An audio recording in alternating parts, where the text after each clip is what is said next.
And we're back. It feels so good to be back. What up, Fight World? It's your boy Ego. And I'm back with some more boxing.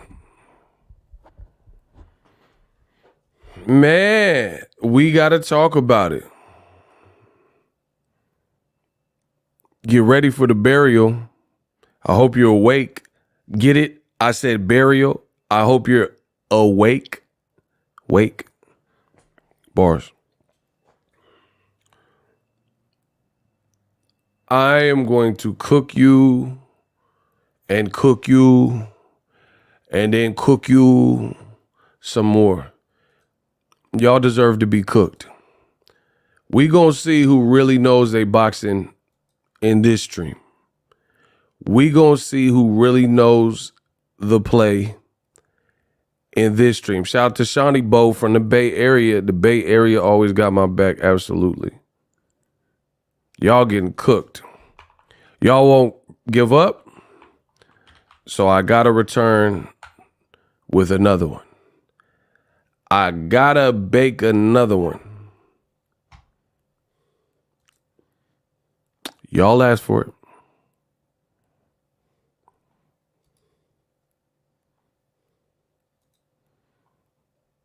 Just finishing setting up. Hey, y'all got to get the likes up. I don't know what's Gucci. I'm literally about to cook y'all, so tighten up. Get the likes up. We don't care if they like us. Not Devin with the weight excuse. Talk to him. Ricky, talk to him. Bro, I watch how I work. I'm surgical. You know I'm surgical with this bit. Jake, you know I'm surgical. My man said he got cooked. He got cooked. You ain't go down like that. He got cooked. It's so funny in boxing just to not give credit where credit is due. Give Ryan his props. But instead, boxing fans choose to like go out sad, bro. Sometimes you win, sometimes you lose. Yeah, get the likes going so we can get a show going. Shout out to the first person in the stream was Dave. Ryan definitely played them. Devin shouldn't have took the fight. So many people wouldn't be saying he's making excuses. It's too late now. You see, that's what oh my gosh. This is what I'm talking about. When will y'all start listening to me, the king of all things? The king of talking that boxing ring. When are y'all going to give me my propers? When are you going to give me my credit? That's all I want to know. How many things do I have to continue to get right before you guys give me my credit for a job well done? I take my job serious. I give you guys reliable, accurate information that you all y'all, can take to the bank. Notice Ego before these fights, Ego during these fights, Ego after these fights is the same person. I'm not making excuses. I didn't say anything that I regret saying. I'm not making like damage control content. Like, see, have you noticed this? Content creators, before the Devin Haney, Ryan Garcia fight, were putting out whatever their daily output is, right? Daily content. A lot of it was like dissing Gervonta Davis, who you would see, talking about how Devin was going to whoop Ryan. You would see. All of a sudden, the Haneyacks, those same individuals, the content done slowed up. The views done showed up. The voice done changed. The demeanor and energy done changed. What happened, Biggie? What happened? And I tell you, it's going to continue to happen. Boxing is the hurt business. You got to know what you're talking about in boxing if you want to survive in this business. The fans are brutal. The fans don't forget. Boxingego don't forget. So if you can't live up to some of the like auras and hypes and stuff that have been created, then you're gonna have to face the music. And that's just how it happens in boxing. Like, it's just like Rolly fought Pitbull. All the jokes and stuff were funny in the beginning, but then Pitbull cooked you. So then you have to face that music. You had the Pitbull chain, the dog chain. You walk around with the Chihuahua, right? This is any fighter. It don't matter who it is, any fighter. You said Pitbull, you're gonna knock him out and be the champion and stuff. And then when Pitbull like won dominantly, you're left to pick up the pieces, and people are gonna come for you because the internet, people don't forget. They don't forget what you said. So they just store it in their mental Rolodex. So that's why I advise, if you were a YouTube channel coming up and you want to do what I do, be honest with yourself. Don't be a groupie. Don't push agendas. Be honest. Be respectful. Give the fighters credit when their credit's due. The people who go against the ego commandments, you see, ain't nobody flaming me. Bro, I'm reading I could read all the comments in my comment section because I didn't say anything that I regret about Haney Garcia. Nothing. You see other people, they go live and they gotta like not look through their peripheral vision to see the comments and see people laughing, emojis and stuff. They gotta play like they don't see it. I'm reading all y'all comments right now. My man Ishmael Hassan said facts. Specific Volume said the realest. Ain't nobody flaming me because I didn't play no politics game. I didn't disrespect Devin. I didn't disrespect Ryan Garcia. I didn't say radical things that I now have to take back. I didn't, call the fight in an unfair fashion on the Boxingego watch party. So I'm living life. You can check the channel. The views are amazing. Listen, shout out to everybody.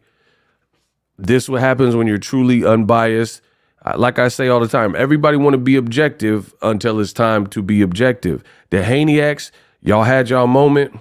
Y'all hoisted Devin up to a level that he couldn't satisfy or fulfill, at least in this fight. And then now everyone wants to make the excuses about the weight. But stay tuned to this video. Stay tuned to the video. We're going to talk all about weight, and I'm going to cook you because these are pure excuses. Devin Haney has made his whole career looking massive in recent years, way bigger than his opponents, way bigger than Lomachenko, somehow way bigger than Regis Prograis.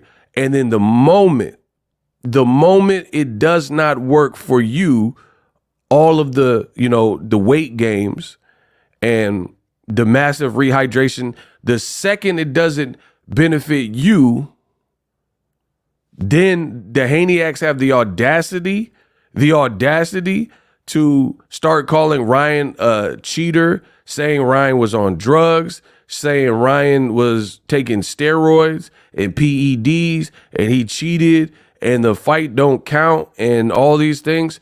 Some of you guys are truly, truly pathetic. No one had any problems when Devin was like Lomachenko after his tough fight with my dude Jermaine Ortiz. He was in the ring. Devin and his pops, Bill Haney, got in the ring, and Loma looked so small next to Devin Haney. I know it. You know it. See, I don't lie on my channel. There's no reason to. Lomachenko even said, "Who is this guy? This guy's a heavyweight. He's lightweight. He's a heavyweight." He pointed at him, and Devin started to smirk and smile. He liked that. He liked the fact that he looked big and intimidated. Lomachenko, this is real boxing fact. He said, "Who's this guy? This guy's lightweight. He's a heavyweight." And the balls on Lomachenko, no Diddy. The balls on Lomachenko to get in there with the guy that he knows was going to outweigh him. So you got to give Lomachenko his credit. Shout out to the Ukraine.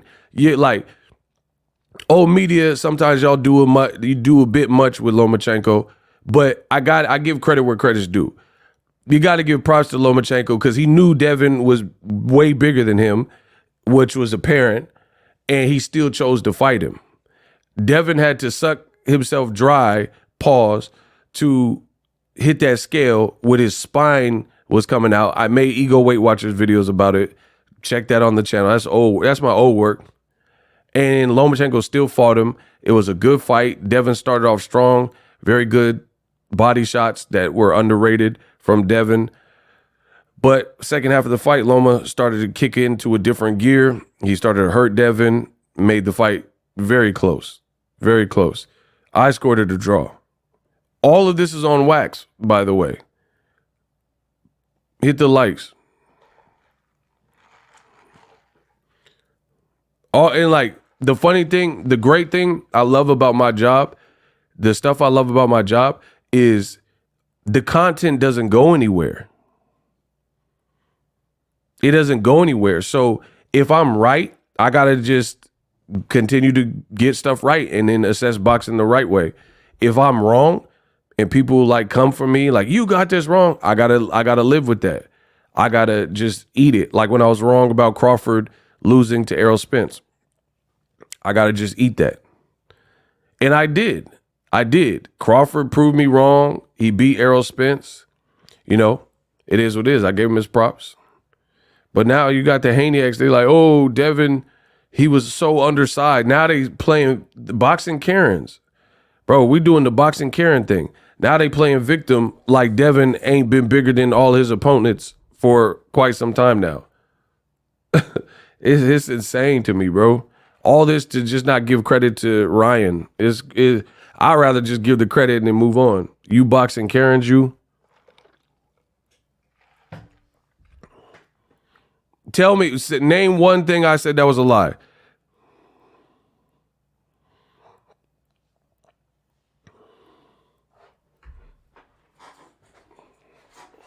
Tell me that Devin he didn't look mad bigger. I could pull it up.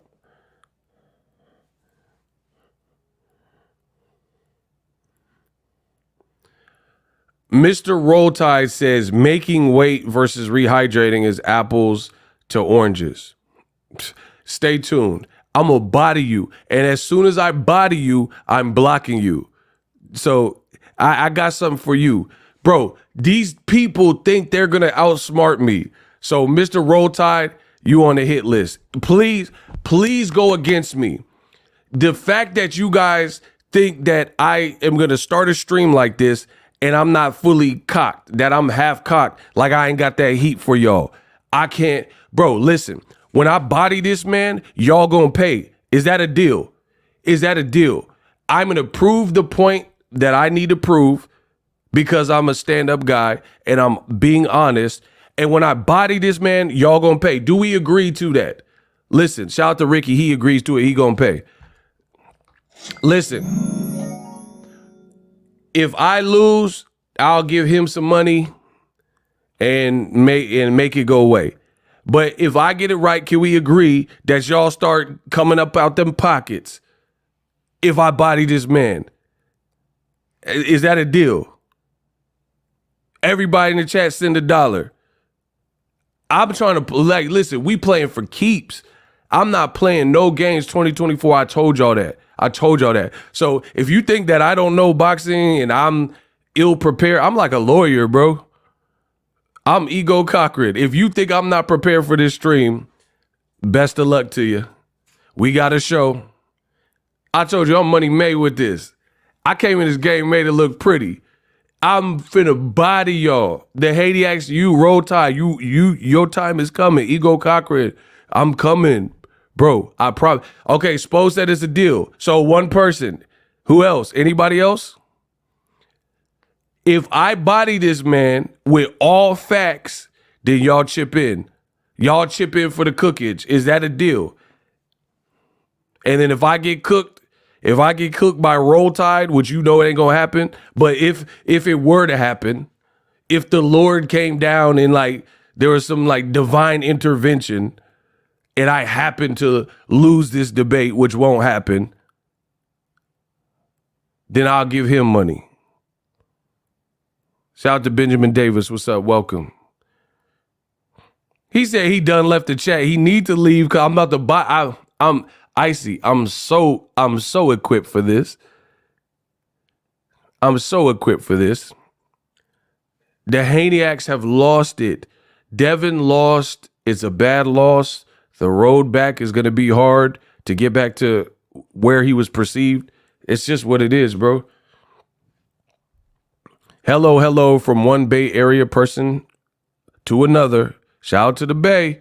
The Bay always got me. The Bay is the coolest place. Bred and raised 100% Bay. I finally caught a live. Great Bullet 23. Let's get it. Shelton says, get him, Ego. Dad, he beat me. Hey, come on, bro. What? Oh, I like how y'all think I'm not. No money needed. I just want to keep it clear. Bro, I'm about to body you, though. I'm about to body you. You making excuses. I'm going to body you. I'm coming to body you, bro. I'm the new Undertaker. I'm here to body you.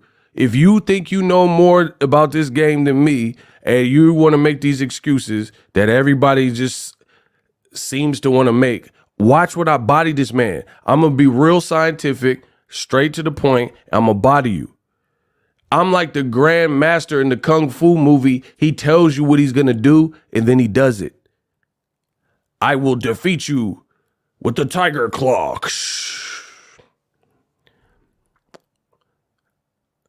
Now Ryan trying to rematch Tank at 144 when Tank isn't even going to 140. This dude lost his marbles. Rehydration clause got him again.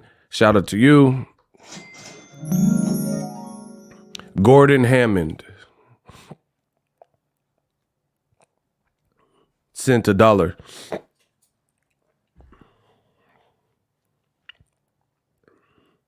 All right, Kenya B put her money on me.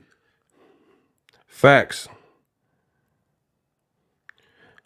I can't show y'all the government name, but Kenya B just sent $10. Y'all see that? Kenya said, my money is on Ego. I'm a body y'all. Hey, Ricky Dicky, I'm not entertaining Ryan talking about Tank. Tank's the A-side. Why would he go to 144, 145, 146? I'm not even entertaining him saying that. Kenya B sent $10. She said, my money on Ego. Let's cook, shall we? Hit the likes. Hit the likes. Let's see if I lose this. Okay, Mr. Roll Tide. Do you think Ryan Garcia cheated and that's why he won versus Devin Haney? Yes or no? They paying for the seasoning. Y'all got to pay for the extra seasoning that I'm about to baptize this man like a prime Wilder. Block Anthony Zepeda. He out of here. I'll get paid. You'll get blocked. That's how that works. I can only do one hot seat at a time. Shout out to Monk. He's laughing. I can't be stopped. Shout out to my man, Modestillo. He says he paying for some seasoning. Yeah, y'all got to pay for the seasoning the man Ego gonna cook. Where is this Roll Tide fool? Come on, Alabama. Come on, Roll Tide. Bro, did Ryan cheat? No, he didn't cheat. He gave a false impression. What does that mean? He gave a false impression? What are you talking about? So, was the fight an unfair fight that shouldn't have taken place, Mr. Roll Tide? And please speak English instead of talking like hieroglyphics or whatever you're trying to do. Oh, he gave a false impression. You're trying to sound smart. He gave a false impression. What does that even mean?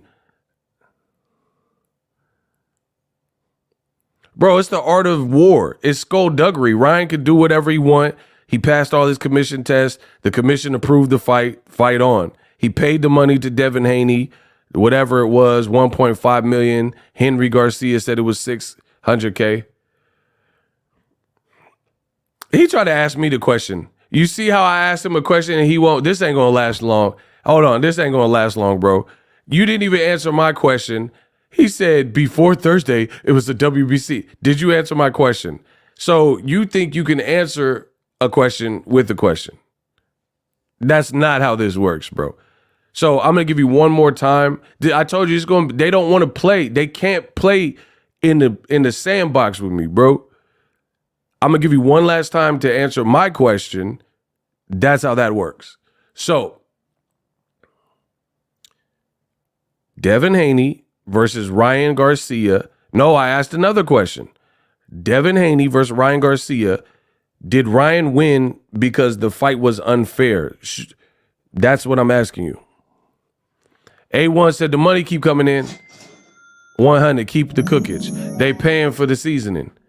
Was it an unfair fight? Because you were talking about like, oh, rehydration is different. Prince Savage, they don't know better. They don't know who they dealing with.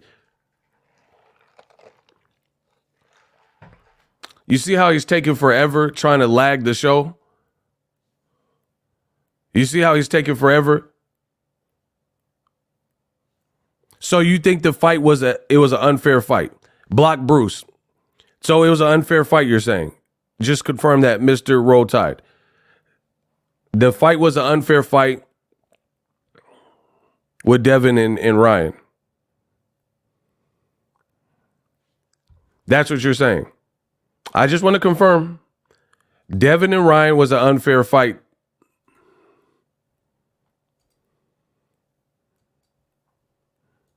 And Ryan doesn't deserve credit. That's what you're saying.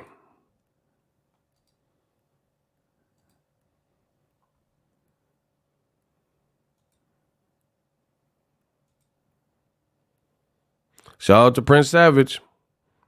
You see how the man taking forever? You believe Ryan Garcia, Devin Haney, that happened last Saturday night was an unfair fight that Ryan doesn't deserve credit for winning? Yes or no? Don't say anything else but a yes or no.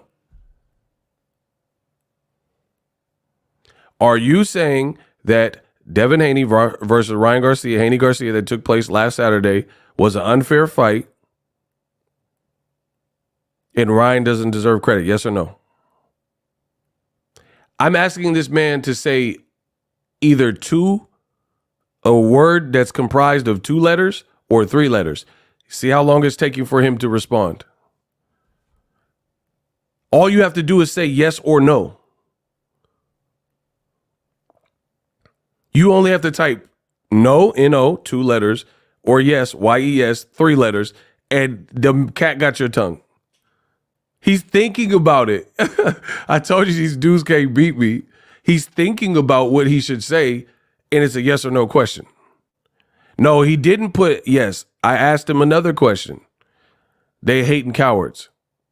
I'm going to ask him again. No, he didn't. His yes was for something else we were saying. Stop it. I asked him to confirm Ryan Garcia versus Devin Haney was an unfair fight and Ryan doesn't get any credit. Yes or no?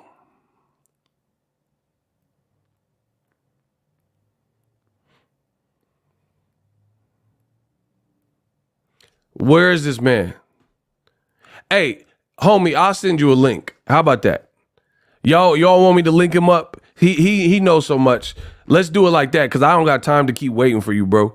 I'll send you a link right now. Give me your email address. Put it like that.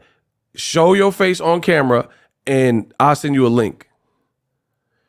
He gonna say yes and yeah. No, scratch this because this man wasted my time. Give me your email address. I will send you a link. You punch in. You come on the show. And then I'll ask you the questions directly so you can't stall out the chat because we see what you're doing. Show your face. You know so much. Show your face like I'm showing my face. I'll send you a link directly. Your next comment should be your email address. Everybody type, do you accept? That's an open challenge. They say ego ducking the smoke and don't want to talk. I'm offering you an opportunity to come on, show face, and then we'll have this conversation so the whole chat doesn't have to keep waiting, Mr. Roll Tide. This is what happens every time. I can't get no good work. My man said he left. See? Everybody type, do you accept? Everybody can type "do you accept," but he can't say yes or no or send me his email address. This man cannot. The money will forever come in. I'll always be blessed by boxing, by keeping it real. Shout out to Great Bullet. So the opponent has left the chat. What is going on? Mr. Roll Tide, so you don't further stall the chat and hold us up, I will send you a direct link so you can join the stream. All you have to do is have a standard cell phone and show your face, and then we'll have to continue this conversation. Everybody type, "do you accept?" I'll count this money. So Great Bullet from the Bay, $10. Appreciate you. I didn't want this fight to happen because I love both fighters. One is technical, one's a power hitter, but I was 100% Garcia. He knew the game and he played it smart all the way through. That's 100% fact. Shout out to Great Bullet. So everybody can type, "do you?" Hey, block him. He just wasted my time, bro. I can't get no work. I tried. I tried, but I refuse to just wait 10 minutes for someone to easily send me their email address. You know what it is. He said I went subscriber mode and I have to wait 5 minutes. So you're not a subscriber. Oh my, I'll take it off. Hold on. So why? Okay, hold on. Hey, bro, you cap. You cap. Hold on. This man is cap. I just thought about it. This man paid $2 to say he's a subscriber when I asked for his email address. And then if he would have just gave me his email address, I could have sent the link. And then if you have a direct link, you can punch into the show. Get him out of here, bro. Hold on. Because everyone says, "Oh, Ego, he's no refunds." That's my money. That's my money for wasting my time. Yeah, I got $2. You wasted over 2 minutes of my time. I got $1 a minute. We good. And what we got with Great Bullet. Yeah, we got what Great Bullet said. No refunds. Listen, this is how cap these dudes are. I just thought about it. He's like, "You put subscriber mode." I asked you for your email address. Instead of talking about subscriber mode and stuff, you could have just sent the email address, but you refused to do it because you really don't want to have the conversation. Moving on. I'm sorry, y'all. I can't get no good work. Y'all gonna pay for their sins. I promise you, all stream. We getting paid. Y'all gonna pay for their sin. Lomachenko was looking small versus Devin Haney. Facts. And he arguably beat Devin Haney. Facts. I had it a draw. Now the Haneys want to scream weight bullies, but the man Lomachenko said this dude looked like a heavyweight and still fought him, mind you. Now the Haneyaks got the audacity to bring up weight issues. This is insane, bro. They want to bring up weight issues.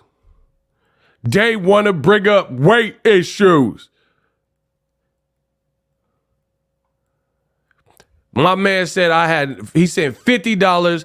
There's no time wasted. We ain't got no time. We got a $50 from Modestillo. Shout out to this man. This is what happens in boxing when you keep it real. Dang. Why? I like it this way.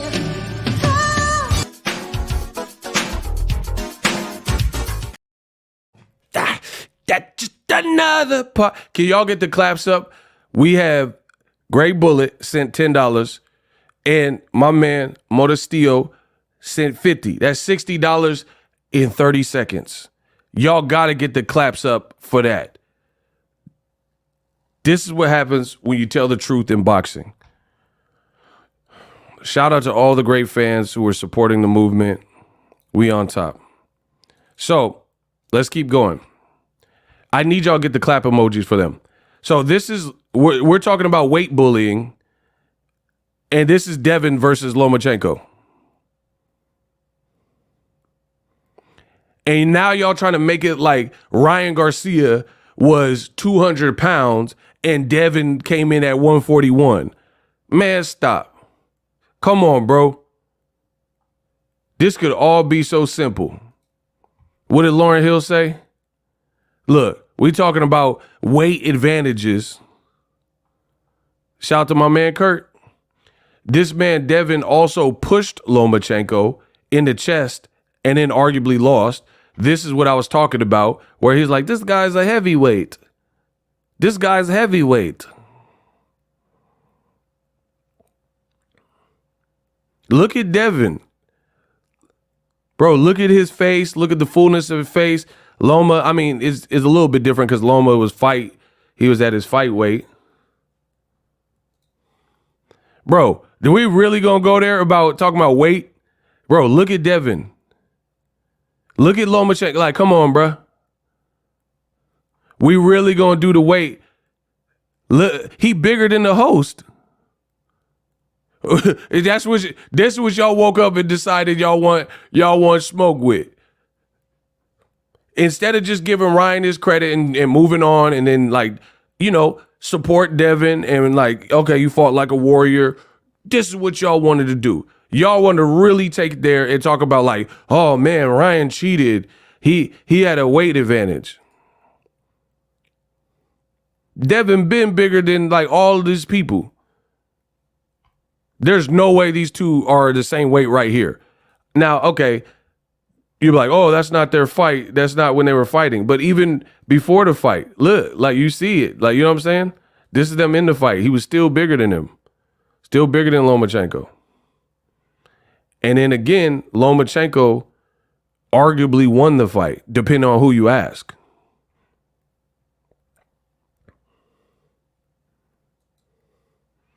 So that's what I'm saying. It looks real bad and it looks real pathetic that people had no problem when the weight advantage favored Devin Haney, but then when it doesn't, that's what they revert to. That's boxing Karen behavior.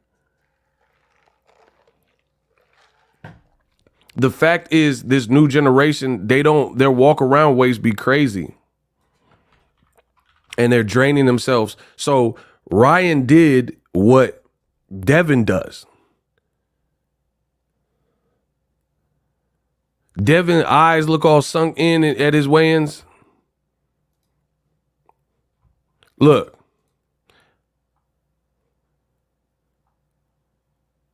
He doing all this to make the weight. And now, when the moment it doesn't work out, look at his eyes, bro. Look.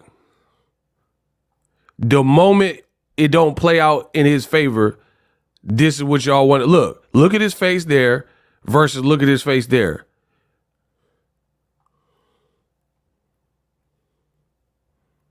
You see what I'm saying? And then the moment I made look, this is the video I made. Look at this man's face. This is for the Lomachenko fight. The man ribs is showing. I made the video. Like, you tell me you don't see his ribs showing like he a POW. He looked like Santa's little helper from The Simpsons. I know you can see this man's ribs. I know you see ribs. This is my thumbnail.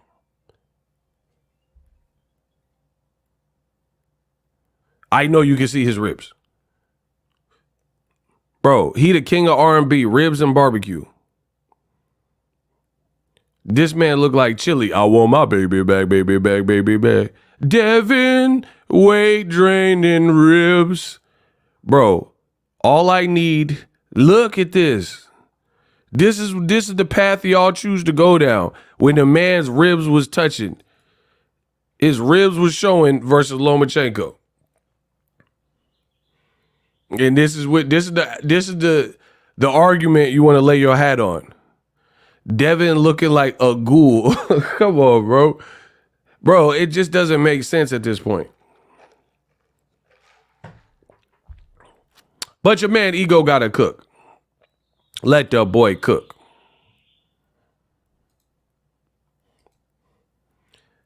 And we gonna just keep crescendoing up and working up. We just gonna keep working up.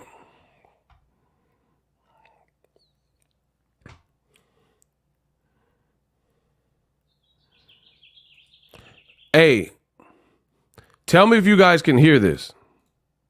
This time when you weighed in, you were 3 pounds over. What did you gain when you went to the fight? Oh, Can y'all hear that? I said, can y'all hear that? Can you guys hear the audio? Yes or no? If you can clearly hear the audio, because if not, I got to fix it. Please type in the chat if you clearly could hear that audio. Okay, then we're going to run it.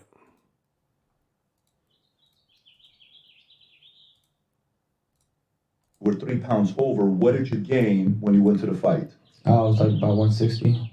So 160 fight, what was the weight when you, was it 145 with you and Haney, or what was the? Oh, it was, I was 143 and he was 140. So you went 17 pounds. Yeah. And that clause wasn't in it with Haney. No. Yeah, because when you guys stood toe to toe, it just didn't make sense. No. It was very obvious you were a bigger guy. Yeah. And did you? And usually he's the bigger guy. Usually he's the weight bully, but the weight bully got bullied.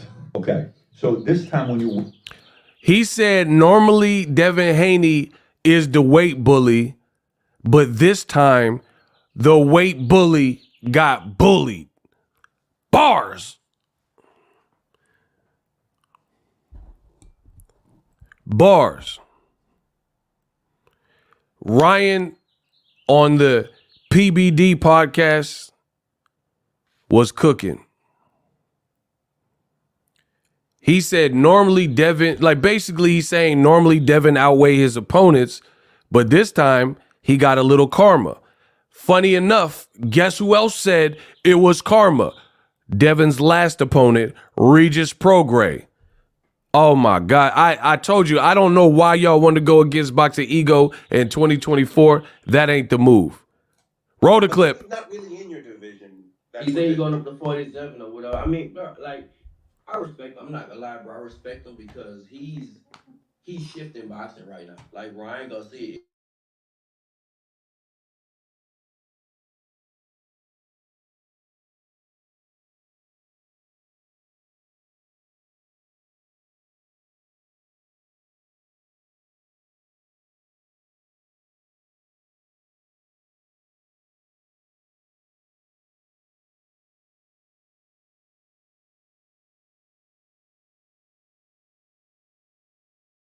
So he learned about it. He did this to the Devin. And really, and you know, to bring my shit up, like Y'all can't hear that? Y'all couldn't hear that, huh?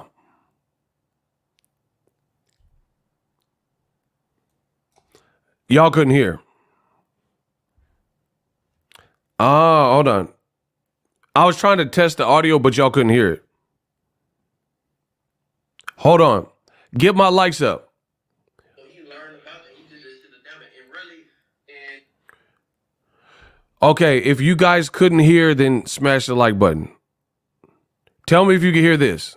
But then he's not really in your division. he said he's going up to 47 or whatever. Y'all can hear that? Could y'all hear that? Okay, we gonna run it. Listen, this is Devin Haney's last opponent, Regis Prograis. But the super chats come first. We got a super chat from Paper Route. Ow!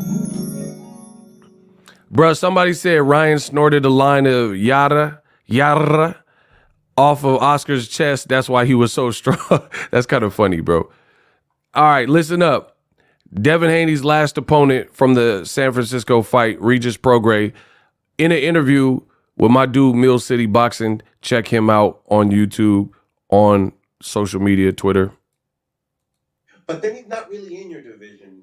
He said he's going up to 47 or whatever. I mean, bro, like, I respect him. I'm not gonna lie, bro. I respect him because he's shifting boxing right now. Like Ryan Garcia is shifting boxing. He's not fighting for belts. He's making a lot of money. So why even care about the belt stuff? Like, cause you making so much money. He didn't even care. He was like, man, I'm gonna have that. But you're not gonna have this advantage over me because the thing is, like, He says he's shifting boxing. Ryan don't care about belts.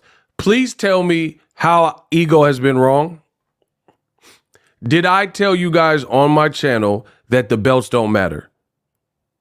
We're in 2024. The The belts, people don't care. If they want to pay for the fight, they like the fight, they like the fighters, they're fans, they want to support, they'll do it. Did I not say these things before this? So I'm asking y'all a question. We are not going to continue till y'all give me my credit. Didn't I tell you that belts don't matter? And then people were arguing with me, and they're like, yes, it does, ego. Man, you shouldn't be fighting if you don't want a belt. You don't know what you're talking about. Regis Prograis just said the same thing. Ryan Garcia is shifting boxing because he said he don't give a dang about the belts. He came in comfortable at the weight he wanted to, and he says, oh, well, I'll pay the penalty. Big deal. Belt stuff, like, because you making so much money. He said you making so much money, he didn't care. In boxing, he's not fighting for belts. He's making a lot of money, so why even care about the belt stuff? Like, because you making so much money, he didn't even care. He was like, man, I'm gonna have that. You're not gonna have this advantage over me. You're not gonna talk to him, Regis. You're not gonna have this advantage over me. A lot of money, so why even care about the belt stuff? Like, he said, Ryan making so much money. Ryan making so much money. He don't really care about the belts. He's like, he's making so much money. He's like, you're not gonna have I'm not that. gonna lie, bro. I respect him because he's shifting boxing right now. Like Ryan Garcia is shifting boxing. He's not fighting for belts. He's making a lot of money. So why even care about the belt stuff? Like, because you're making so much money. Why care about the belts? You're making so much money. He didn't even care. He was like, man, I'm gonna have that. You're not gonna have this advantage over me because the thing is, like, that weight shit, it really make a difference. They said weight divisions exist for a reason, right? So with him, he was like, man, Tank fucked over him because Tank made him stay at a certain weight. So Tank did that shit to him, and he did that shit to Devin. So he learned about that. He did that shit to Devin, and really, and to bring my shit up, like Devin kind of did to me. In my contract, he wasn't supposed to be. Oh! These young boys can't beat me. Did you hear what the man said? He said Tank had weight stipulations with Ryan. Ryan learned that how it happened to him, and he didn't like it. He said he didn't care with Devin, and he just paid the penalty. And he said Devin did it to me. Tell me you heard that.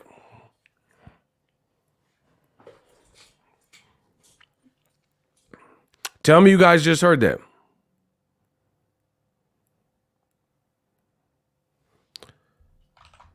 Tell me you guys just heard that.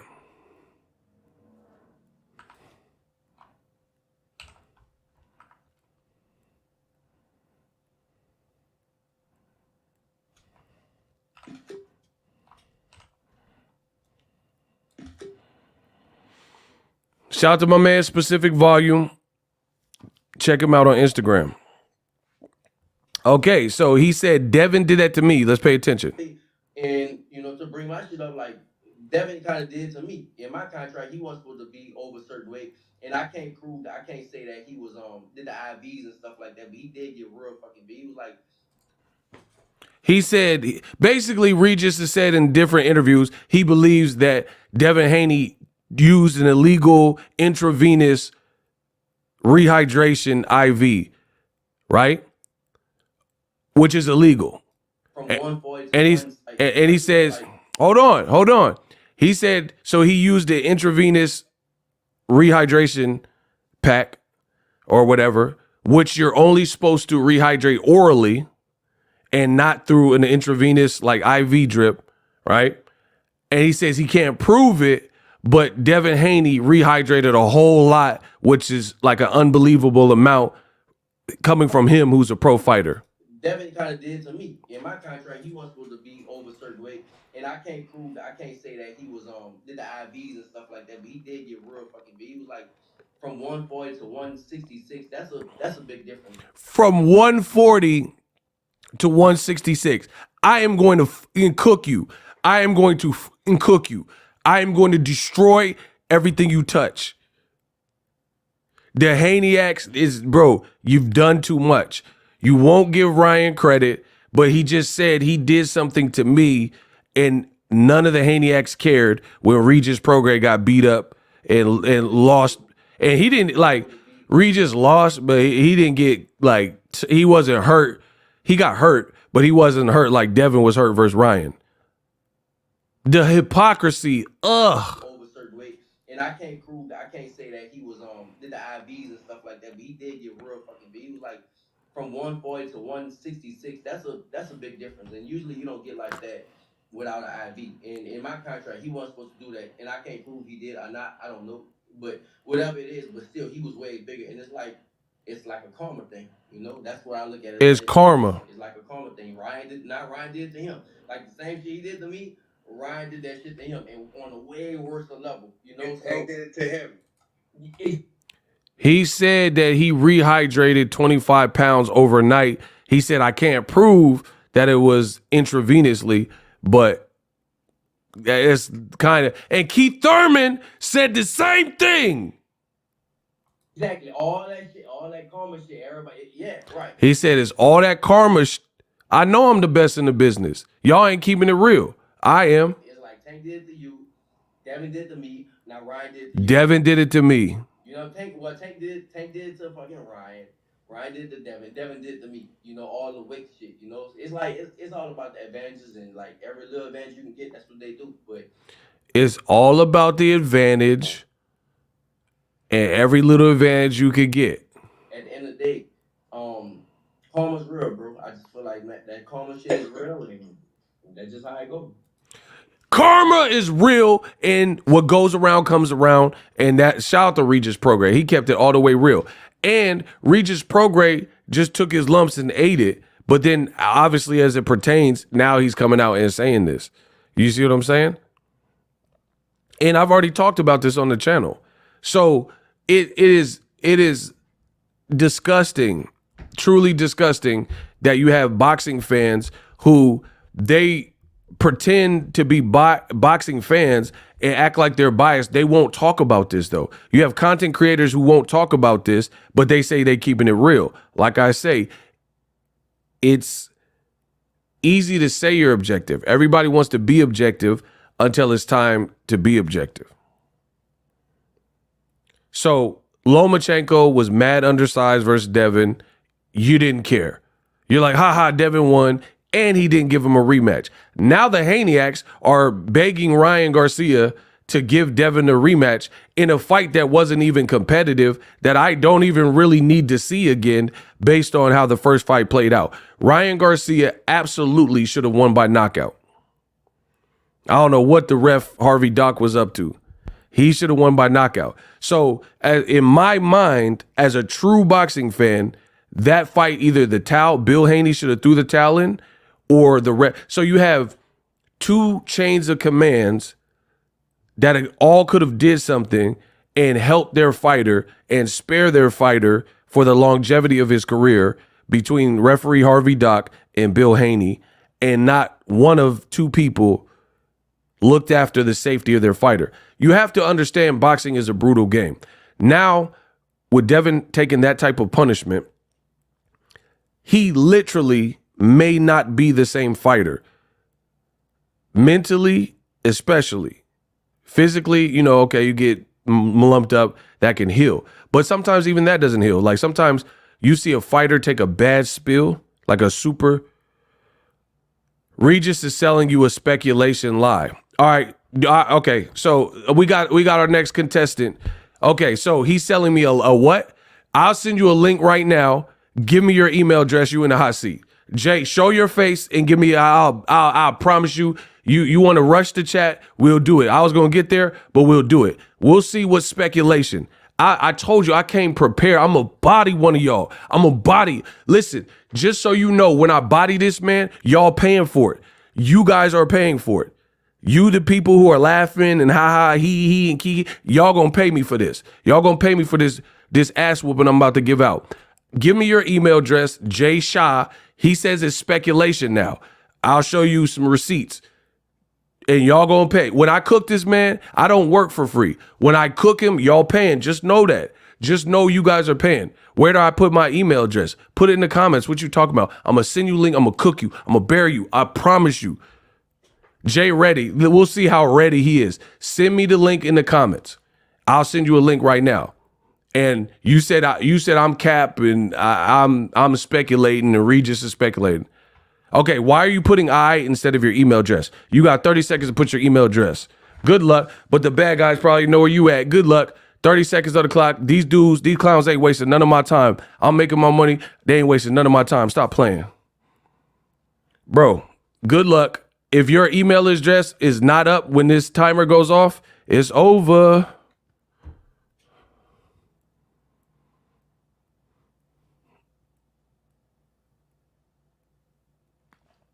We'll see. He said he real. He said it's up. Okay, we know you're lying. So send me your email address. We go see who's scared. We go see who want to do it and who don't want to do it. Hey, shooters, Jay Shay, when this goes off, clip him. We know you ain't put it. I already looked at the chat. Shooters, when this timer goes off, he's out of here. That is a good idea, fair play. You ain't never lie.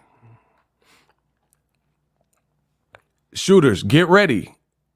This man's time. He said, it must be getting blocked. Yeah, okay. You see, every time I say show your face, show that mug on here, this is what happens. They want to come for me, test ego, see if I'm lying, see if I got the knowledge. Look, I'm giving him all this time. He still ain't put the link. Y'all see that? And they think this somehow makes me bad, but y'all gonna pay. It's okay. I'm not worried one bit.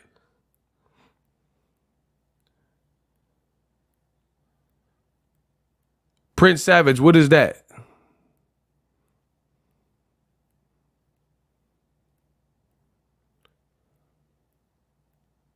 Man, Prince Savage, don't do that. Because I'm thinking he really put the link. Don't do that. That's weird. That was weird, bro. I really want to see him put the link. He said, dang, man, I'm even trying to put in the super chat. Give me a sec. Okay, your time's almost up, so we ain't worried about it. If that link ain't up by the time this timer goes off, I wish you had more time.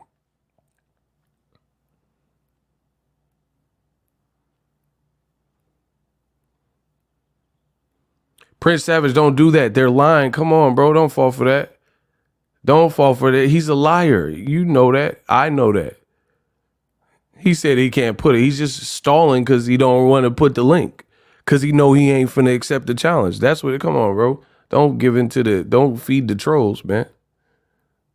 You know the emails work. Nobody else has no other problem typing a comment except for this man.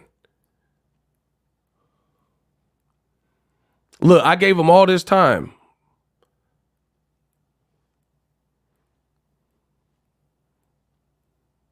I wish. Block him. Block him. Told you. Wasted everybody's time. But that's cool because they only had a certain amount of time to waste. I ain't give him longer than a minute. So we good. I could spare a minute on the clown. You know what I mean? I'm getting paid for this. My man sent a $50 super chat. We making good timing. Listen, we got the $50 super chat and all the other super chats, so I'm well paced. I'm good. I wish you had more time. Told you. They keep saying, like, they keep trying to go head up and, oh, you're speculating.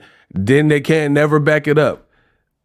I know what I'm saying is true, so I ain't worried about it. But anyway, when they hate, donate. When they waste the channel's time, donate. Hit the like button. Regis Prograis he said it must have been a long email. It's the same story. Listen, come correct. Come correct. If y'all want it, give me your email address. Give me your email address. Broski, how are you doing, man? I'm doing great. The Haneys is the one on life support. They the one because they don't want to just give credit where credit's due. Regis Prograis just told you. He just told you Devin received karma. He's been bigger than like opponents and stuff like that. Shout out to Ryan Garcia's dad as well. Henry Garcia. Ego, you broadcasted Devin saying weight don't matter. They don't care. They're trying to find any way to nullify and, stop the bleeding. My man Modestillo again. Y'all better give some love to this man. He just said another 20. Time is money. Here it go. There's none wasted. Please give some claps to this man in the chat. Notice these guys are liars. I am not lying to make any. Why? I like it in its way.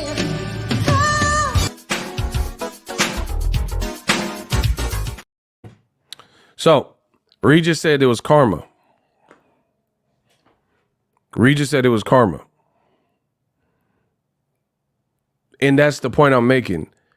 The Haneyaks didn't care when Devin was the guy who was bigger than other people. We just accepted it.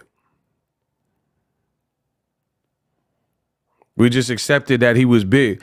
And then now you have people like Keith Thurman and Regis Prograis, who have both been on record, who believe, they can't prove it because they're not in the hotel rooms and stuff like that, but they believe Devin rehydrated 25 pounds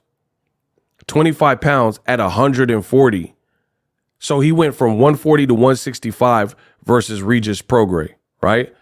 And people believe that he did it with the aid of a illegal rehydration IV. Which I don't know, but you're basically pro fighters are going on record saying that Devin Haney is sucking his body down, pause, to get to the weight and then replenishing crazy. Whether it's a intravenous IV or not, that's a lot of weight. That's a lot of weight in general. Canelo Alvarez fought Floyd Mayweather at 152 in age 23.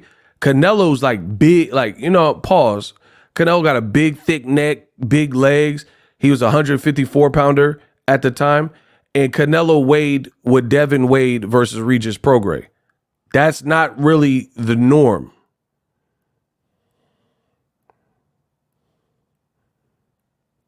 And then as soon as you damn near get knocked out, now that the Haneyaks are trying to resort to the weight thing, like he only won because of the weight.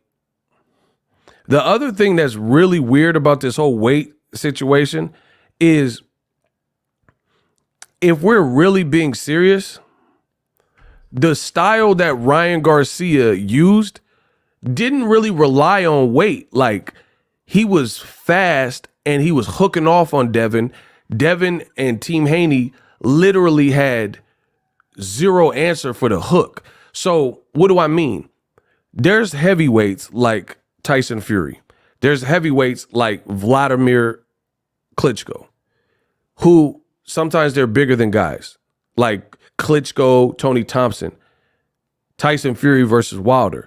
They use their weight in a way that can hurt the opponent because in the inside, they'll be like mushing and leaning. Like Tyson will put his body weight on Otto Vailin.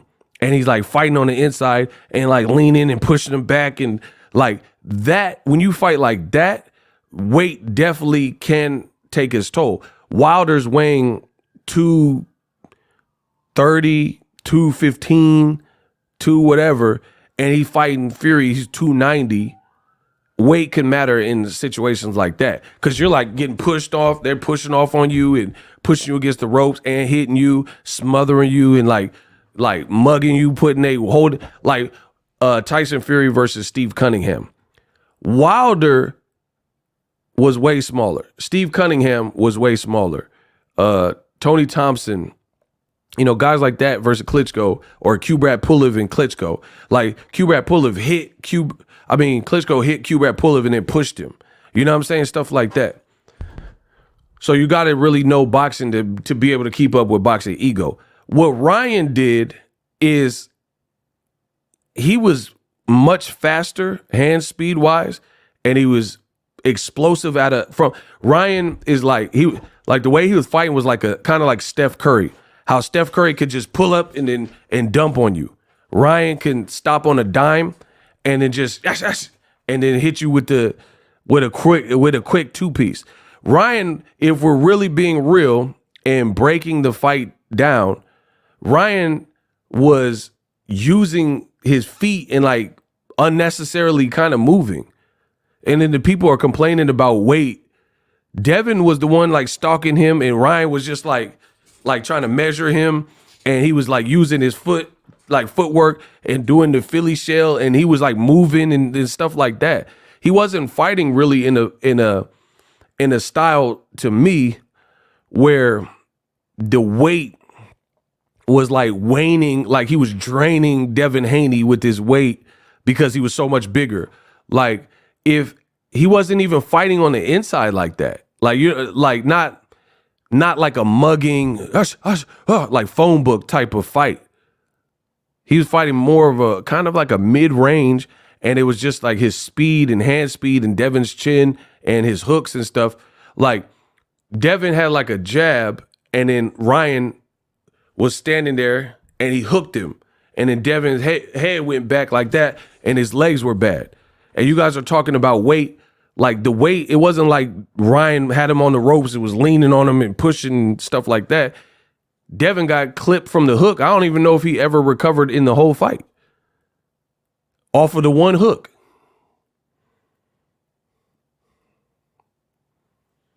Off of the first hook, I truly don't even know if Devin was ever fully recovered.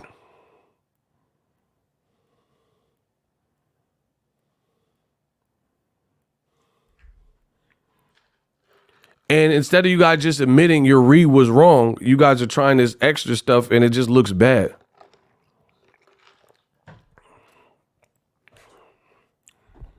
It looks really bad, like trying to make all these excuses. Give Ryan his credit. Devin doesn't keep his hands up on the inside. Yeah, he kept dropping his right hand. What was your game plan for the left hook? Like, you were dropping your hands. The reality is, I think why this is stinging so bad is because the Haneyacks and the radical. Now, I'm not talking about just Devin fans. I don't care. I never care if you're a fan of anybody. Canelo, Lomachenko, Triple G, Haneyacks, Pacquiao. I don't care about that because you're a boxing fan. Like, you can like Pacquiao. No, there's no shame in that. It's the radical fans that are man fans that go so above and beyond and terrorize the game and everybody who's opposition, like ops to that fighter, and then they denigrate those fighters and they don't kick real sweet science stuff to try to uplift and hoist. You guys try to make, the bottom line is this, you guys try to make Devin Haney the man right now, which he could have been in the future, but you try to do it right now and crush everybody on the way up. Like, on the ladder up, Devin was good journey, moving up, and you guys played it wrong to the point where just let the kid grow. No, like, truth be told, I don't think anyone, I see comments like, y'all hating on Haney. I don't think people even dislike Haney, but the energy, his fans, the team, his dad, like stuff that has been done and the energy that's been put out, I think that aura was around Haney, and that's what people are like taunting and stuff like that. Because you can't put out negative energy and then get mad when it doesn't work your way and it comes back. Do you understand what I'm saying? Like, Bill said, I'm going to kill this man in the ring in front of his family, and we on some Ivan Drago stuff. Your son's not even a big puncher. Why would that be the game plan? It's these types of statements. And the Haneyacks ran with all these things, and then now when they got to face the music, they're mad at Ego. Ego didn't get Devin. Ego would have threw in the towel for Devin so you can, like, preserve him. You guys did this. You guys ran around like Devin was like the biggest puncher in boxing history, and that it would be wise to stand in the center of the ring and trade against a vicious person. Like, it would be wise to not have a rematch clause versus Ryan Garcia, who beat you 3 times and you beat him 3 times. You guys did this. You blaming me like I'm the ops. Yeah, shout out to Mystery Machines. If you guys do not get the claps up for the Bay Area, Gray Bullet sent $100. Much love.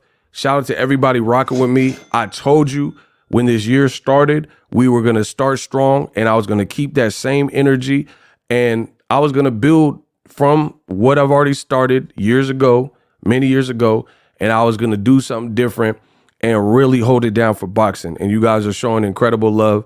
Shout out to Gray Bullet 23, $100 super chat. The love has been amazing, people. It's mad. Why? I like it in its way.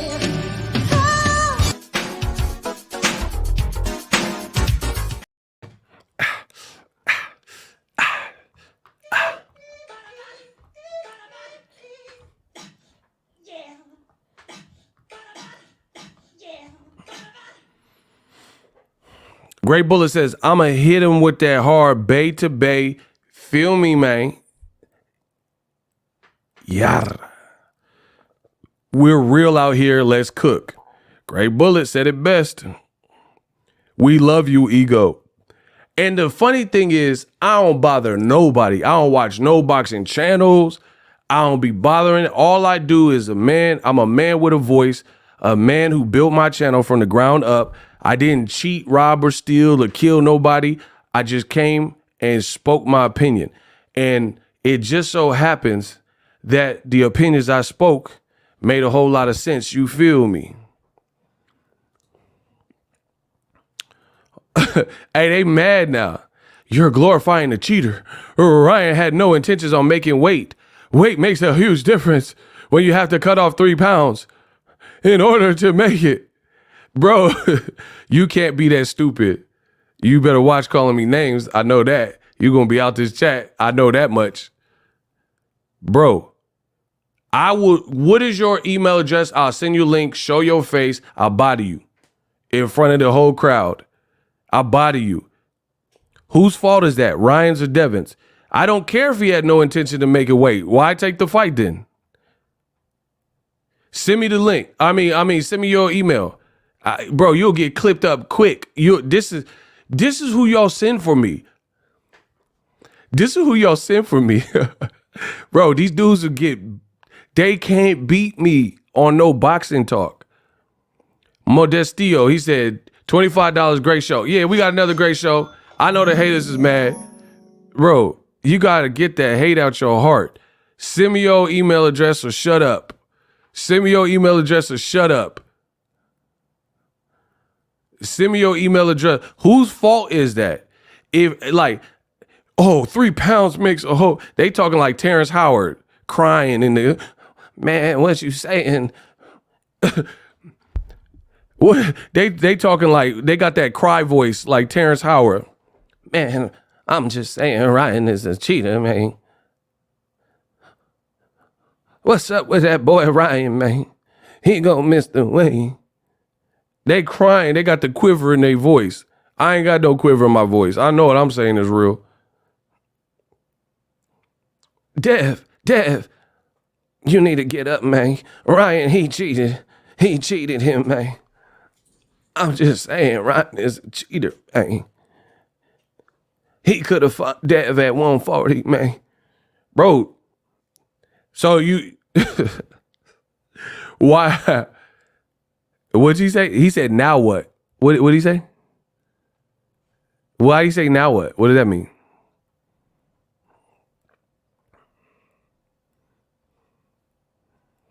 Why'd you say now what? What, like you proved me wrong. What was the now what about? The man said now what? Like what did that? I don't get what now what? What are you saying? Now what? I don't see anything that you said that required a now what.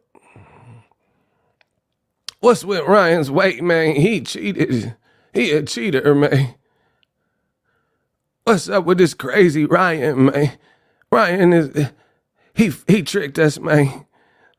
Ryan, check this, man. He said he was gonna be drunk in there, man. Bro, this is the Haneys crying and quivering in my channel. They crying and quivering with the quiver voice. What's up with Ryan? I thought he was gonna quit like he did with Tank, man. He ain't quit, man. Take them shades off that crooked nose. Now my nose is crooked. Hey, just block him, bro. Like, whatever. Bro, now they looking at my nose. It's when they hate donate, I don't know what else to say. Just get Mike too shady or shoddy.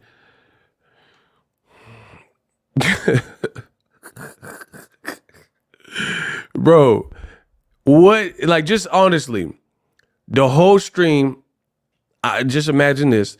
I'm talking about boxing, and they like, look at Ego's crooked nose. And I don't even have a crooked nose, but whatever.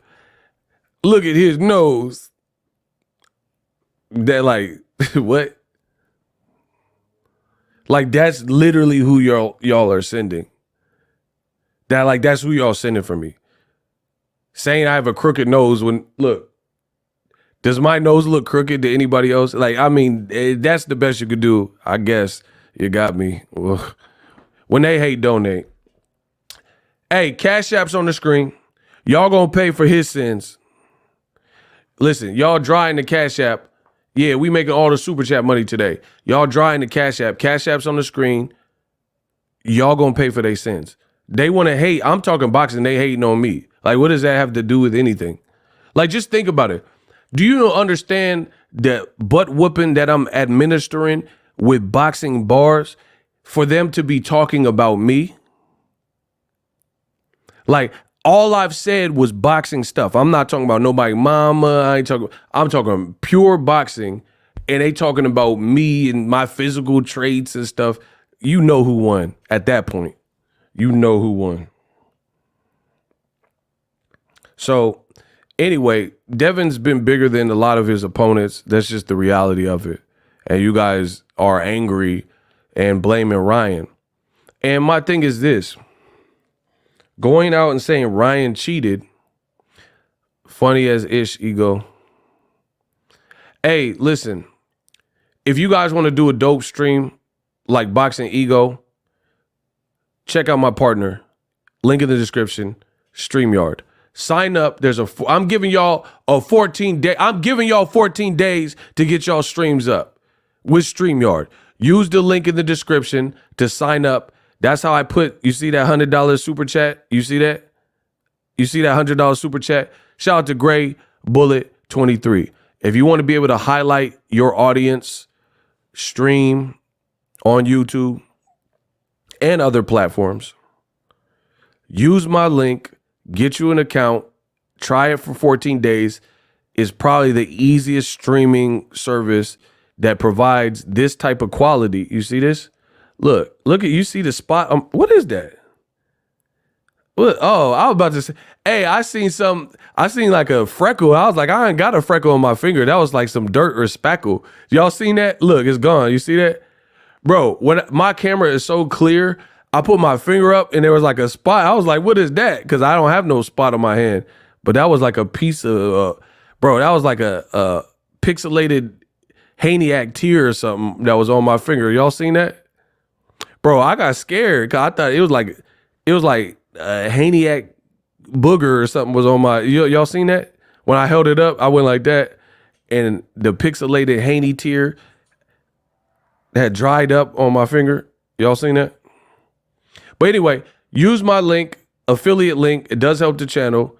If you want to stream and just get up and set it up real quick, real easy. Camera, you see, I got my trusted mic. Yeah, we got the quality. We got the quality.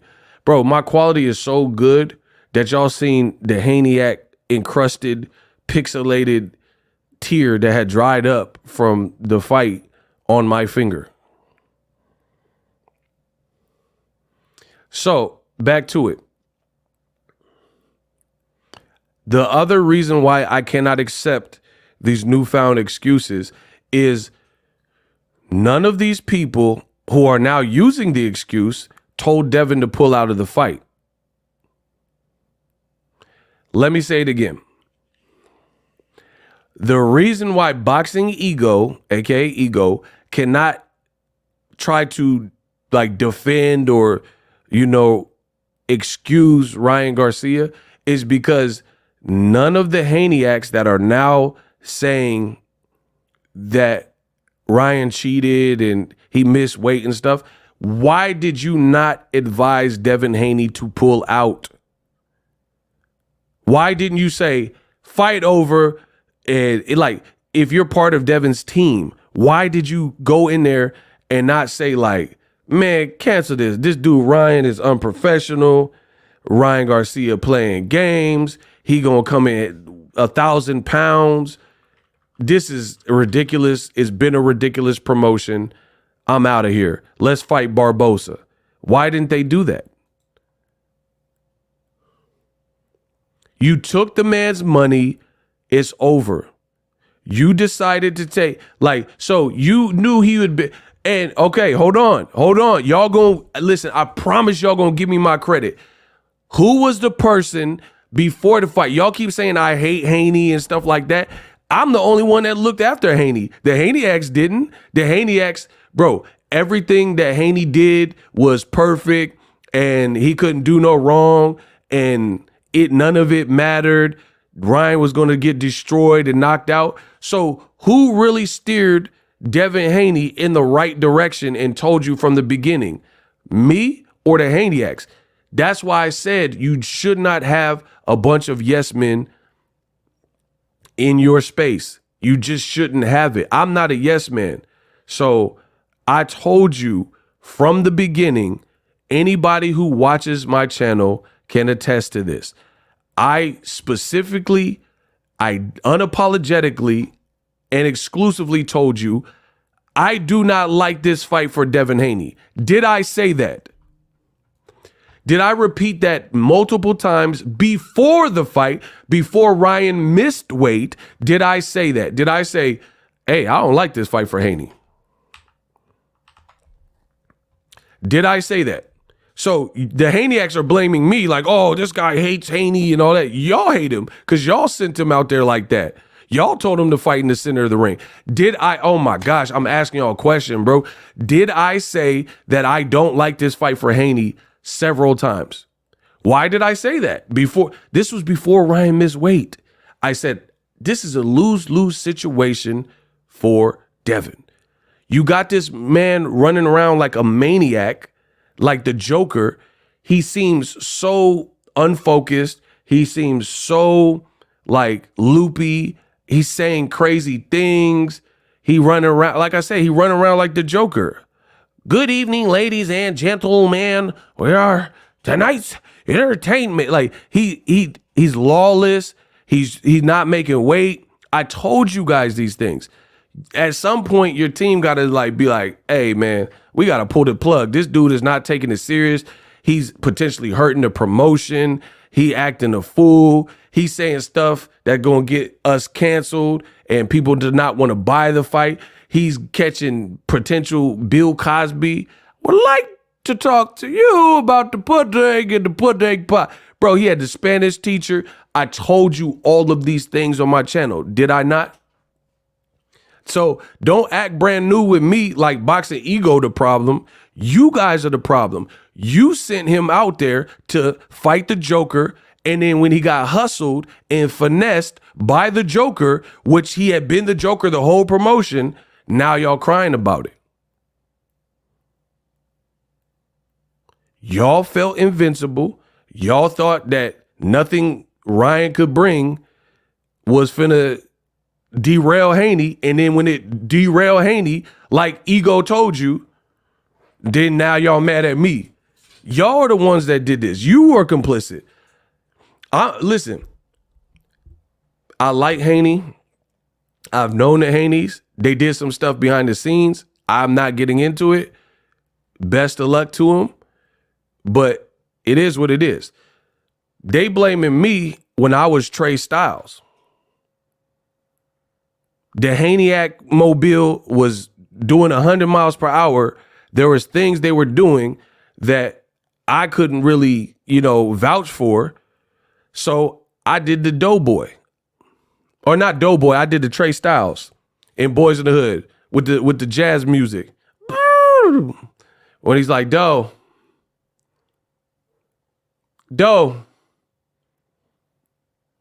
let me out. The Haniac Mobile was driving 100. They were driving too crazy for me.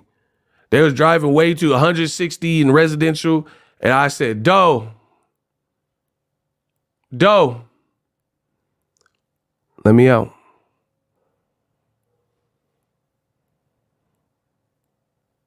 I said, let me out like Trey Styles because y'all doing too much. I did that. I turned into Trey Styles. And now they Trey Styles because Devin lost. Woo! Oh, you want to. Now they turned to Trey Styles. Now they Cuba Gooding. Ego was like, Doe, let me out. Now they Trey Styles. Woo! Man, I'm tired of this. I'm tired.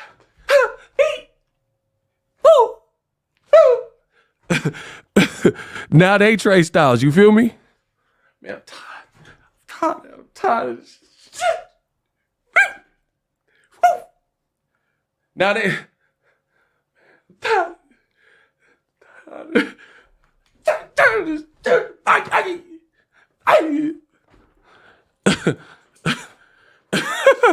Ain't that a bit?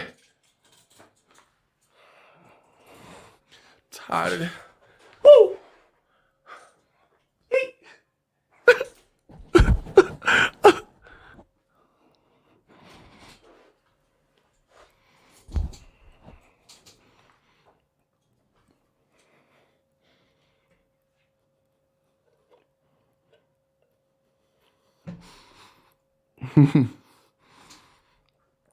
Y'all making me laugh.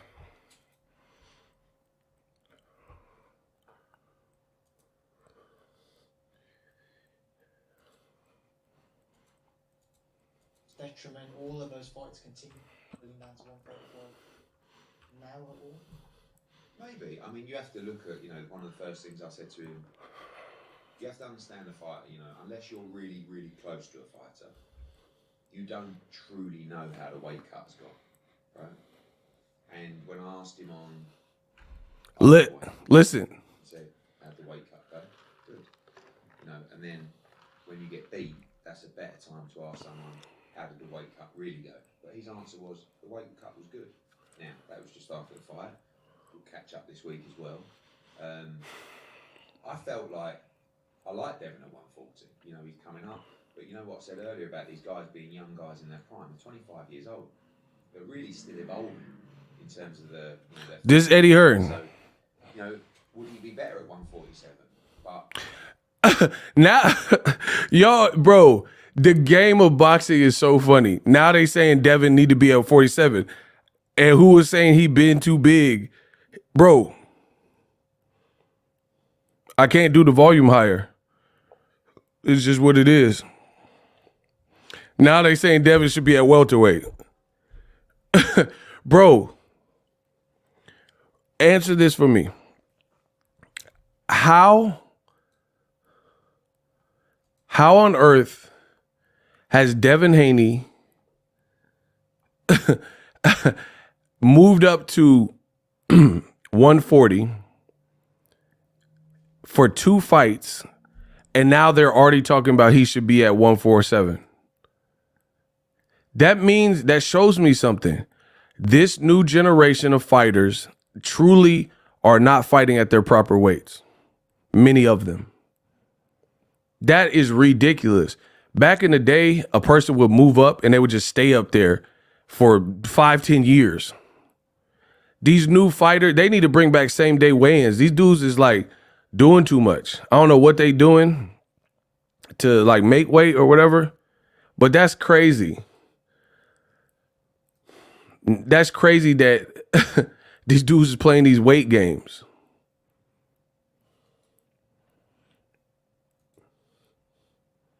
Now Eddie Hearn talking about he need to be up at at 47. Damn, like he just got to 40. This ain't making sense to me. And now, see, the other thing that I don't like about that is you in boxing, my thing is this.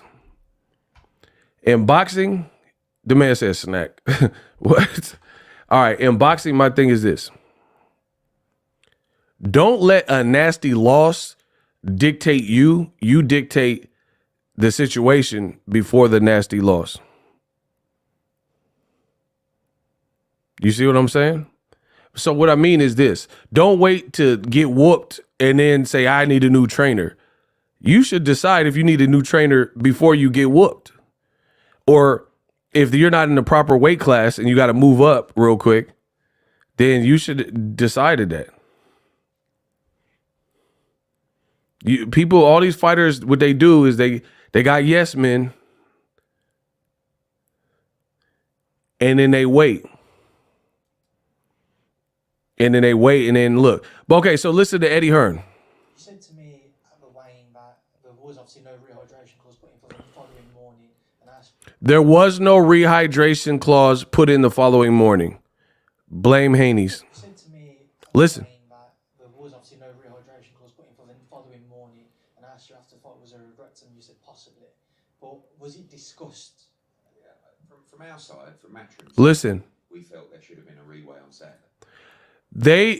I literally am the best that's ever lived in this game.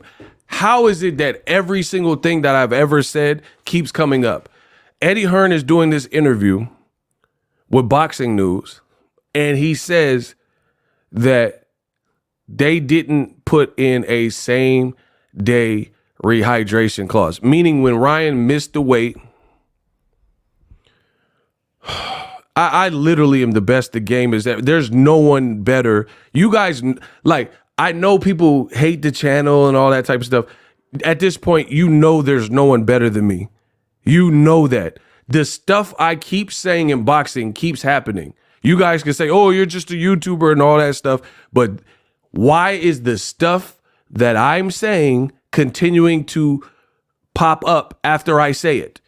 What I said about Devin being too big and, you know, he gained a lot of weight, then Regis is saying it. Eddie Hearn is now saying, hey, why didn't we do a rehydration clause same day so Ryan didn't blow up? I'm literally the best, bro. You just said this. I said it multiple times. Before Eddie Hearn. And then you guys don't want to give me my prop. Like, why is it hard? Why does this generation not want to give Boxingego his props? Like, honestly, I need to know. I keep getting it right. Okay, let's spin the wheel real quick.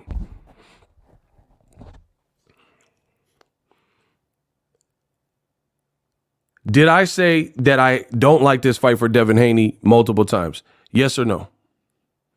If you watch my channel pretty regularly, did I say I do not like this fight for Devin Haney? Before the fight happened, before Ryan missed weight, yes or no?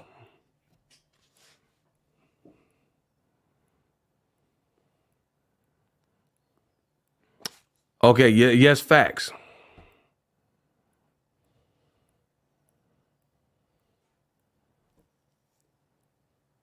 Okay, so the people are telling you I said it. I told you that. When Tank had a rehydration clause, all these other goofs said, oh, Tank, he's a cheater and stuff like that. Now Tank doesn't look so crazy and his team don't look so crazy having a rehydration clause versus Ryan Garcia. And it's so funny because the Haneyacks are complaining. Listen, just listen to what I'm saying. Like I don't respect some of y'all. I'm just going to be real. I don't respect it. The fact that you guys listen to other channels and other content creators and other people who are clearly agendaed and steering you the wrong direction, and then I keep getting it right, and then you act like what I'm saying is trifling. You act like what I'm saying don't make sense. And like, I feel like there are certain YouTube channels, there's certain Twitch channels, whatever, TikTok, Facebook, Instagram, they're not doing what's right for boxing, right? the fact that you guys even check them out or listen to or whatever blows my mind, because me, for a fact, I cannot continue to listen to somebody who keeps getting wrong. All fight predictions, wrong.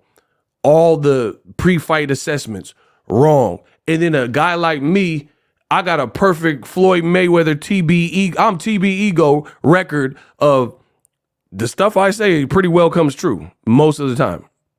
And then people are like, oh, I don't know. I don't know about this Ego guy. Shout out to Kurt Hurd. Get the claps up. He sent one of y'all lucky viewers Ego membership. And people have the audacity to question if I'm telling the truth. Insane. More proof. So Team Haney had no rematch clause versus Ryan Garcia in the event that he won. Right here, it's like literally on your screen.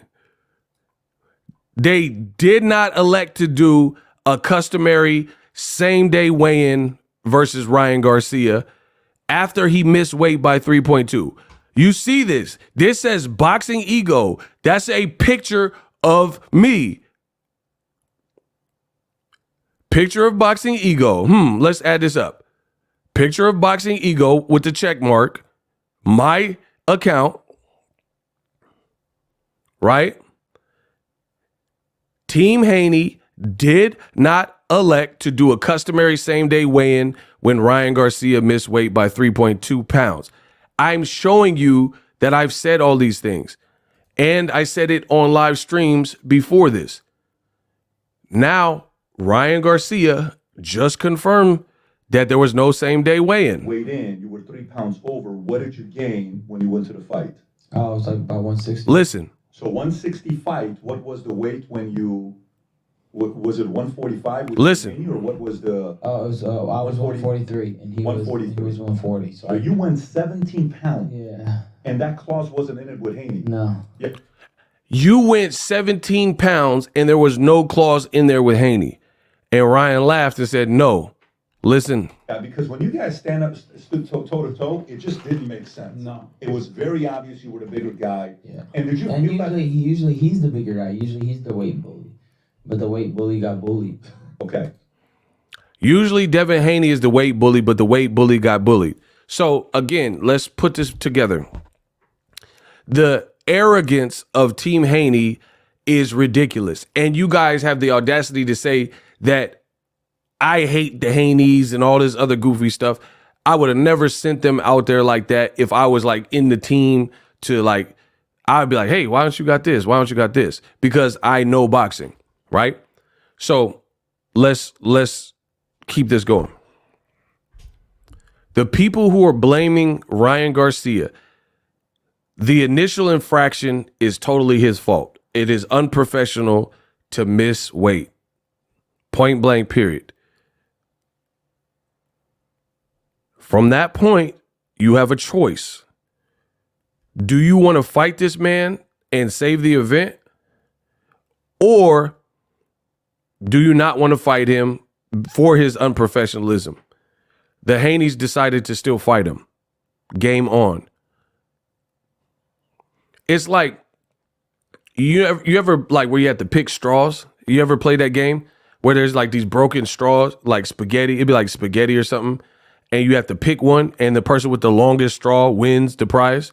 You can't pick a straw, and then your straw is this big, and you lose, and you could have won a car, and then you're mad because you picked the wrong straw, and then you blaming whoever else, the other contestant, for picking the longest straw. Ryan finessed the out of you, and your team is the reason for it because you guys even allowed this to happen. On the other hand, Gervonta Davis's team, they knew we have a star fighter.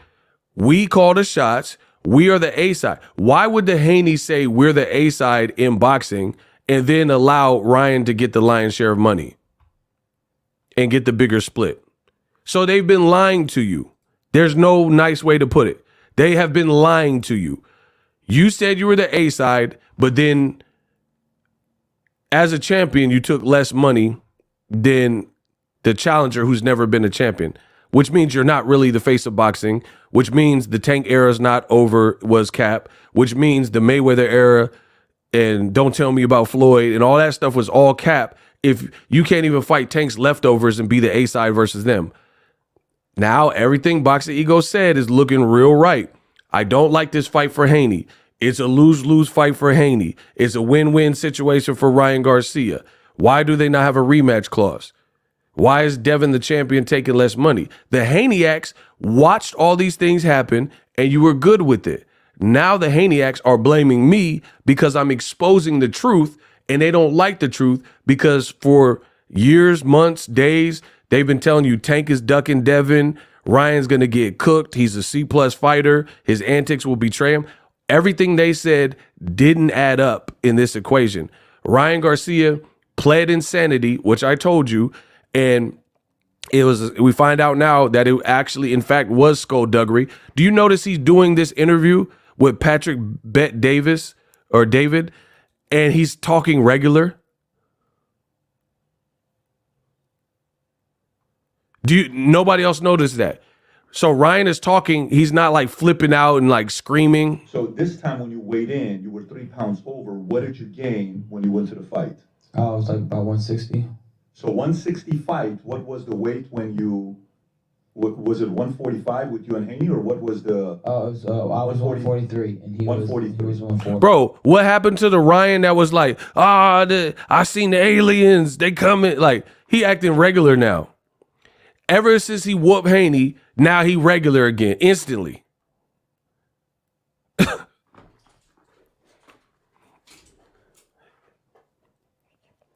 Has anybody noticed that? All of his posts seem a little bit more calmed down. I mean, he still might be saying a couple things kind of crazy. That might just be who he is as a person. But overall, he not doing like posting the chicks with the OnlyFans chicks and the bottles and drinking. I ain't really seen him there. Like I seen him, he was like, I'm at church. I'm in Miami. I'm jogging. I'm doing this podcast. He trolling Devin. He not really like doing nothing super over the top like he was building the fight. Nobody noticed that? Okay. And then Eddie Hearn is now confirming that they didn't have a rematch clause. They didn't have, like, after he missed weight. Listen. It was chosen not to be pushed. You heard that? Hold on. I feel that's a mistake. We felt there should have been a reweigh on Saturday. There should have been a reweigh. Chosen not to be pushed. And I feel that's a mistake.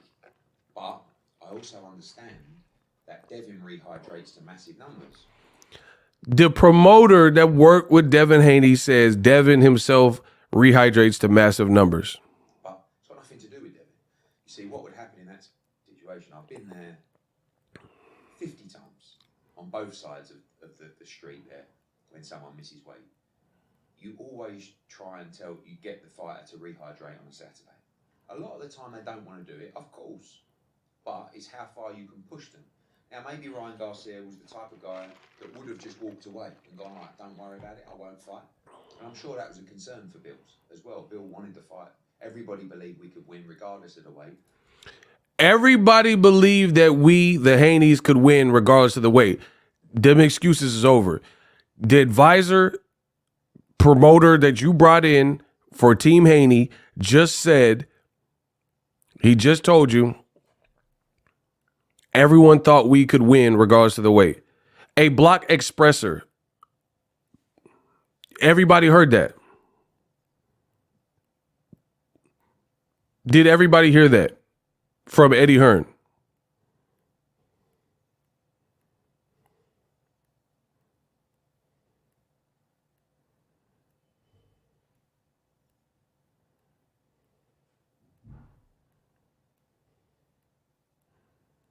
Reincarnate, absolutely.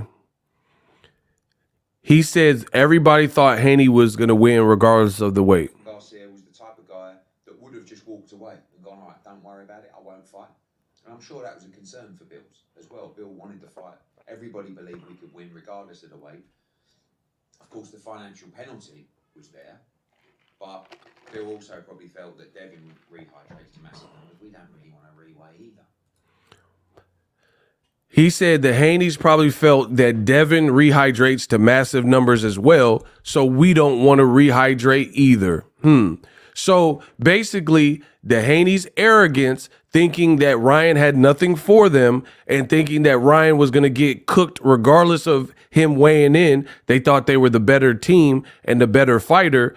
They didn't push for a same-day weigh-in, which is usually customary when someone misses weight. Like Andre Ward, my guy, SOG, versus Edwin Rodriguez. This man missed weight. They made him re-weigh in the next day, and he missed that weight too. So Andre SOG Ward, who's also from the Bay, he still chose to fight Edwin Delo. He told me this.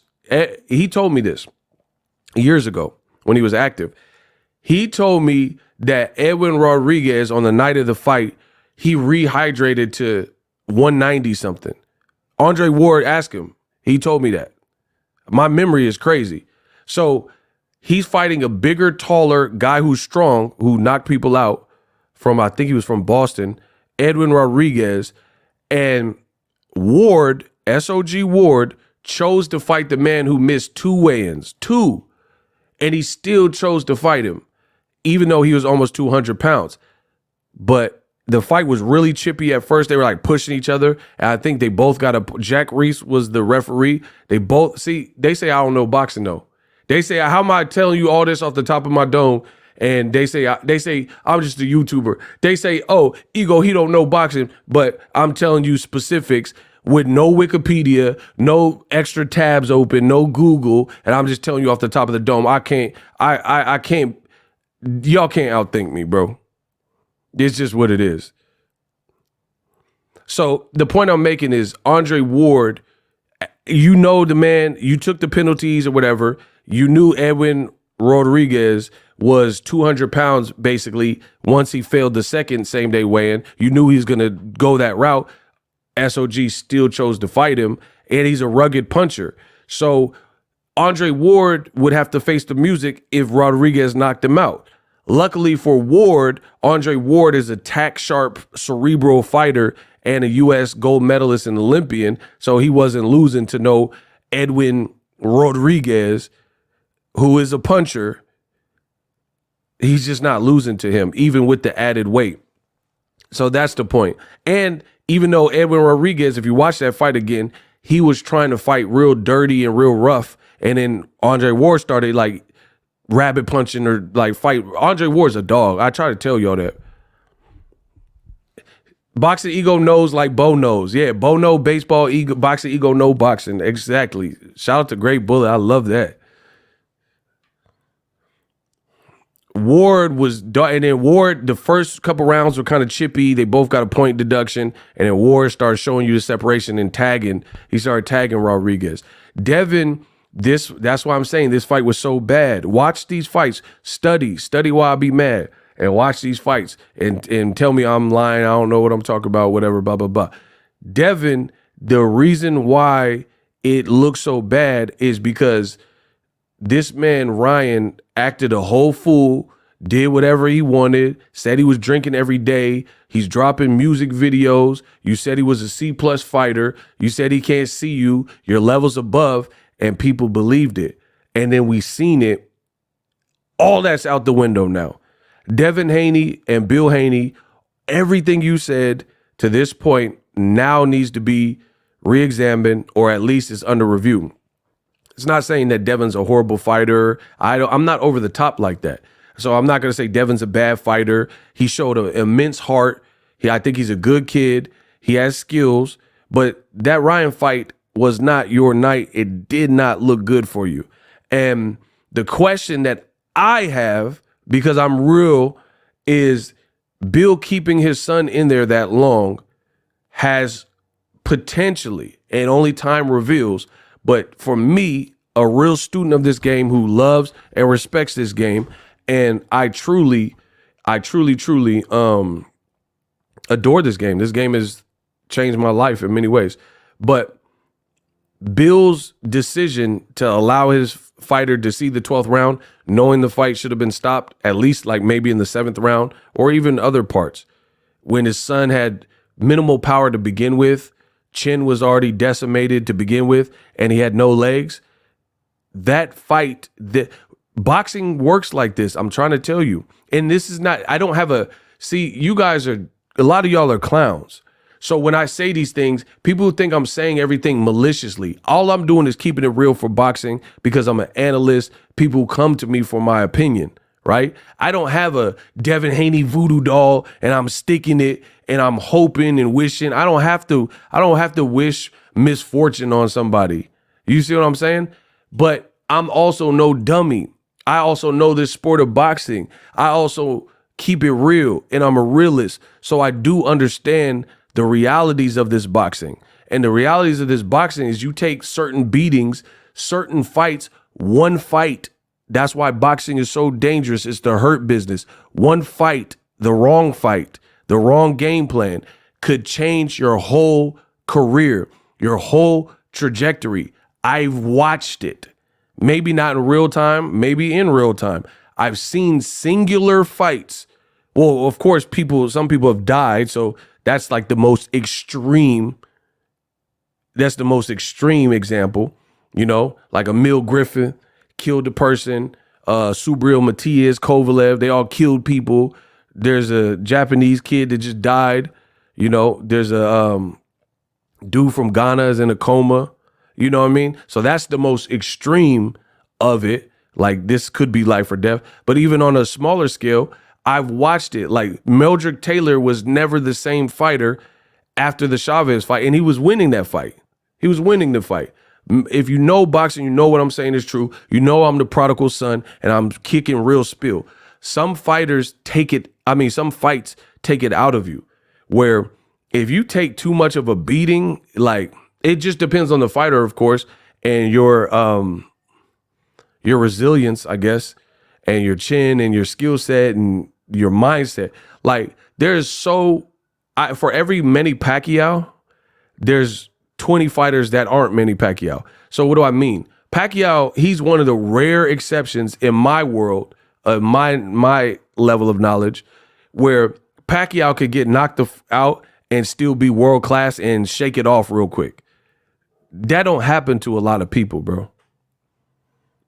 Manny Pacquiao is the person that comes to mind where he get beat up and knocked out early. Rustico Torrecampo. How do I know this if I don't know boxing? I know the guy that beat Pacquiao, Rustico Torrecampo. Y'all don't know these things, but whatever. Pacquiao got knocked out a couple times in the Philippines or whatever early in his career. Got knocked out by Marquez and still could contend and beat Keith Thurman's and give Floyd's a couple tough rounds, things like that. That's Pacquiao though. That's an exception. That man's tough. He's tough. Some people, they take an abusive, punishing defeat with it. Like, I'm telling you straight up, sometimes I know some of you guys, when I say this, I don't even want to say this because it's going to scare y'all.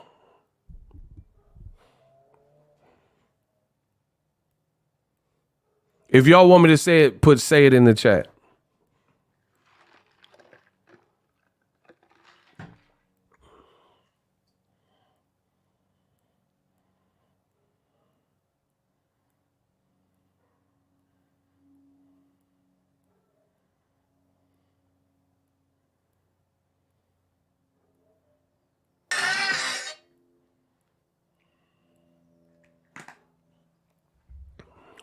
All right, I'll say it. Hold on.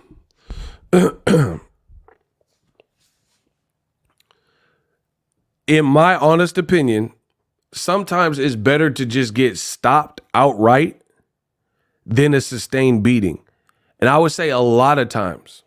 And I know I wish Roger Mayweather was still here because most don't know about boxing. They don't. I'm sure he can attest to this because he was the wizard when it comes to boxing. Sometimes taking a sustained beating is work. Like if you look at the fights where a person died, you'll notice that majority of those, it was a sustained beating more so than a single shot knockout and somebody just died after. I'm not saying it never happened, but I'm just saying if you look at 10 people that died in boxing, right? 10 people that died in boxing, a lot of times is when they're getting punished and bow, and then they're just too tough for their own good. Like, rest in peace, Maxim Dadashev. See, they say I don't know my boxing, but we definitely giving praise and saying rest in peace to Maxim Dadashev, who passed away after a very brutal fight. He was a warrior to the end. He just would not stop. No one stopped it, and he was too tough for his own good, and it should have been stopped. You see what I'm saying? Those are the fights that really like deflate you and like could permanently deactivate you if not treated, and no one's there to save you. I mean, even in the Rocky IV movie, where he's like, throw the damn towel, and they just didn't throw the towel, and they just let Drago. Then what happened in the movie? He dies. If he dies, he dies. You know what I'm saying? That's what happened. So that's how it usually happens in boxing more often than not. It's a sustained beating where someone's just tough and they just won't give up and they're trying and no one's there to save them. That's why they have the adage, like, sometimes you got to save the fighter from themselves. Age OSJ from Canada sent $7. The restaurant clip was sad ego. I actually felt bad for Haney. I know it definitely was sad, but see,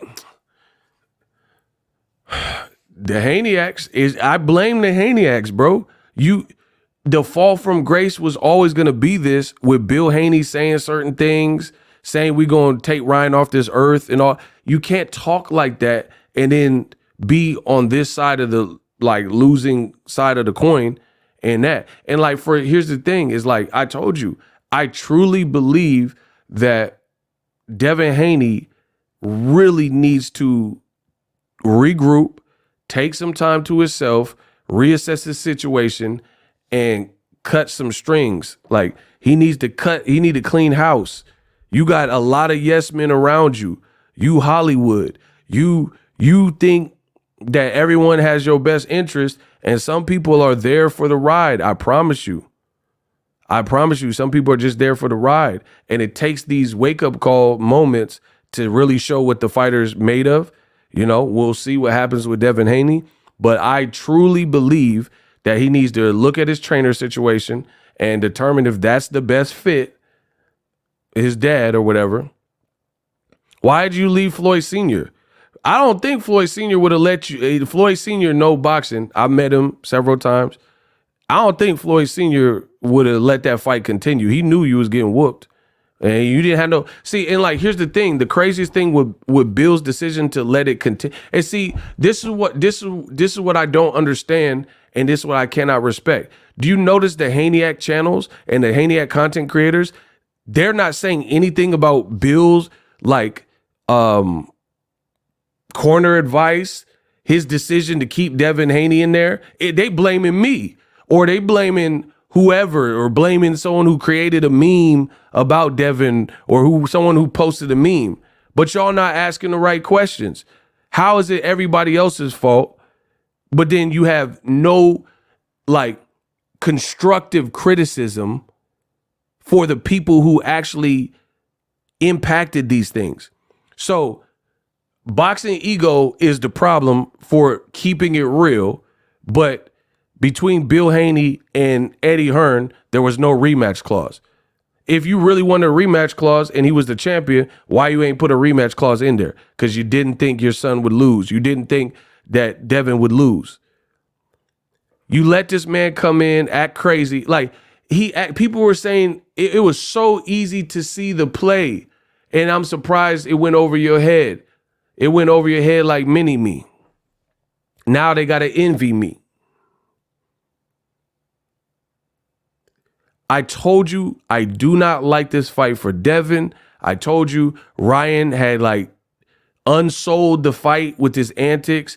You're putting him in with the Joker. Who knows? People were even saying, oh, they were going to say, they was like, oh, Ryan, he's going to disqualify himself. He was talking about biting Haney's ears. This was a bad look. You try to keep up with Tank and you try to outdo Tank, and this is what happens.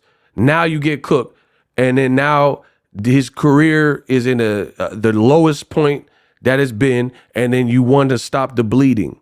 But boxing doesn't work like that. You can't run amok and then say you want to KILL Ryan and say if he eyes, and Ivan Drago, and say fight in the center of the ring, chump, and all this type of stuff. And then now when it doesn't work out, but Ryan cheated. Why'd you accept this man's money? Why didn't you cancel the fight? Fight Barbosa. Because you still thought he could win. You still wanted to outdo Tank. You still wanted a big event. You made your bed. And then you let him languish in there, showing nothing but heart. That's all Devin Haney really showed me. I didn't see this crazy, outer worldly Pernell Whitaker, Floyd Mayweather defense at all. He got touched in the first round with Ryan Garcia's infamous signature punch. Explain that. That's why I said this was the worst idea. It was the worst fight. I said it before the fight. I'm saying it after the fight. How Ryan, for the most part, he's known for his left hook. Like that's, if you had to watch out for one thing, that's what you had to watch out for.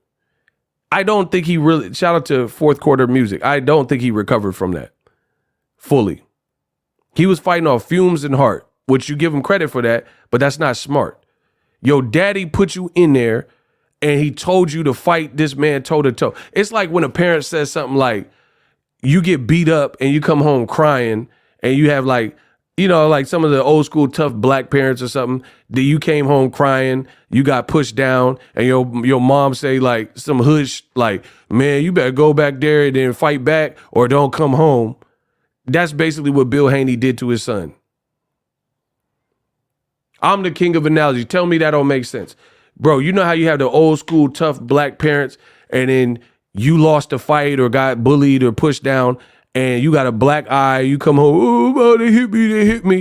And then your mom or dad be like, man, you better go back out there and fight back. Don't come back to this house. You ain't eating dinner if you don't come back. You're not going to make the Johnsons look like that. Some hush. You're going to say some hush like that, and you're going to send him back out there. You told this man, stay in the center of the ring with someone who's faster-handed, stronger, and miss weight. And then it's Boxingego's fault. It's Boxingego's fault for talking about it. Gotcha. That makes no sense. I'm the best in the business, and it's not even close. Now Devin Haney got to take – he's not coming back for the rest of this year. Book it. Canelo, Usyk, Broner, everybody fighting in May, so we know he's not coming back in a month when his jaw look rearranged. So he's not May is the 5th month. That's my daddy birthday month, right? He's not coming back May, so the next month is June. We know he's not coming back. That's 6th month of the year. That's half a year. Devin is not coming back this year. Because when would he?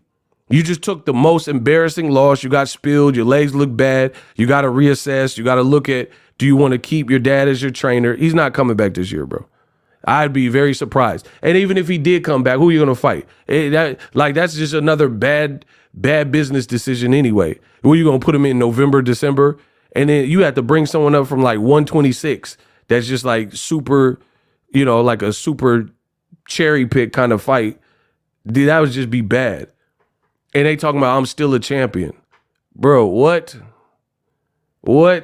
That like, and you say I'm wrong. Everything I'm saying is right. I'm trying to protect the kid. Y'all not. Y'all, the Haneyacks is saying I'm the problem, but I'm trying to protect him more than y'all trying to protect him. You got, like, for example, why is Devin, who's seen the video where Devin eating cake? People like, you can't even eat cake. You sipping through a straw and all this type of stuff. Why would you post that? Why would anyone on your team post a video of Devin? Hold on, I'm gonna show you. Devin Haney's team celebrates after the Ryan Garcia fight, and still because he got to retain his belt. Why would you have someone on your team post that? Like, be real. Be real with Boxingego. Y'all say I lie. Okay. Why would anyone on your team post that? Like, even if I'm not saying like you should. Hold on, I'll show you.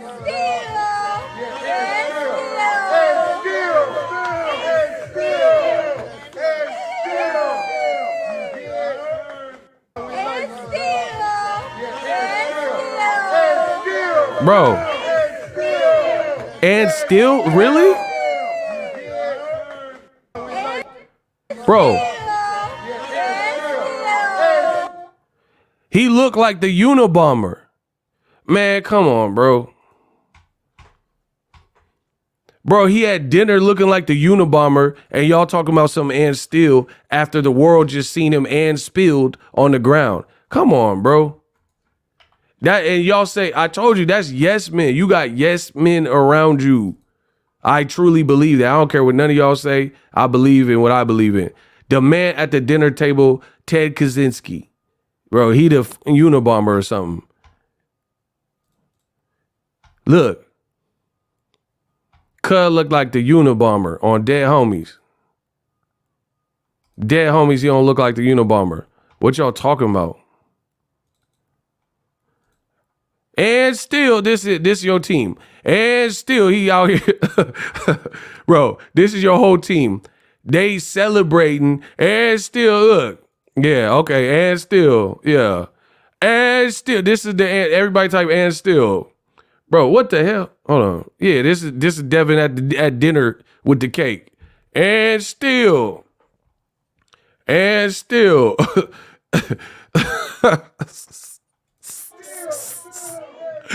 What the hell? Bro, and still, all right. Bro, the Unabomber at Cheesecake Factory or whatever y'all at. And still, bro, he look like me on this stream. Look, Devin look like me with this stream. We both some Unabomber. Bro, tell Dead Homies Devin look like me right now. Devin look like, bro, he got the, and still, bro. Yeah, you sitting still.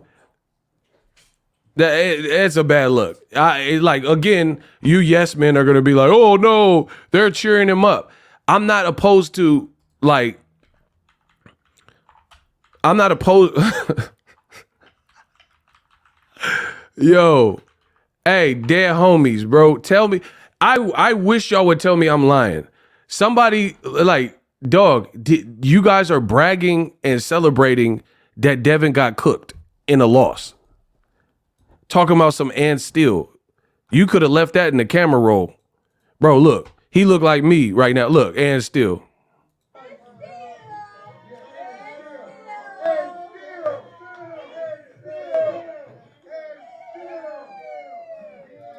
Bro,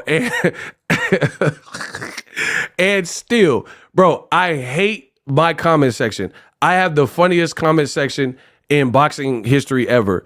The comments were so crazy. Some of y'all are out of pocket.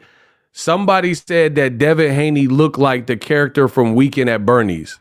I am so done. Whoever said that, stop leaving comments on my channel because I'm done. They said Devin was at the dinner and still, bro, what the hell? They said he was Weekend at Bernie's out. I'm sorry. Y'all don't want me to make these jokes. Bro, and there you go after the Ryan fight. And still, bro, what the, and still, yeah. Weekend at Bernie's, and still. This the Haney X. And still, look, there you go.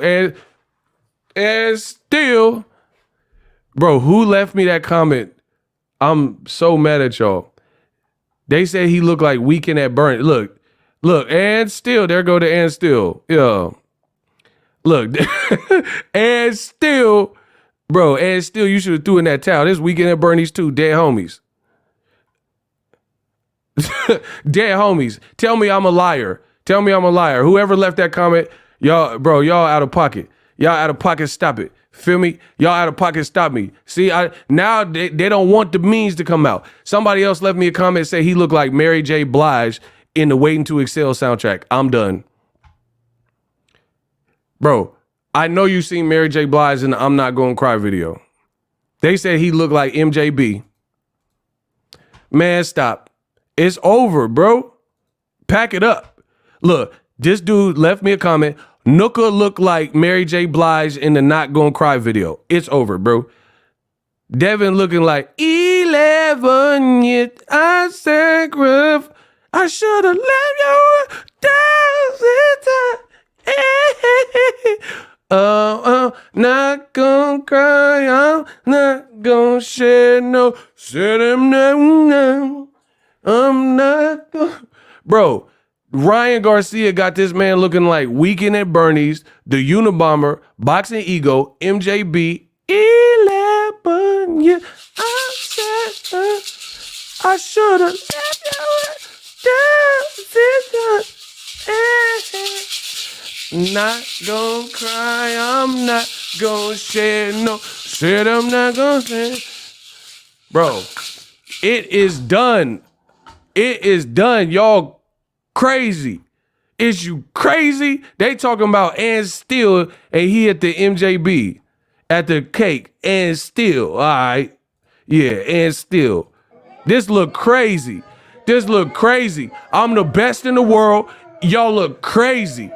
Y'all look crazy, and still, like, okay, now, let's be real. Hold on. They talking about and still. Hold on. Those were some jokes. Let's keep it real. Get my likes up. Y'all suckers don't know boxing. I told you I'm the best in the business, most entertaining, most prolific. Stop it.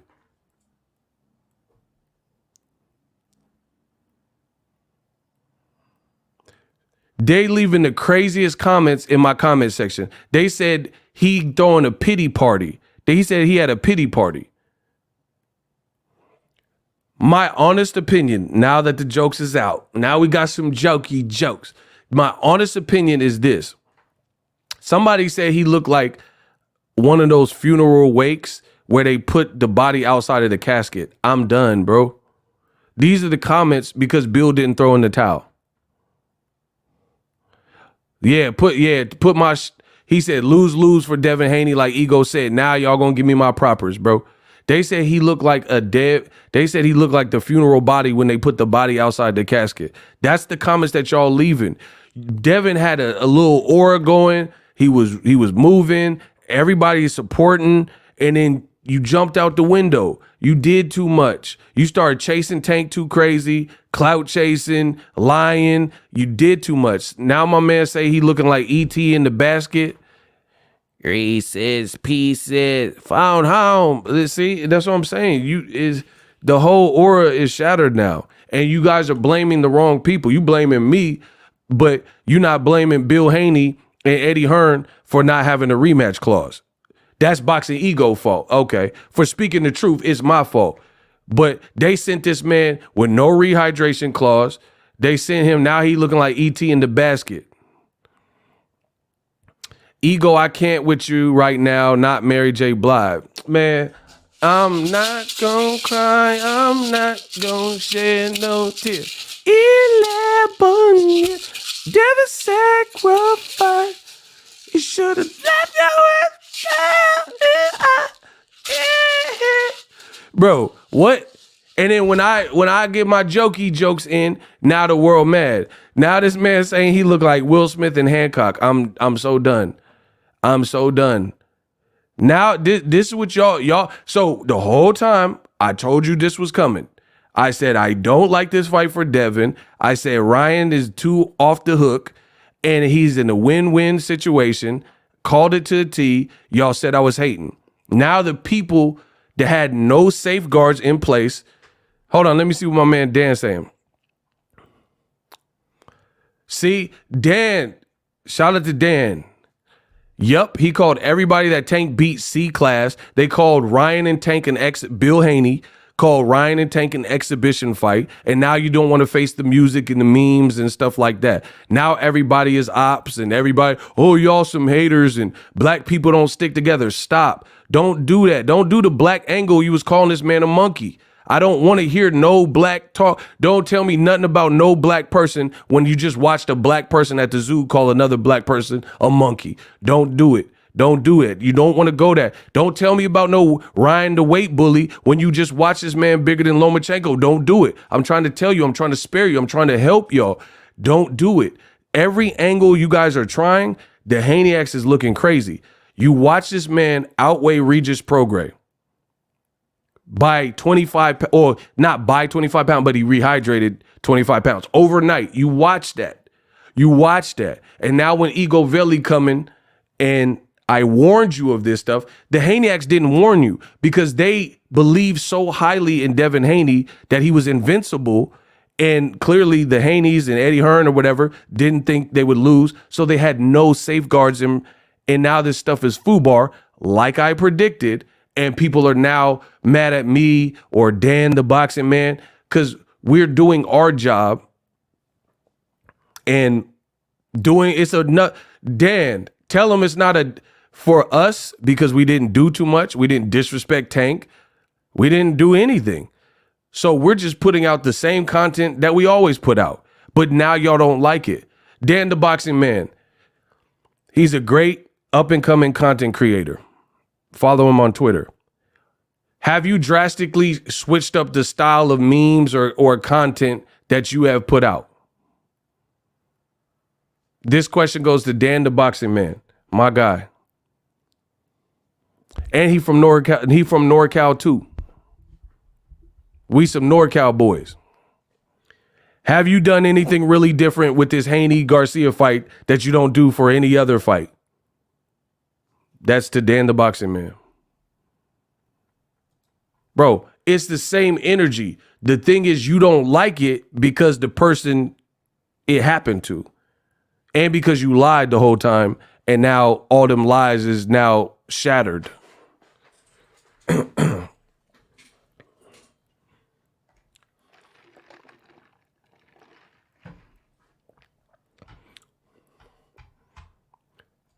There he goes. Listen to the man. No, I make memes on every fighter. Every fight I make memes. Exactly. So for people that kept it real, that kept it consistent, like myself from NorCal, like Dan, the boxing man from NorCal, this fight, our pages are really no different than before Haney Garcia. It's just a different fight to talk about. Notice the difference of the temperature in the room from the Haneys. Now they don't want to make content. Now they don't want to go live. Now they want to do like short videos or talk about Ryan, fighting Boots, like just ridiculous stuff. Who cares about Ryan Boots? Let Ryan have his moment. He won. People, Tim Bradley, but Ryan cheated and he was too heavy. Devin wasn't too heavy in all them other fights. Bro, you guys are getting cooked because you didn't keep it real. You didn't respect boxing. You respected one fighter and you put all your eggs in one basket. It happens. It happens. Ryan said he rehydrated to about 140 pounds on PBD podcast. Devin Haney rehydrated about 160 something versus Regis Prograis. It's done. It's over. You guys are using. Do y'all want me to? I saved the best for last. Do y'all want me to cook them? Run my numbers up. If you want me to cook them, this is gonna be the burial. We already had the ceremony. I already read the eulogy to all the liars and tell me I'm lying about anything I say. See, I don't have to lie to make a point. If y'all ready, type cook. I'm about to cook, and we're just talking boxing, people. And like I said, when you play the game so wrong, when you spread lies and propaganda about Tank, about Boxingego, about boxing, to try to uplift a particular fighter, and you play that politics agenda game, it will come back to bite you. Dead homies, it'll come back to bite you. And that's what people are facing. Don't be surprised if people start checking out from certain channels where they're like, man, I ain't even watching this no more. Everything wrong. All the information's bad. You were wrong. I guarantee you, all the comment sections probably just like, you betrayed us. You lied. You were wrong. How do you feel? I hear the sadness in your voice. That's how boxing fans are. I'm really about to cook y'all though.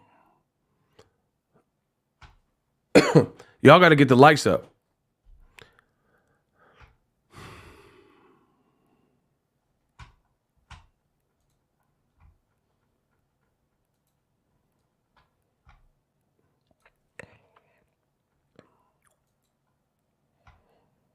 Hey, y'all got to get the likes up. We're struggling a little bit. The money, we made a lot of money on this stream, but the likes are kind of trash a little bit. Can we get the likes up real quick? Ohio style, what's up?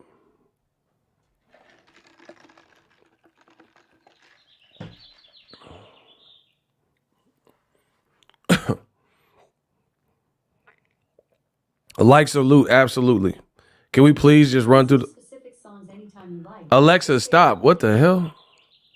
Did y'all hear that? Alexa, stop. Yeah, if you guys are in here, please smash the like button. I saved the best for last. I show you all my greatness.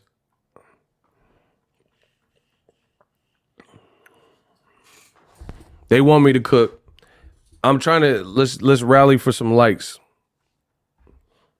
Rally the likes and then I'll cook.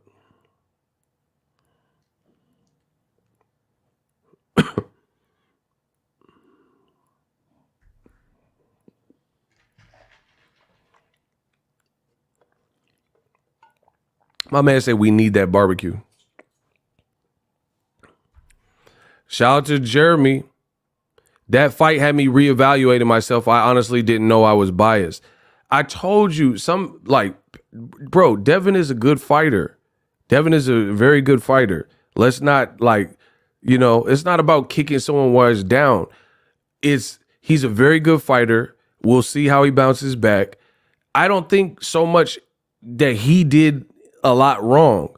But when you have negative energy, like you punch somebody in your gym, whatever happened with that, bloodied the Maurice Lee brother nose. Your dad said fight in the center of the ring and all of these things. We're here to kill Ryan. All these things. That was never a good look. And I told you guys these things.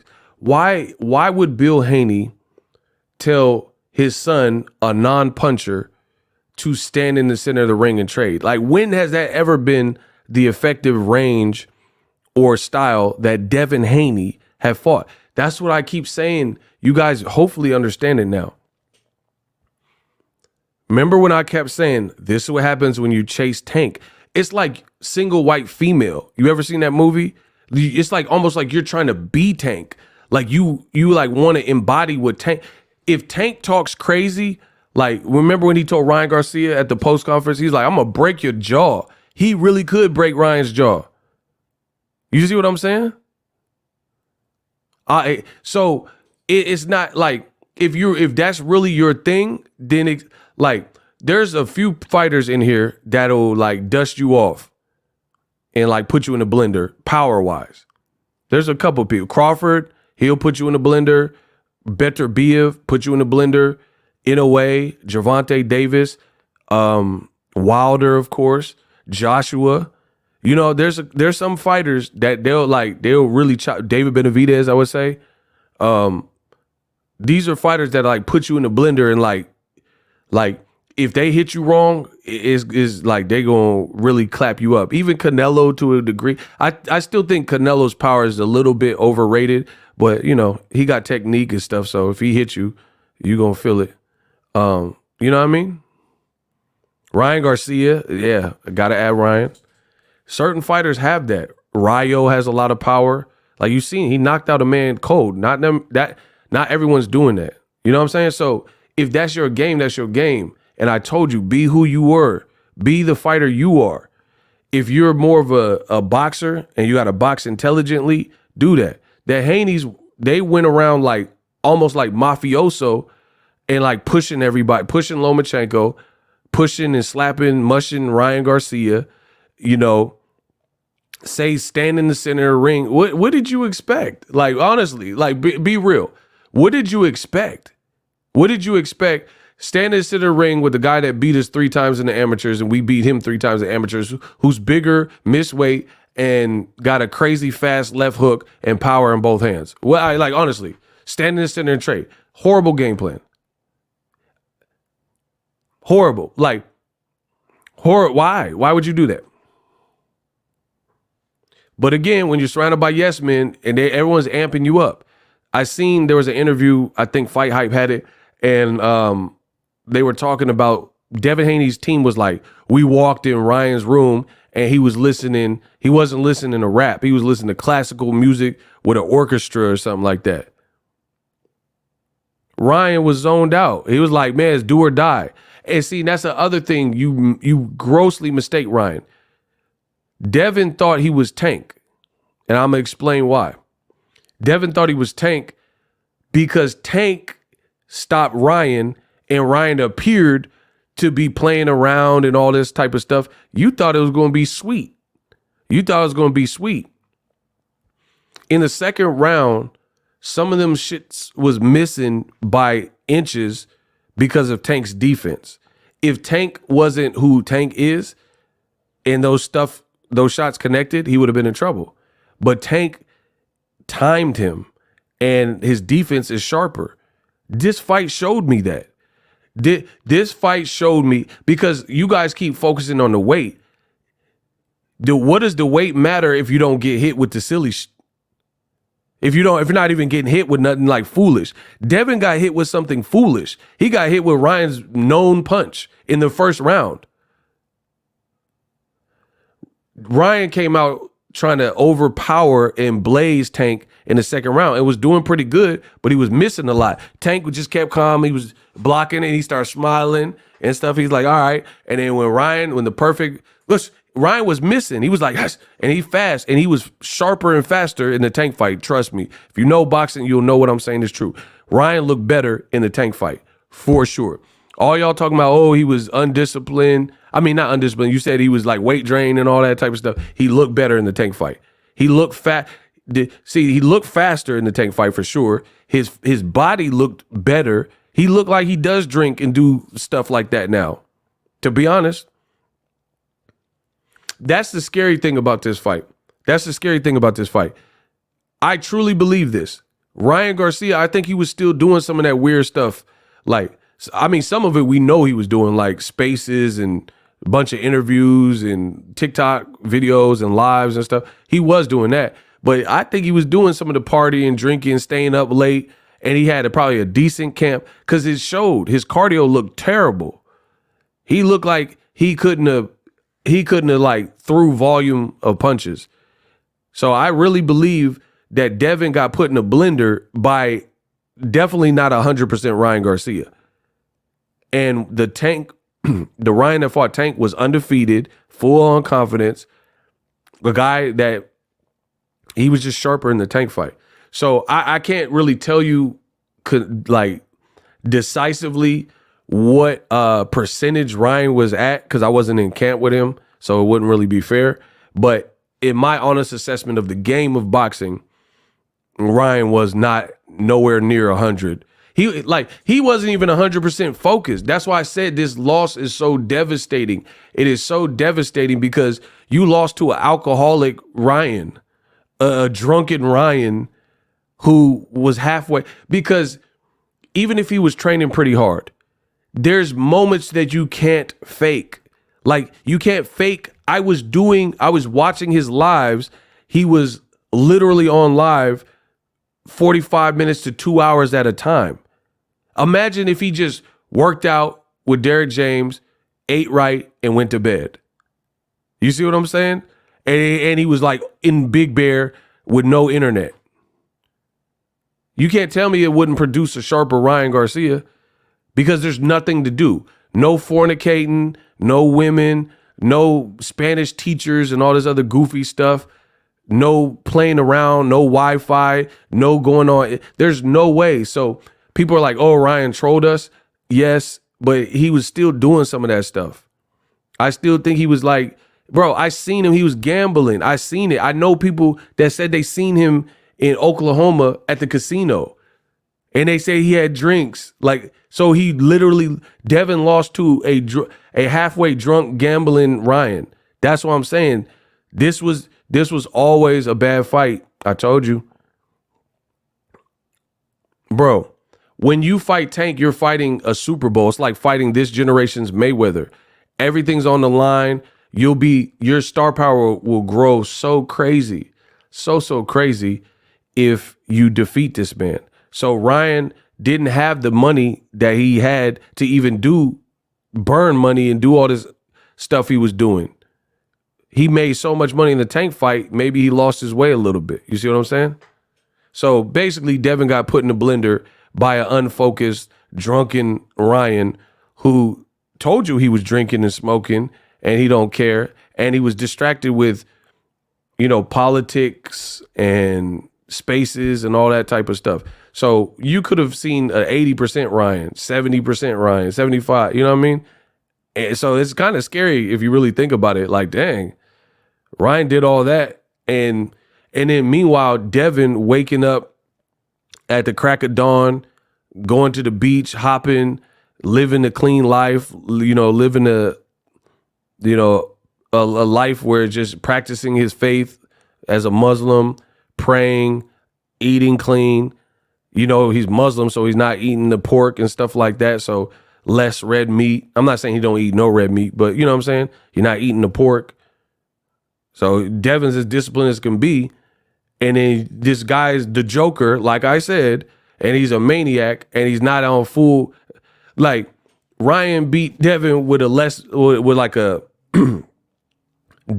was 100% iPhone battery. Ryan Garcia, iPhone battery 50 or whatever percentage he was on. Because he couldn't even throw no punches. Devin's best rounds were the rounds where Ryan really wasn't even throwing. Every single time Ryan opened up, Devin was hurt. Every time. Like when he really decided to just open up and like stand his ground, he was hurt. Devin's best punch was in the third round where he pushed Ryan's back and like Ryan looked off balance, leg looked a little bit like, okay, like, oh, okay. That shot got me.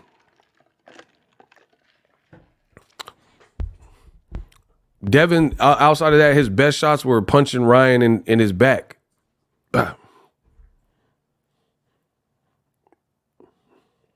Look, these are Devin's best shots.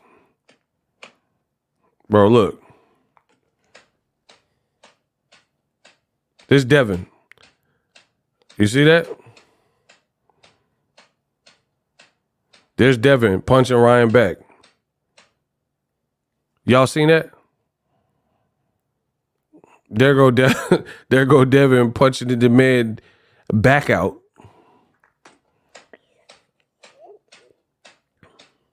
There go Devin right there.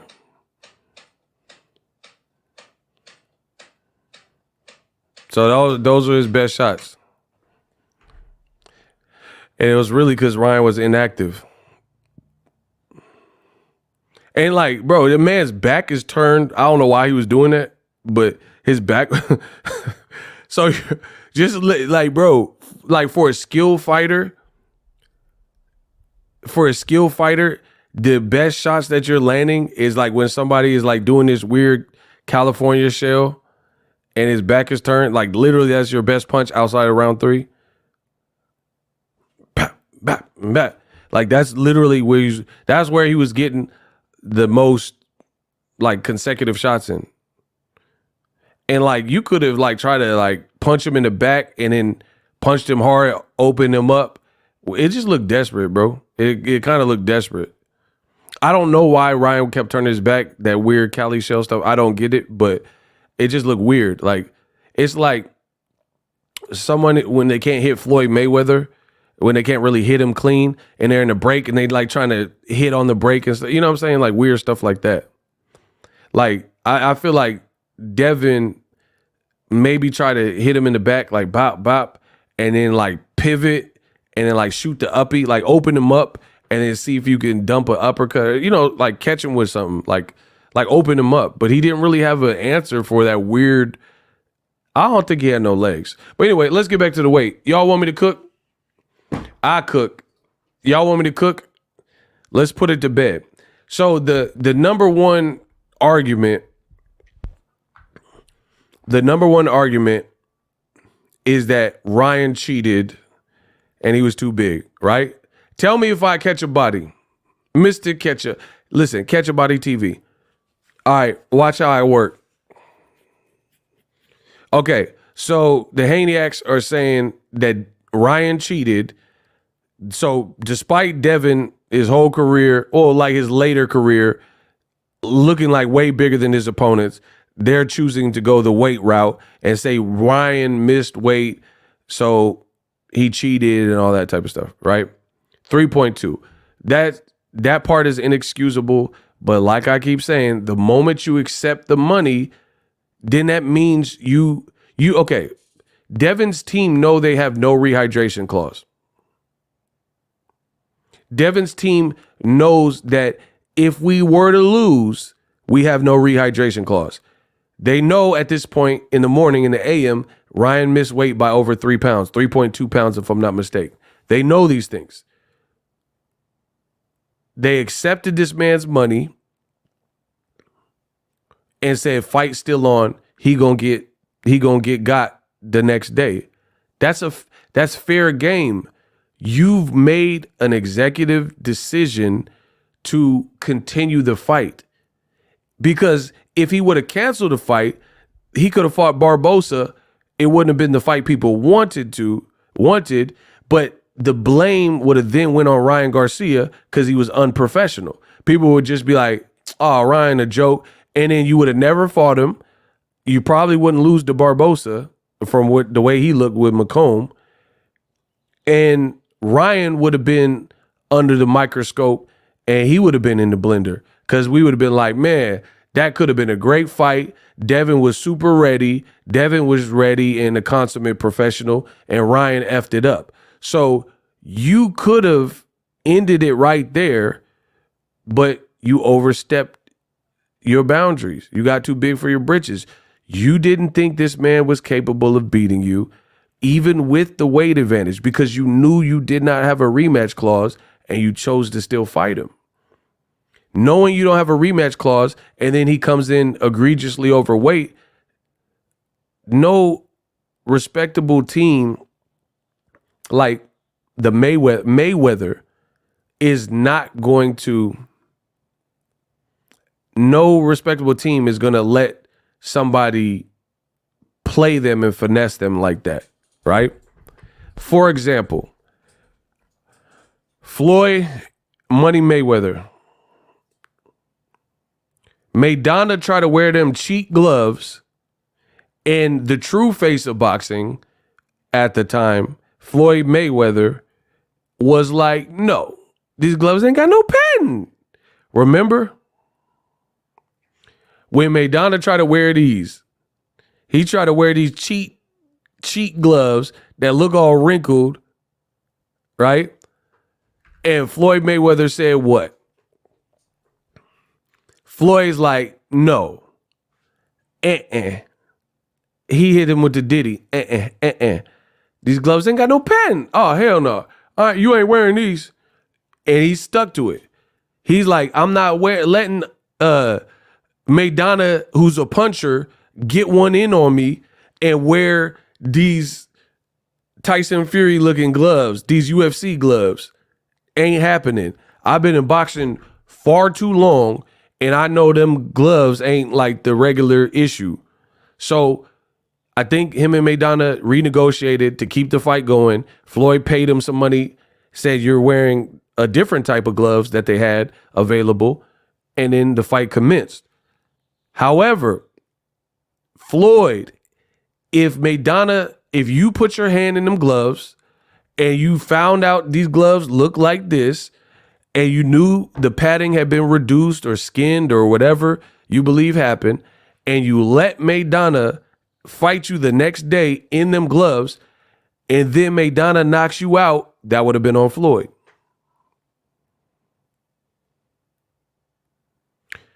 However, Floyd being a boxing genius, he is not going to let somebody dictate to him and play him out of position.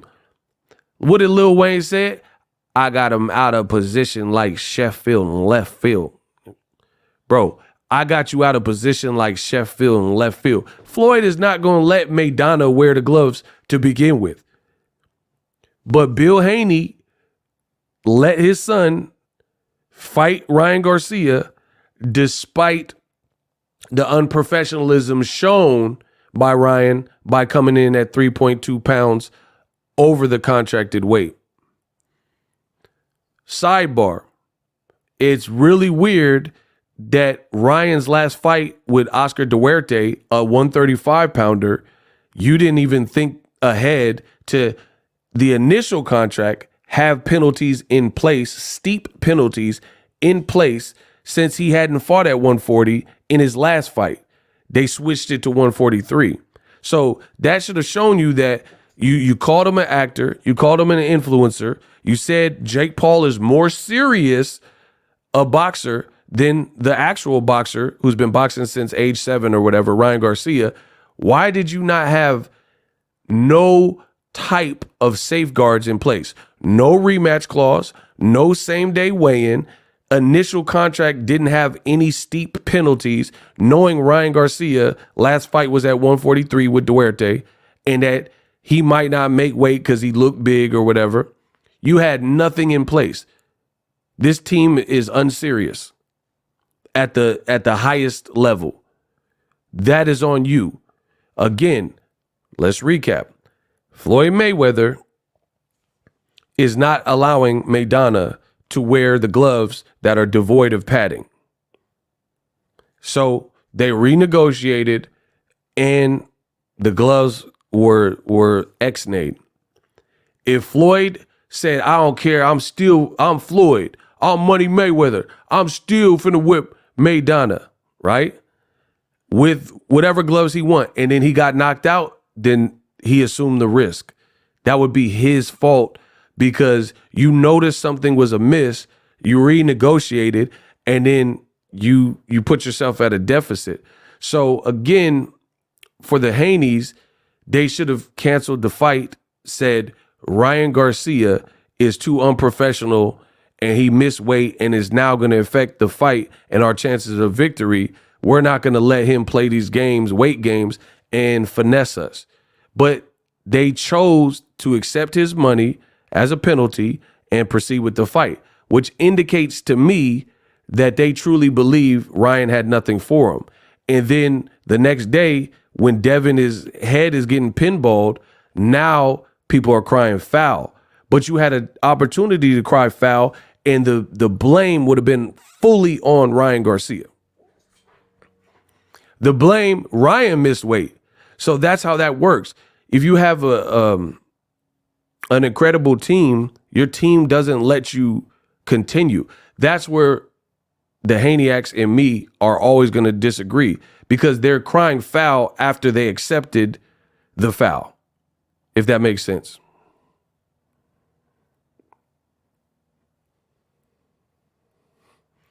Dan the Boxing Man says Keith Thurman did the same BS. He said, I don't need Vada to fight Pacquiao. I can beat him either way. I thought of that too, and I'm glad you said that because it definitely reminded me because I forgot. But that's exactly it. Keith Thurman, one time Thurman said, who care about Vada?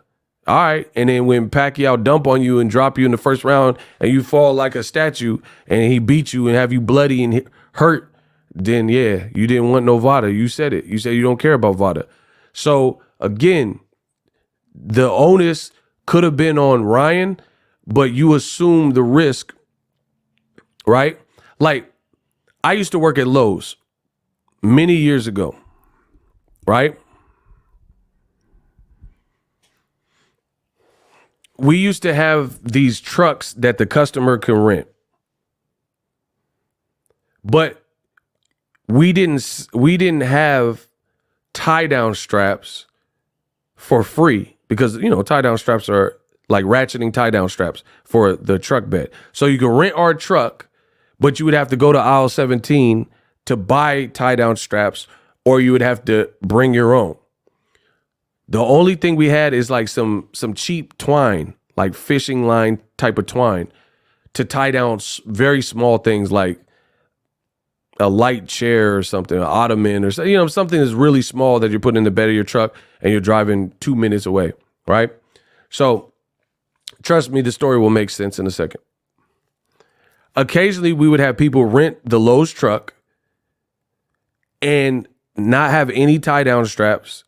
And then they would buy a big, huge refrigerator, like 24 cubic feet, Frigidaire, Samsung refrigerator. You got this big, huge box. We can help you lift it into the car, but you need a tie down strap because this refrigerator is huge and you're about to get on the freeway to go home. So that little bit of like fishing line twine is not going to secure a big refrigerator. You could go into the store and for whatever, $50, you already spent $2,000 on this fridge. Go to aisle 17, buy you some ratcheting tie down straps and tie it down so it's secure and the fridge don't move as you're driving, right? You would get cheap customers who we would put the fridge, this heavy, bulky fridge that brand new in their car, and they would try to drive home and they would not have any tie downs. So the fridge or whatever piece of furniture could fall out. So one time a customer came back fuming and they were like, "Oh, I'm going to sue you. We're going to sue Lowe's," because they were on the freeway and their appliance fell out of the car. But you can't sue Lowe's because we had you sign a form that said you are responsible for what happens because there's no tie down straps and you're driving out of the parking lot without securing the refrigerator or appliance. So when it fell and broke, that's your fault. That's your fault. Nah, he said the Vallejo, he's talking about the Vallejo Lowe's. Let's get it. So the point I'm making with this story with the appliance is this, is the onus is on the person who's too cheap to get the safeguard, to get the tie down strap, to secure the fridge. You just spent $2,200 plus tax on a big fridge, and then you're driving away without securing it. And then when it falls out like a dummy, when it falls out and it breaks, now you have a broken fridge, you have a mess, you might cause an accident, which is another issue, all because you didn't want to spend the money to get the extra step, a tie down strap. That's Devin Haney's team. They try to drive with a big appliance without tying it down. You had no rematch clause to force a rematch. You had no same day weigh-in to enforce that you gave Ryan 24 hours to rehydrate to whatever he wanted to. That is 1,000% your fault. He said the person driving the truck was Bill Haney. That's what I'm saying. That's your fault. You have to look after your fighter in these situations and make the business decision. Bill Haney's always talking about Mayweather. He's always talking about Ellerbe. Well, if you were still like in association with them, they were the type of people that would have let you know this. Leonard Ellerbe is not going to let somebody get over on Tank like that. Trust me, it's not happening. So the people who are crying, like, "Oh, Ryan cheated" and stuff, that means if you believe all that, whatever, you let him cheat. You helped him cheat by agreeing to that. And I told you this was going to spell trouble. I told you it was a lose-lose situation for Devin Haney, and now people are crying about it.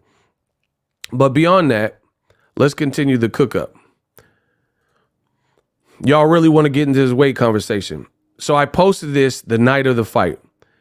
I said, this is before the outcome, right? I could show you. This was at 6:21 p.m. So before the fight even took place. Boxingego said, "It looks like Devin Haney rehydrated better than Ryan Garcia. We'll see in the ring what happens." So this was before Devin lost. These dudes are both rehydrating a lot of weight per capita, like more than normal. So this is Ryan Garcia. This is his face. So he put on some weight from, the initial. This is how he was looking, right? They try to make it like Ryan Garcia was Debo sized or something. But look at Devin. Look at Devin's face, bro. He rehydrates a lot. So we can't play that rehydration game. Tell me Devin's face don't look full, like he rehydrated a lot of weight. So that was a fair fight, bro. Devin looks big. Devin looks big. And now people want to cry about it because the fighter that they hoped would win didn't win. But you can't tell me like Ryan was the only person that looked bigger than 140 pounds. It's just, that's not going to fly. So I didn't see Ryan Garcia looking gargantuan and Devin Haney look like Lomachenko or something, like he was like miniature. You guys are trying to make it like that because you're trying to save face.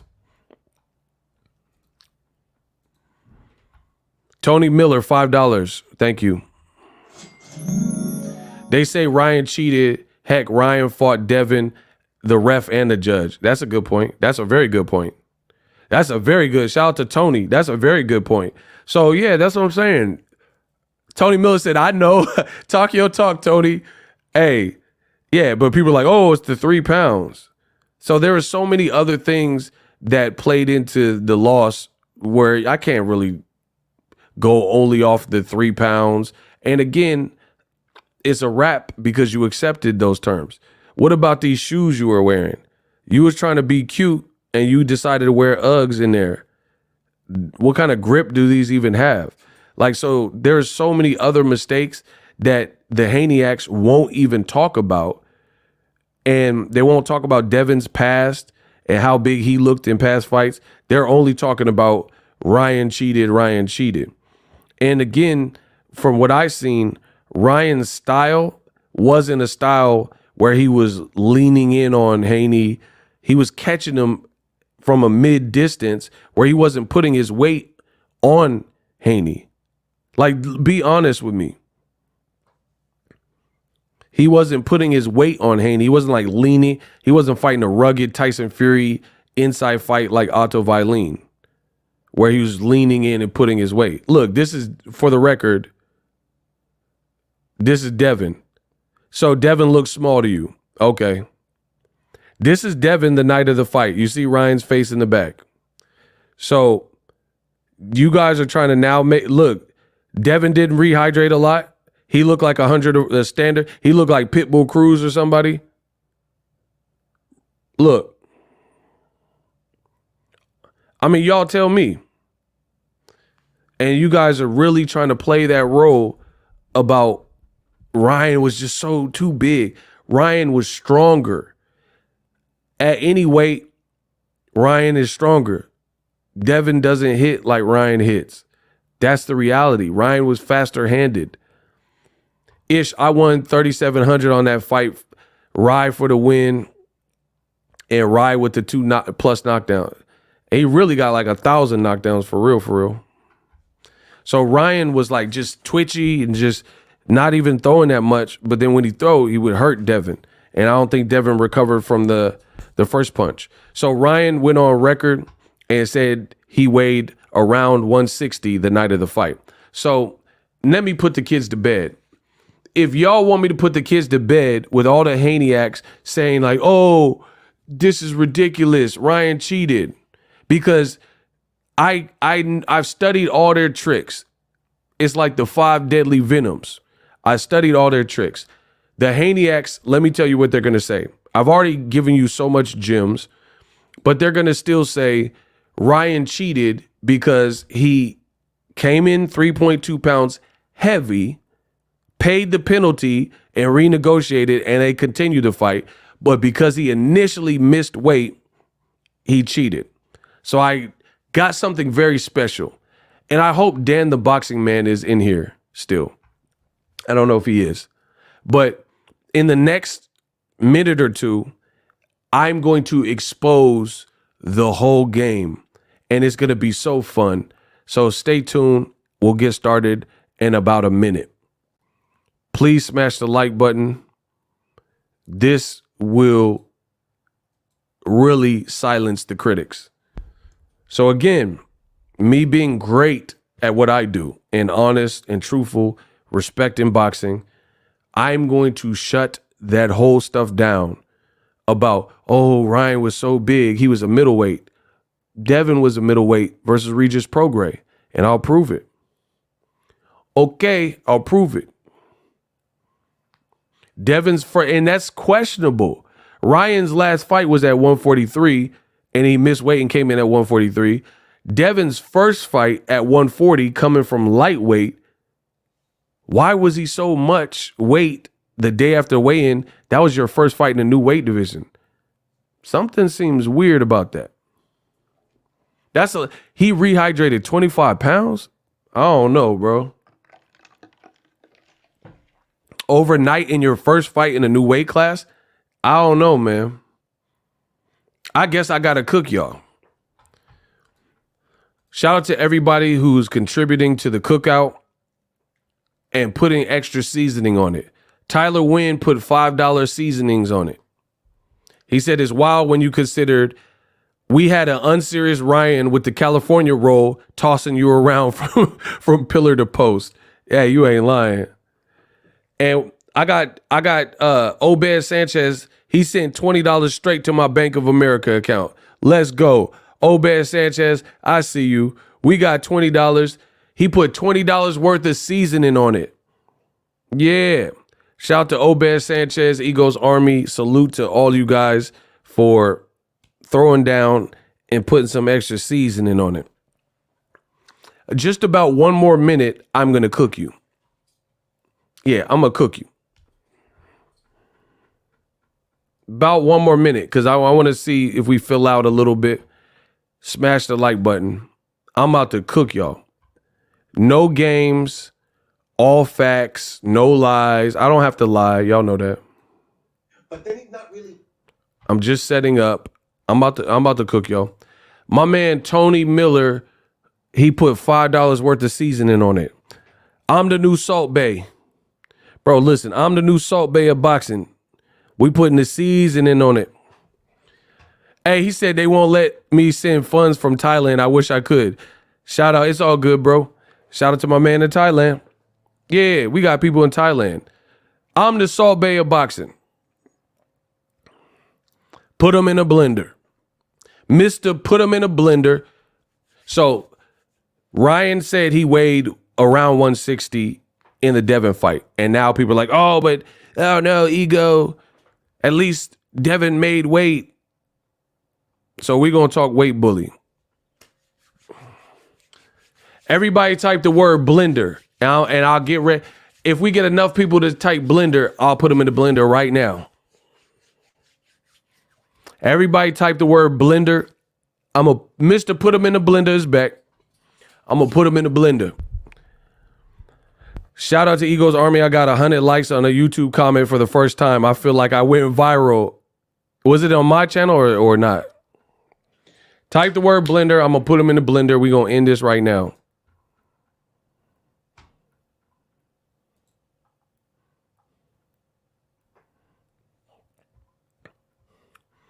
Come on, get the likes up. Everybody say put them in the blender or blender.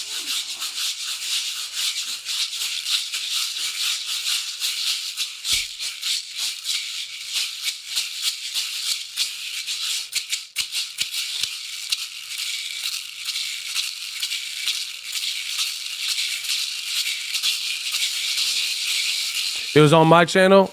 There we go. He said with the cake. All right, I'm going to look at it after this. I Fly Spirit. I'm going to look at your comment. All right, let's go. So shout out to Mill City Boxing, the man Mill City Boxing. He got an interview with Regis Prograis, right? And Regis Prograis is basically saying that what Devin Haney experienced with weight games was similar to weight games that Devin Haney played with him. Before I start, we got $10 more seasoning.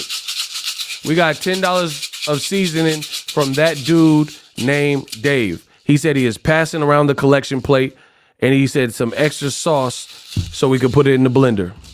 I appreciate y'all for the extra seasoning on the channel, for the extra ingredients so we can make this smoothie for the Haneyaks. We're going to put them in the blender now. Now, Mill City Boxing, shout out to them, follow him. This is Regis Prograis. In your division, that's He what said he's the- going up to 47 or whatever. I mean, bro, like, I respect him. I'm not gonna lie, bro. I respect him because he's shifting boxing right now. Like Ryan Garcia is shifting boxing. He's not fighting for belts. He's making a lot of money. So why even care about the belt stuff? Like, cause you making so much money. He didn't even care. He was like, man, I'm gonna have that. You're not gonna have this advantage over me because the thing is, like, that weight shit, it really make a difference. They said weight division exists for a reason, right? So with him, he was like, man, Tank fucked over him because Tank made him stay at a certain weight. So Tank did that shit to him. So he's saying he learned the game of strategy and the weight stuff. And he did that shit to Devin. You know, so he learned about that. He did that shit to Devin. And really, and you know, to bring my shit up, like Devin kind of did to me. In my contract, he wasn't supposed to be at a certain weight. He said Devin did it to me. In my contract, I couldn't go over a certain weight, but Devin did. He over certain weight. And I can't say that he was did the IVs and stuff like that, but he did get real fucking big. He was like from 140 to 166. That's a big difference. And usually He said Devin went from 140 to 166. It was actually 165 though, but still. don't get like that without an IV. And in my Normally you don't get like that without an IV, says Regis Prograis, who fought Devin Haney. contract, he wasn't supposed to do that. And I can't prove he did or not. I don't He said in the contract I had, Devin wasn't supposed to do that. know. But whatever it is, but still he was way bigger. And it's like a karma thing, you know? Whatever it is, Devin Haney was way bigger. Now he's experiencing karma. That's what I look at. It's like it's like a karma thing. Ryan did to him. Like the same shit he did to me, Ryan did that shit to him, and on a way worse level. You know, And Tank did it to him. Exactly. All that shit, all that karma shit, everybody. Yeah, right. It's like Tank He said they all experiencing that karma. did to you, Devin did to me. Now Ryan did to you. You know, Tank did to fucking Ryan. Ryan did to Devin. Devin did to me. You know, all the weight shit. You know, it's like it's all about the advantages and like every little advantage you can get. That's what they do. But at the end of the day, karma's real, bro. I just feel like that karma shit is real, and that's just how it goes. So, in multiple interviews, Regis Prograis has said this. He said in his contract, he couldn't rehydrate past a certain amount. But Devin Haney broke that contract.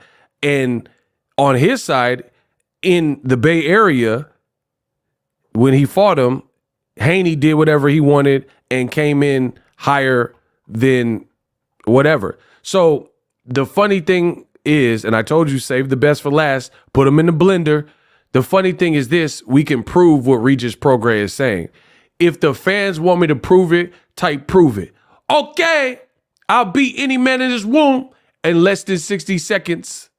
Okay. Hey, Linda, don't go too 400. It'll be over in 60 seconds. Ego Lee is back, dragging the Ego Lee story. Hey, Linda, don't go too 400. It'll be over in 60 seconds.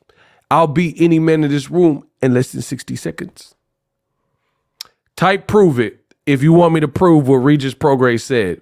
I'll show you receipts. Let's see who really won it. See, now I told you, you shouldn't lean in so hard on things and matters you don't know. Because if it comes down to knowing boxing and testing boxing ego's intelligence, I live for these moments because these young boys can't beat me. All the Haneyaks, they think they outsmarted. So their main argument, so we're clear before I put them in the blender, is Ryan cheated because he broke the contract and he did something illegal. And I will prove Devin broke his contract and did something illegal versus Regis Prograis in the same thing. And we will confirm what Regis Prograis is saying 100% if y'all put prove it. So I told you not to play this game with me. You either know boxing or you don't. This is where I put them in the blender. All them excuses is dead. Ryan won. You should have let it be that. And just say, good job, Ryan. Hopefully Dev get the rematch. Hopefully Dev bounce back. But since the Haneyacks won't die and they want to get fried, then let's go. And I told you I won't lose. I will prove what Regis just said live on air, and these dudes ain't nicer than me. So how about this? There's multiple ways to support my channel. There's paid ways, right? Cash App, PayPal, link in the description. Join StreamYard, or the free ways. You can hit the like button. How about when I slaughter these dudes in the Haneyacks, you stop watching them? Can we do that? That's another way. Let's clean boxing up to the people who stop patronizing anything that ain't real in boxing. How about that? How about that? Let's clean these streets up. 2024, I told you, is going to be the worst year of your life. If you're not talking the truth, oh my gosh, I feel sorry for you. So let me cook. Hey, y'all want some seasoning? I got y'all. I'll prove what Regis Prograis just said on air right now. So recap. The Haneyacks keep telling Boxingego, Ryan cheated. He was contracted at 140 pounds. True. He missed it. True. He weighed 3.2 pounds. So he broke his contract. Regis said Devin did that to me, and I just took it on the chin until now. Now it pertains. Now he's revealing the information. I'll prove it. So somebody say when. I told you I came to work. We gonna see who knows boxing. And now from this moment on, we will see who's telling the truth, because everything I say is true, and I'm gonna break it down with receipts to a T. So somebody say when is up. I'll prove that Devin Haney broke the contract with Regis Prograis live on air, since that's the excuse that y'all want to use versus Ryan, and with Ryan winning. But the bad guys probably know where you live. Good luck. Okay, he put $10 more seasoning on it. He said he likes his. I like mine's with lemon pepper. We got another $10. He said, I like my seasoning with some lemon pepper. Win, let's go. Shout out to Business Brain. He been holding it down. We'll prove that Devin broke his contract as well. I don't know why y'all wanted this. I didn't have to do this, but y'all made me. Give me a countdown starting from 5. It is up. Countdown from 5, and I will start. So give me my proper countdown. I think I'm all set up. Chef Ego, I'm going to put the seasoning on y'all, and we're going to put it to bed right now live. Right now live. West Side. 5, 4, 3. Okay, hold on. We got 4, 3. And you won't see me sweat. 3, 2, 1. It's showtime, baby. Boom. California State Athletic Commission to cancel bouts if a fighter is 15% over the contracted weight. Damn, I'm good. Oh, hold on. I'm just getting started. That's just the introduction. Ego Cochran is back on the case. I just showed you. As of Wednesday, October 16th, 2019, the state of California invoked a brand new rule that stated if a fighter is over 15% over their contracted weight, what you see it on screen, CSAC, because y'all on my sack, so CSAC, and I'm from California, right? CSAC to cancel bouts if a fighter is over 15% of their contracted weight. Hold on. So I know this is just an article. Y'all still want to doubt me. So first, we know Devin fought in California because I'm from the Bay Area, and he fought in my backyard in San Francisco, which is in California, Chase Center Arena. I went. So you guys see this, California State Athletic Commission to cancel bouts if the fighter is 15% over their contracted weights. Now, that might not be good enough for some of y'all, so I took it here, california.gov. This is the Department of Consumer Affairs, aka CSAC, California State Athletic Commission. And I will get to that Cash App in a second. Let me mosey on down to section 299 under dehydration and rehydration. Oh, why yo? Oh my, I know the section number. This is going to get ugly. Mayweather versus Gotti. This is Mayweather versus Gotti all over in 2024 because you didn't want to listen. You kept going against Boxingego, big receipts. Now you got this. Now it's coming. How do I know the section numbers? They say I don't know boxing, but I know the section numbers. It's about to get bloody. So I'm on California State Athletic Commission under the section 299, dehydration and rehydration. So we click on that. Section 299, dehydration and rehydration. This is the code of regulations, right? A, contestants shall only rehydrate orally. Use of an intravenous therapy, like an IV, to rehydrate shall be prohibited and prohibit the athlete from competing. Devin Haney rehydrated 25 pounds. The clip I showed you from Mill City Boxing, Regis Prograis says he can't prove it, but the fact that Devin rehydrated 25 pounds overnight from 140 to 165, he's saying it's sus.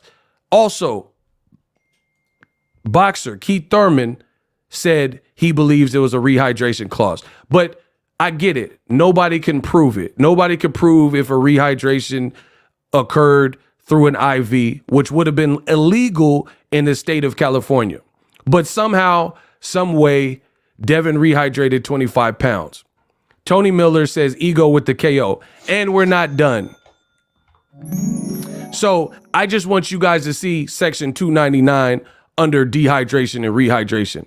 It says B, contestants may be required to submit urine specimen for urine a specific gravity test prior to competition to verify proper rehydration. Probably wasn't done for Devin Haney's fight in San Francisco, right? So that's the section under dehydration and rehydration. Now, I get it. The haters, they're going to say like, oh, ego, that's speculation. He rehydrates 25 pounds. It's natural. We don't know if he used the IV. Okay. They want to play with me. We don't know technically, even though that's a lot of weight. And Regis Prograis said it. Keith Thurman said it. You know, I haven't really seen a guy in his first weight class jump up from 35 in the Lomachenko fight to 140 in the Regis Pro. The very first fight in a new weight class, and you're rehydrating 25 pounds overnight. This is your first fight in the weight class. But okay, I get it. I'm ego cockroach. The fans want more. They saying, oh man, that's just speculation. You can't prove it. I guess I lost. I can't prove if Team Haney used an IV intravenous rehydration. So I guess I'm screwed. Think again. Boxingego will now take you in the CSAC section 298 weight classes. Yeah, let's take a look at them weight classes. Y'all thought it was over? I told you, keep going against me. Keep trying to counter produce me. You know, they trying to counter program me. Keep doing it. Keep trying to counter program me. Now we on section 298 weight classes. Keep trying to counter program me. We'll see who know boxing. We'll see who's telling the truth after this episode. Okay. So, section 298. Section B. No contest shall be scheduled and no contestants shall engage in a boxing contest where the weight difference exceeds the allowance as shown in the following schedule without the written approval of the commission. In the event contestants are in different weight classes, the weight difference allowance. So, but that doesn't even apply. So I'm not even going to read the rest of that. Once again, Section B, no contest shall be scheduled and no contestant shall engage in a boxing contest where the weight difference exceeds the minimum, this allowance shown in this following legend. I know y'all don't want me to read that. Get my likes up. Stop playing with me, bro. Stop playing with me, bro. You guys heard it.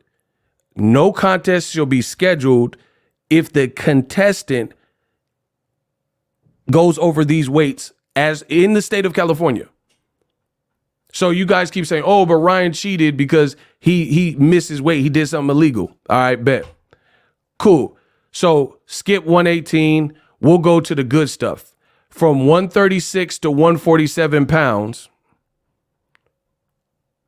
you're not supposed to be more than 7 pounds. Right?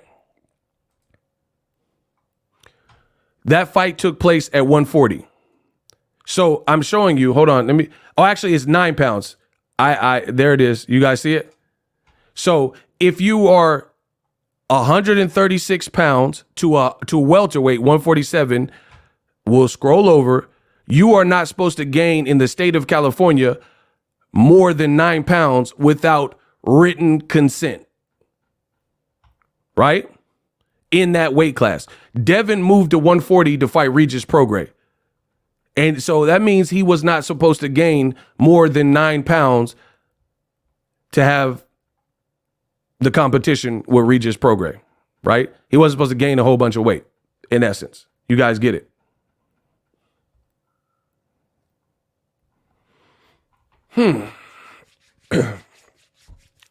Should I finish here? Or y'all still need some more? Y'all let me know. Should I keep going?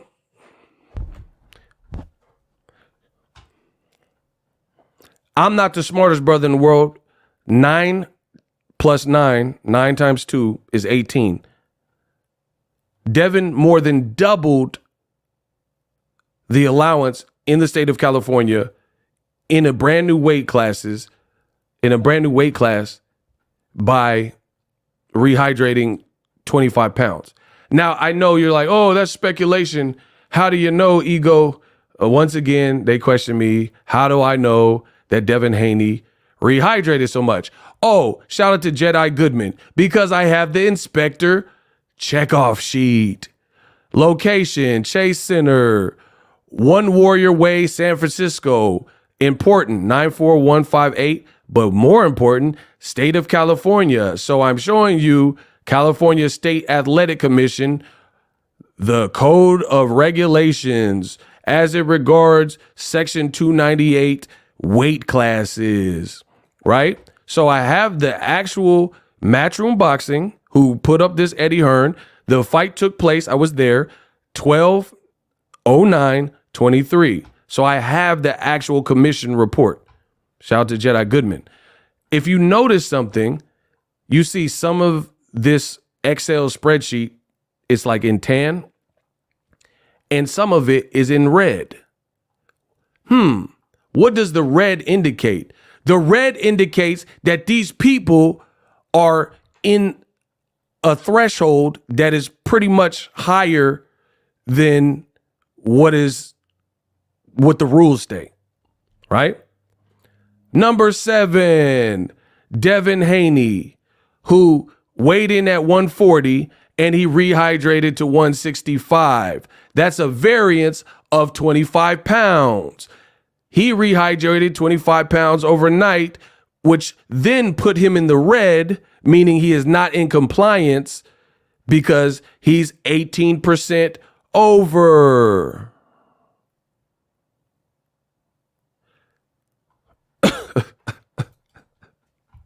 I don't know why y'all wanted with me. I would have never did this, bro. So Devin Haney was not in compliance in California when he fought Regis Prograis. But you guys want to talk about, oh, Ryan Garcia cheated. This is ridiculous. I don't even know. Then my man from Thailand, he said, thank you, brother. He sent 200 Thai baht or whatever that is. And he said, thank you, brother, from Thailand. Much love. Much love to you, bro. Shout out to everybody who, you know, they like Boxingego. They enjoy the content. So explain this to me. Explain this to me. Devin moved up in weight to 140. Regis just told you that he couldn't rehydrate that crazy, but Devin somehow did. Again, it's illegal to use the IV in California. Devin, per his weight class, was not supposed to go more than 9 pounds over, which I just showed you. And then we come to find out he went over by 18%.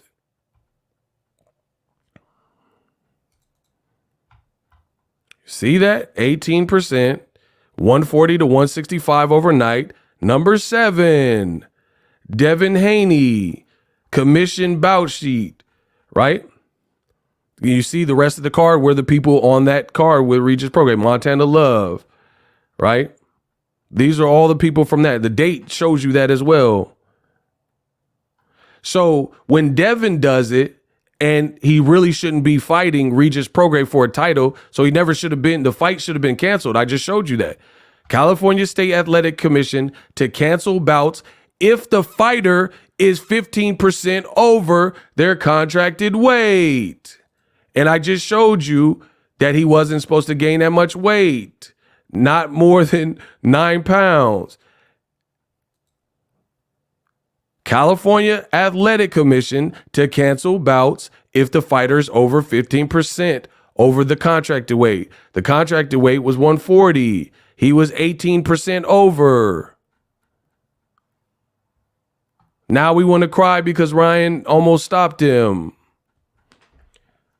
He got to 165. That's 25 pounds. Now, they say Ego don't know boxing. They say Ego don't know math. I don't know arithmetic. Let's see if I know a little math. Okay, we got, he weighed in at 165. I'm cooking y'all, by the way. I'm doing math and I'm cooking y'all. Devin weighed in at 165 in the state of California the next day. The commission report showed you that.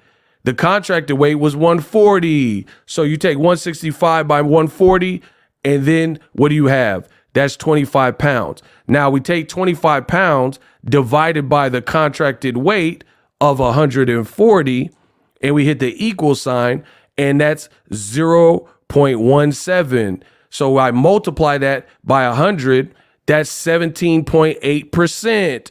So you round to the nearest whole number, and what do you have? Boxingego, the math genius, 17.8 rounded to the nearest whole number is 18%, which is over the 15% that the California State Athletic Commission allows. And they still let him fight Regis Prograis. Oh my gosh, bro. I came in the game and made it look pretty. We're not doing that, bro. Give Ryan his credit. Devin. So the whole argument was, oh yeah, but Ryan missed the weight, even though he paid his fee for it. The powers that be renegotiated and they allowed this man to keep fighting. You signed up for this. When it doesn't work in your favor, you can't try to revert back. Oh, he's the weight bully. You just weight bully Regis Prograis. Your fight should have been canceled per the CSAC, California State Athletic Commission's own rules. But you know boxing, they like whatever. And they turn their eye, let you fight Regis Prograis, which is now why he's coming out and doing these interviews with Fight Hype and doing these interviews with Mill City Boxing. And he's saying, yo, it's karma for Devin Haney because he did the same thing with me. And furthermore, it's sad because imagine Regis Prograis, the champion, he just lost his belt, got cooked by Devin Haney, and Devin Haney comes in as a super middleweight, you know, like he's Andre Ward's division. And everybody's making fun, and now Regis Prograis' career is in, you know, the downside or whatever until he bounces back from it. Right? But the Haneyacks did not care. They didn't care until it happened to their guy. And then when Ryan almost decapitates Devin Haney, now they're like, oh, but the 3.2 pounds. They say Ego got nice footwork. I'm dancing on him. I told you, Ego Ali, Bruce Lee. Come on, man. So, like I said, to recap, the whole argument is that Devin, he rehydrated 165, but he made weight. He made the contracted weight, but he still violated California State Athletic Commission's rules, which should have seen his fight with Prograis canceled, which is also questionable because he gained so much weight in a state where you're only supposed to be gaining 9 pounds. Tell me I'm not the king of California. Tell me I don't know boxing now. So we can't cry over spilled milk when Ryan gets off on him. And I would love the Haneyacks. Now what they'll do, because I've cooked you, showed you the receipts, showed you the true rules, now what these people will do is say, oh, but Ego hating. Ego's a hater. So if you didn't care when Devin went outside of the rules and played the weight game, why do you care so much when a Mexican-American, Ryan Garcia, nearly sleeps Devin and plays the same weight game? Like Ryan said, he said at the end of the day, he's normally the bigger guy, but this time the weight bully got weight bullied. That's what Ryan said. And he's true. So he finessed him. He played the same, which is why Regis and Boxingego are saying it's karma. You play these extreme weight games, and then now somebody played the game on you. And we got a $5 Cash App from Layla Eugene. $5 for the cook. I told you I'm here to do my job. You guys could have just left me alone. Don't ever come for me in my credibility and think I don't know boxing. The moment you do that, it's game on. I told you guys, for anyone who would listen, please leave me alone. All of these excuses, all of the subliminal disses, all of the lies, they stop now. Now let's see the Haneyacks channels come with pure fact. Don't just say, oh, Ego hating, right? Oh, who cares about that? He still made weight. I just showed you the rules. He technically didn't make weight. It says California to cancel bouts when the fighter is over 15% over their contracted weight, which Devin Haney, showing you this, clearly was. Section 298 clearly was. That's 18% variance. I showed you the math. That's Devin Haney's name. So he was look, Montana Love, 12%. This guy, Giovanni, only rehydrated 2% of the contracted weight. The girl that fought Ebony Bridges, she did 11%. Look, no one, Kilo, my dude Kilo, 9%. So look, he's going from 160 to 173.8. How do you have the guy that fought Devin Haney's guy at middleweight, Kilo, my dude Kilo, who I know, Stockton, right? And he's only gaining 13.8 pounds, but then you go to the bottom and Devin is gaining like virtually double that at 25 pounds in his first fight at 140. And y'all think y'all gonna play with my name. Good luck to you. This Destiny Jones person, they weighed in at 129 and then they rehydrated at 145. So they gained 15 pounds. So Devin gained 10 more pounds than this person who was almost, they were in the red where it's like, hey, you're getting close to, like, I think the way these spreadsheets work is if you're over, let's say like 11 or 12, if you're 12 to 15, they're probably going to put you in the red. But if you're like this guy who only went from 134 and then on fight night, he only weighing 136.8 or the second weigh-in or whatever, he only gained 2.8 pounds. That's only 2%. So now we live in an era where these people are gaming the system. Like this dude, shout out to my dude, Jose Antonio Meza. Because this man, shout out to Meza. Yeah. He went from 131.8 and only rehydrated 8.8 pounds, which is 7%. That's cool. That's like an average thing. There's nothing like shocking. But Devin rehydrating 25 pounds is alarming. And I told you that. And Keith Thurman told you that. And Regis Prograis told you that. All in the state of California where that shouldn't have happened. So don't tell me that Ryan cheated when you just watched Devin Haney cheat for real, for real. Kamal Oz said the Haneyacks want to have their cake and eat it too. Shout out to Kamal Oz. Beautiful. And then that's the other thing. Bro, the jig is up. It's over. My man, he says Devin Haney, he was 165, still didn't knock out Regis Prograis. But then when Ryan got the weight advantage, you seen that he was hurting Devin Haney every single time. Devin hurt Regis, but he couldn't finish him. So now you guys can understand what I'm saying. Devin is in a rock. He's in between a rock and a hard spot. People see the chin is kind of questionable. You took a bad spill and a bad loss mentally. Who knows? Physically, who knows? Your punching power is limited. Guys are going to see that now. Guys are going to see that now. And as far as I'm concerned, he can't make, if you're rehydrating 25 pounds at 140, which is an 18% variance, if you're doing that in your first fight at 140, who God knows how much you weighed in the Ryan fight. That's the other thing y'all not talking about, right? Is people keep talking about, like Eddie Hearn, he's like, oh, Ryan looked like a middleweight, mate. He was a true middleweight on a Tuesday. Bro, we don't want to hear that. How much did Devin weigh? That's probably why, now you guys can start to connect the dots. That's probably why they didn't want to do the same day weigh-in, because the same day weigh-in might have affected them in their rehydration process.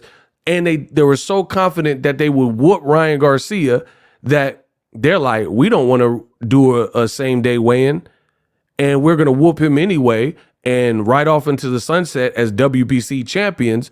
So we don't care how much he's weighing. That was the rookie mistake. That's why you need a Mayweather type of team, Al Heyman type of team, Leonard Ellaby, and the even Eddie Hearn. Shout out to Eddie Hearn. I'll give Eddie. Well, actually, I can't shout out to Eddie Hearn because he was working with them and it did happen. Well, whatever. Eddie Hearn. Actually, shout out to. I'll give Eddie Hearn his credit. He said, I'll give him credit. Eddie said Matchroom told them to do it. So I'll give him a little credit. I know if it was Joshua, he's not sending Joshua in there to fight no Ruiz on 5 weeks notice with no rematch clause. The Haneys did. The Haneys overplayed their position in boxing, and they made enemies and talked bad about a lot of people in boxing. And now they have to face the music and the decisions. No one, I repeat, no one had a problem with Devin Haney. We all have enjoyed his career. We all think he's a talent in boxing. You fell in love with the cameras. You fell in love with the cameras, the lifestyle. You guys made great choices. Great choices in the world of boxing. The Cambosis was a lick. Everybody knew Devin should win that. But you did it. You became undisputed. But where you got too big for your britches is when you started to disrespect boxing ego, and when you started clout chasing Tank and started talking bad and talking about 187 and Ryan Garcia and stand in the center of the ring and trade if you really a man and all that type of stuff. That's not even Devin's game plan, or that shouldn't have been Devin's game plan based on his style. So if I was Devin, I would clean house, I would reanalyze, regroup, take the rest of the year off and decide a lot of things, who you got in your circle. You guys continue to act like I'm the bad guy. If I was in Haney's team, I would have definitely told him all the things that I'm saying now. But I can't be in Haney's team because I'm not a yes man. And I'm not going to like see all these things. Everybody needs to race their own race. Tank is a puncher. So when he's telling Ryan Garcia, keep talking, I'm going to break your jaw, it makes sense. If you're not known, people are calling you pillow fisted. You just got to accept that. Like, you're not going to grow power overnight. You can't try to argue with the maddening crowd. It's similar to Tim Bradley versus Ruslan Provodnikov. You can't punch, bruh. You're a good fighter, but you're not a puncher. You can do all them push-ups to pump up your chest. I got a 12-gauge Mossberg to pump up your chest. No matter how buff Bradley got, that just wasn't his game to be a vicious one-punch knockout to the head guy. Ruslan Provodnikov got cracks. You fought like a maniac because you're mad and we're getting death threats because we know you didn't beat Manny Pacquiao. Boxing, that's how it works. You shouldn't fight Floyd. Hey, listen, I need to see Floyd. Floyd, if you ever hear this, I just want to shake your hand and give you props. You show all these young fighters the way, and you gave them all the gems. And these young boys, this new generation, they don't respect what you've done. Like, I'm not saying they don't respect it, but they don't listen. It's like your mama tell you something. Oh, don't do that. Don't try to carry all that in the house right now. And you're like, man, I can carry it. And you spill everything and all your food on the ground and stuff because you didn't listen to your mama. If you would have listened to Boxingego, you would listen to Floyd Mayweather, y'all be in a better position. And instead of hating, instead of clout chasing, instead of talking about Tank and Leonard Ellerbe and Boxingego, you would have been in a better position. You listen to your daddy and got chopped up in there because he told you to fight like a man and don't come back in this house unless you knock Ryan out and all this like fast. I'm from the Bay, bro. You can't play Bay Area games on me. That Bay Area games on me don't work. That fast talking, like talking real fast and trying to confuse people, that don't work on me, partner. I'm from here. I'm from the soil. I'm from the 707, say it backwards. So I've been around that my whole life. I've seen things. Y'all seen things. I kept moving. We stayed schmobbing, feel me? Bro, you can't play them games on me. You told your man, your son, your fighter, the wrong instructions. Fight this vicious left hook artist who's acted like the Joker and acted like a maniac the entire time to fight with no same day weigh-in, with no rematch clause, to fight in the center of the ring. And now it didn't work. And now y'all talking about, and still, all right, good luck with that. And still, eat your cake, eat the cake, anime. And now the Haneyacks want to stop the bleeding and blame me when I told you I don't like this fight for Devin Haney. I told you.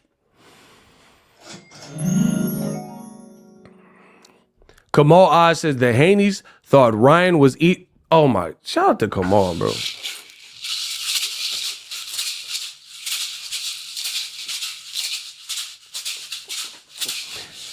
The Haneys thought that Ryan Garcia would be easy work and tried to move the goalposts after the facts. They always cap and trash other boxers and boxing channels. Now they want to beg for mercy. Bro, that's not how it works, bro. You can't just terrorize the game of boxing. Call Shakur names, call Boxingego names, call Ellie Sekback racist. And then now when it don't work for you, you're like, oh man, what happened to the community? And like, hey, Ryan was too heavy. Y'all played the weight game too. That's the point I'm making. It's like live by the sword, die by the sword. You in a gang and you shot at the ops crib and they come back and shoot up your crib. What'd you expect? You know what I'm saying?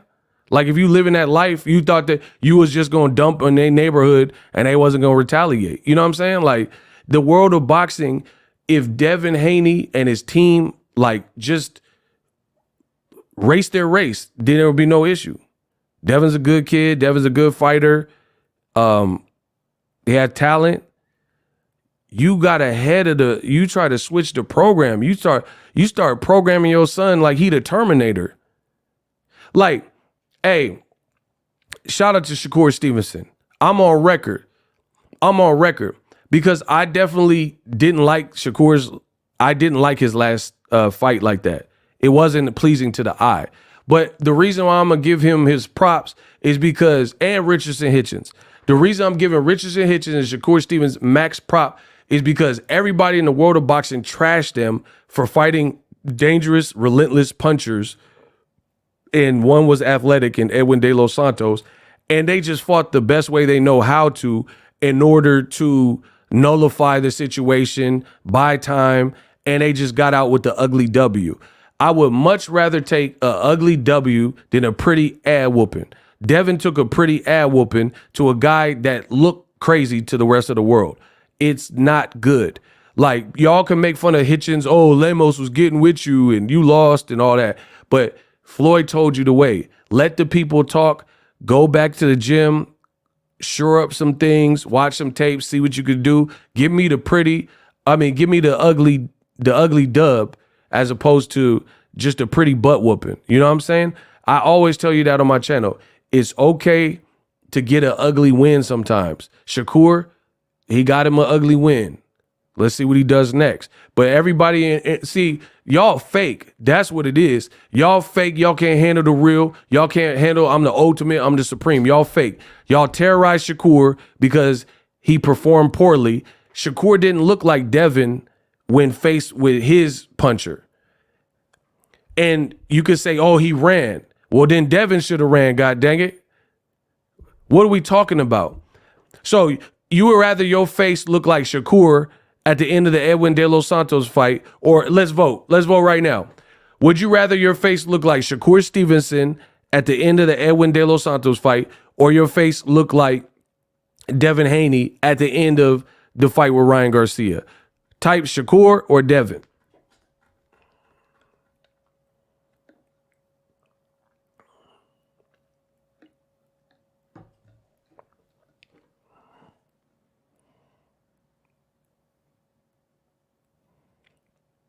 That's what I'm saying. The whole world berated Shakur Stevenson, but he got the ugly win. It happens. Sometimes it's not going to be pretty. Devin got a potentially career-changing loss.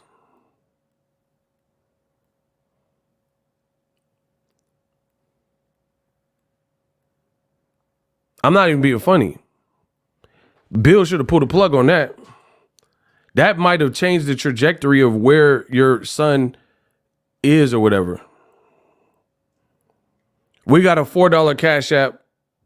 Yeah, shout out to the people in the Cash App. Shout out to you, Tori Gilbert. Bro, you could have changed the arc of where Devin, you know what I mean? Like where Devin is, just because you're prideful and you're being stubborn and you don't want to throw the towel because you know you said all these things and you knew that Southpaw TV and all these people watching, and you didn't want to, bro. You didn't want Southpaw to see you throwing that towel and make a video. But who cares about that stuff? This is about the integrity of your son's career. This is about it's bigger than, oh, I don't want the YouTuber to make fun of me, or I don't want to be memed out. Kenny Porter, shout out to him. Bro, he didn't want Southpaw to make that video or something. You can't be thinking about stuff like that. Not in the sport of boxing, bro.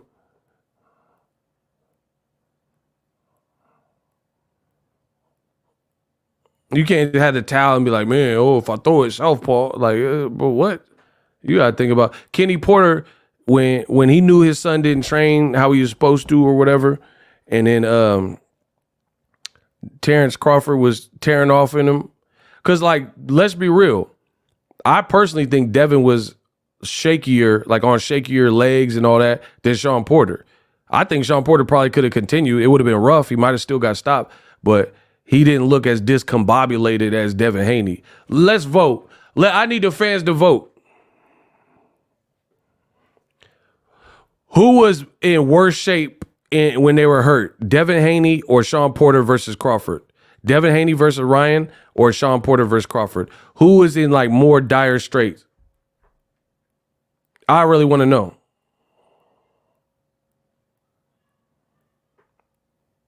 I don't even think it's like a conversation, but I want to hear what you guys have to say.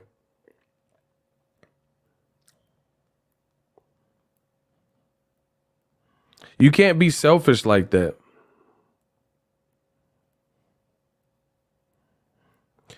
Sean Porter got the towel thrown in on him. The world of boxing didn't understand it, but Kenny didn't care. Shout out to Kenny Porter. Shout out to KP. Kenny Porter didn't care if y'all understood it. Maybe he knew something we didn't know. You know what I mean? And he's just like, this ain't our night. And he hit the towel on Sean.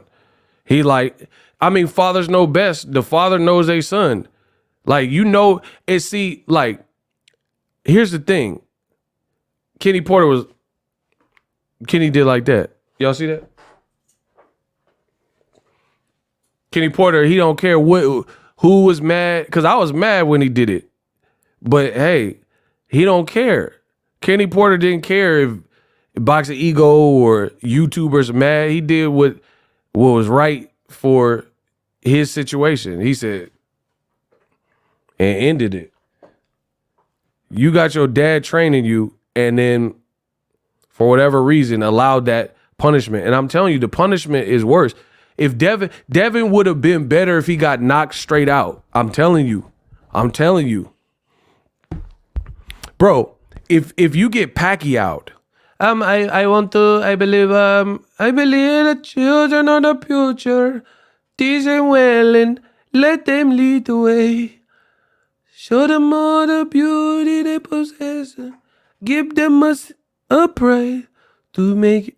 Bro, if you get Pacquiao, you could just say, like, I was doing good, and then Marquez just cracked me, and I just was taking a nap. I decided long ago, never do. Bro, bro, it's boxing. Stuff happens. You know, people get hurt, blah, blah, blah. Marquez just had something for you. He just had something. So Pacquiao, he fell on his face, but that's just one shot. Ryan was like, da, da, da. Ryan was like, da, da, da, da, da, da. He was hitting him with the MJ combos. Da, da, da, da, da. He was hitting him with the Earth song. Bro, with them fast hands. The man was hitting him with the MJ combos. What about children? He was hitting him with the fast hands.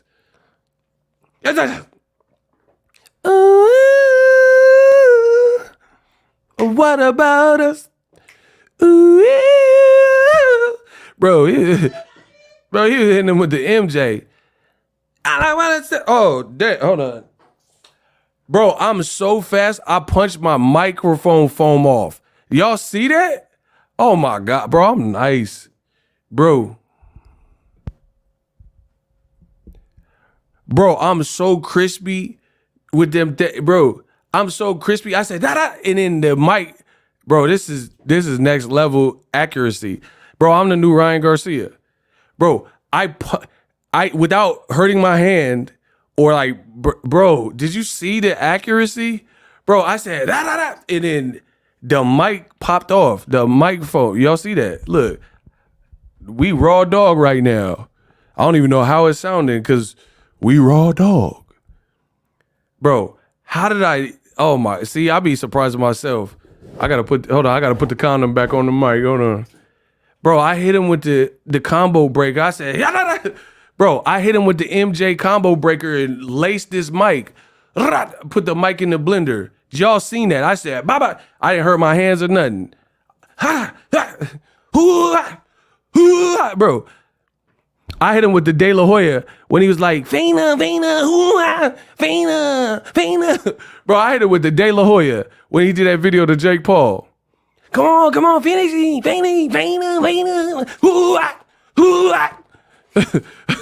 Bro, y'all, this ego De La Hoya. Oh my, I hit him with the Pacquiao.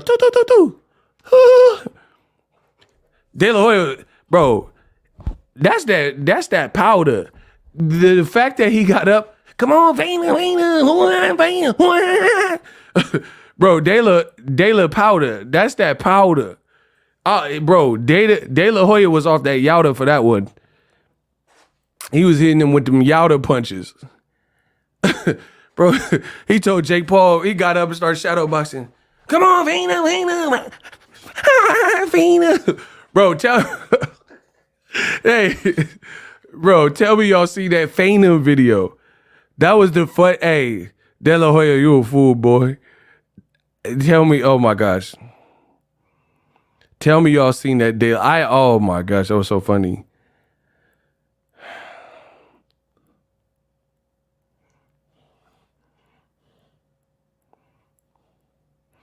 Bro, when he was shot. How could I find that video? When he was shadow boxing to that Jake Paul. It was so funny. Oh, I found it. Hold on. Come on, it's the last round. Feint him, boom. Feint him, boom. Feint him, smooth. He understands how important this is. Jab, boom. Come on, it's the last round. Feint him, boom. Bro, he sound like Planet of the Apes. De La Hoya, you a fool, bro. Bro, he's like, come on, it's the last round. Feint him. Oh, Simon, feint him. Oh, my stomach hurt. Call for help.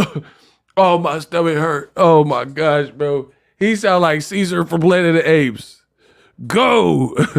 Bro, bro, what was that? Hey, the golden boy, that's that golden Yowda. Whew.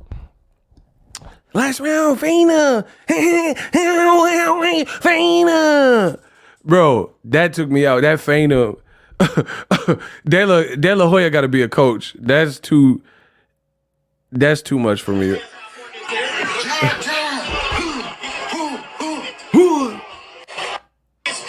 Come on, it's the last round. Feint him.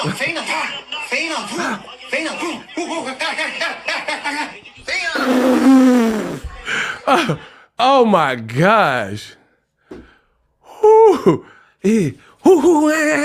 Feina. Simon. That's that powder.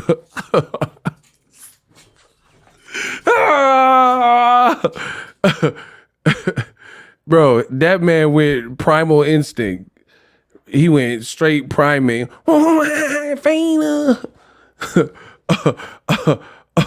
Oh man, I love my channel. Anyway, my bad. That Phantom took me out. His girlfriend wild for even posting that. Anyway, I'm done. I've been cooking y'all, bro. He was saying feint them. Feint him. Like throw some feints. Oh man, De La Hoya almost took me out. Y'all gonna let De La Hoya take me out the game like that? I think Oscar thought Ryan was going to lose. Oscar said this fight was going to be like Floyd Marquez at the weigh-in. He probably did, to be honest. Derek James might have thought he was going to lose. I mean, because no one really knows what you're capable of except for yourself. And Ryan did a lot of weird stuff that I don't think people was condoning, so it ain't no telling. But remember what I said. This is going to be the worst year for some of y'all life. And remember what I said, that 2024 hours boxing's reckoning. You guys really won't give up to try to make Ryan look bad, make Boxingego look bad. Devin, he been doing the same thing with his weight. You got to just accept that. It is what it is. But importantly, Devin, his career, even Henry Garcia did an interview with Punch Drunk Boxing, and he said, your daddy gonna get you spilled. That father of Devin Haney is not a father. Talk to us. He's a wicked man. Wow. He does not love his child. Wow. He wouldn't listen to Ryan. When Ryan told him, stop it. Stop this fight. And he didn't care. So he continued to give him a beating. Not only that, I think his career is over anyways. Oh, bro, he said Devin's career is over now. He said that Ryan kept telling Bill to stop the fight, and he was like, nah. And now he's saying he took so much punishment, his career over. Because of this, you don't take a beating that long because you kill your brain cells. You know, Yeah. your brain cells will regrow, but the damage is done. I think his jaw is even broken. But this man is bad. He tried to be a Don King. It's horrible. You're not a Don. Bro, so he said your daddy's gonna get you really hurt in your career. And like I told you after the fight, bro. and I still believe this. Devin got too many like people around him that are all saying the same thing, like an echo chamber. You just got beat brutally to the point where your career is like now in question. Everything that people thought about your ability and skill is now like kind of asterisks by it. See, and this is the thing that's making me mad. The Haneys won't talk about this. The Haneys will talk like subliminally diss me and all that type of stuff. But you guys should really be checking out for Devin. And how come there's no criticism for the way this was played? You shouldn't have fought the man if you thought like that's like me having a fighter and I know the opponent's on drugs and I'm like, yeah, we could beat him. Who cares if they're on steroids?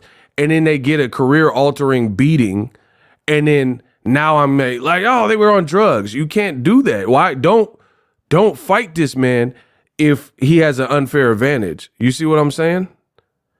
And then, like I said, the echo chamber, they got Devin like posted by a cake with sparklers talking about and still. Like that's not nothing. Like my thing is this. This is my honest opinion regarding that. My honest opinion with that is that is not something, the perception, the visuals behind that, it doesn't look right. Now, if you're part of Devin's team, I'm not saying you should kick the man in the ribs while he's down. That's stupid. I'm not an inhumane person. I'm not saying don't uplift your man and uplift his spirits. But to have a group of people around you cheering and still, and then let the video get posted is weird. Like, even if you did do that, why are people posting, like recording video? Like, I've been in Devin camp before and we couldn't film his sparring. You see what I'm saying? We couldn't film his sparring. So I know the Haneys can control the immediate, like, I've seen Floyd Mayweather, when people come up to Floyd and they like got the cameras rolling, he'd be like, nah, like, don't put me on, like, you know what I'm saying? Like, you're not getting free clips of me and didn't ask permission and stuff like that. Why is your team, like, even if you're going to do it, like, and steal and cheer them up and all that stuff, why not do that behind the scenes? Like, isn't this not the time for a video like that to hit the net? That's just my honest opinion regarding it. It's like, I don't think that the optics look right. It almost looks like you're celebrating a bad loss because you got to remain champion because Ryan foolishly missed weight or whatever, or purposely, whatever, he missed weight. You know what I mean? I wouldn't have done that. See, that's what I'm saying. And until Devin Haney clean house, it's going to be hard. There's going to be a lot of things that's hard. You can't have a bunch of people. Like, the people, I love the people in my life. My circle is very small. The people who are really in my life, they know who they are. They can always check me. They always like, man, okay, Ego, what you said that was too far, or you're not applying yourself, or what you did to that girl was wrong. You played with her heart, you let her on. My family, especially, I promise you, my family, there's been times where I dated a girl, right? And then they know the girl, obviously. And then we would be in like some kind of like argument. They would take the girl's side. My family don't play like that. They're not going to just like take my side because I'm the son. You see what I'm saying? You need real people around you like that. That's not going to gas you up because they just want to be around the environment. You'll see. When you take a bad loss, you'll see how many people, because it's no longer fashionable to be around someone who's lumped up and, in a depressive state potentially, or after a bad loss. Like when Caleb Plant became a champion, probably everybody wanted to be around him. I'm just using a random example. But then after he lost to Canelo, everybody's uplifting Canelo and people talking trash because he lost his title to Canelo. That's boxing has peaks and valleys, a lot of highs and lows. You gotta dead the yes men and really go back to the basics. Really decide if your dad and your dad being the megaphone is truly the right thing for your career at this stage of the game. A lot of you guys, you're dumb. You're truly dumb to me. They're coming to me because I'm having fun, enjoying life, maybe a little braggadocious because of what I said. I can stand on it. And they're like, you hate Haney and stuff. Ain't nobody hate this, man. It comes with the territory. This is what you signed up for. It didn't work out. I wish you a speedy recovery. I don't wish any harm on anybody or anything like that. But it's hard to not say the Haneys didn't have this coming, where if you did not perform, the world would not come at you like this. You created a lot in a small period of time. That's why I said you fell in love with the camera. You fell in love with the camera so much that I think people along the way stopped realizing the mission. Like, people that helped get you here, you probably turn your back on them a little bit. And, Devin making all this good money and stuff like that, and being at the spots and celebrities and known. And he was like, I really truly think the Haneys made a lot of great moves. I mean, it was smart to sign with Top Rank, go after Cambosis. People looked at him as kind of like the weakest link, and it was a chance to get undisputed and get you about that email champion, moniker that people were giving you. So those are smart plays. Being a free agent a little bit and like moving around, then going back to Eddie Hearn, fighting Lomachenko, all good. You never heard Boxingego the whole step of the way. I never complained. I was like, he's doing well for himself, making a lot of money, making boss moves and winning. But somewhere along the lines, that changed. And then you started seeing the Haney start attacking people that never should have been attacked, verbally. And then when you start doing that, you start making mistakes. Make sense? He said, what's good, Jay Cooley? What's good, Ego? I think the ish is funny. God have a... See, my man Ruthless. I told you, this is what happens. Jay Cooley says, what up, Ego? I think this ish is funny because God has a funny way of humbling your ass. I told you. Now you can't... Like, okay, if you're with a group of friends and you're throwing rocks at cars and you're laughing and kikiing, and then one of those cars pull over and they beat the out of you because you like potentially going to chip up their car. I mean, what would you say? Like, is it the person's fault? You could have got them in a wreck. You were throwing rocks at their moving car, and then when they pulled over and found you and like hunted you down and scared you or like slapped you, you know what I mean? Like, it's like, what did you think you've been talking bad about a lot of people for a long time, and it was like beyond just like typical showman stuff. Like, you're talking bad about Ellerby, Tank, Boxingego, Ellie, you said Ellie's a racist, so on and so forth. Shakur, he should have signed. I mean, Loma asked for a rematch. His team, you said you having a 3-way. Like, I think this is, like my man said, God has a funny way of humbling us all. What do they say about you? It don't matter, bro. It is what it is. They know what they said.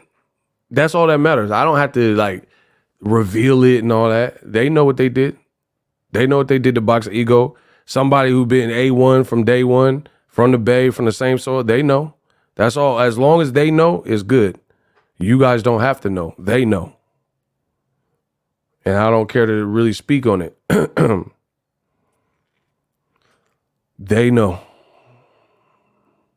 So, again, you started to like again kind of do too much, like spreading lies and stuff. You know what I mean? Like started doing too much. Like honestly, before Boxingego was ever disrespected, have you ever heard me say anything like remotely like super like overtly bad about Devin Haney? Like honestly, you guys could be real, bro. Do you guys ever remember me like before, like let's say like Regis Prograis to before? Do you ever remember me disrespecting the Haneys ever? And just coming out and like overly criticizing them. Block Ed Ray. That was stupid. Okay then.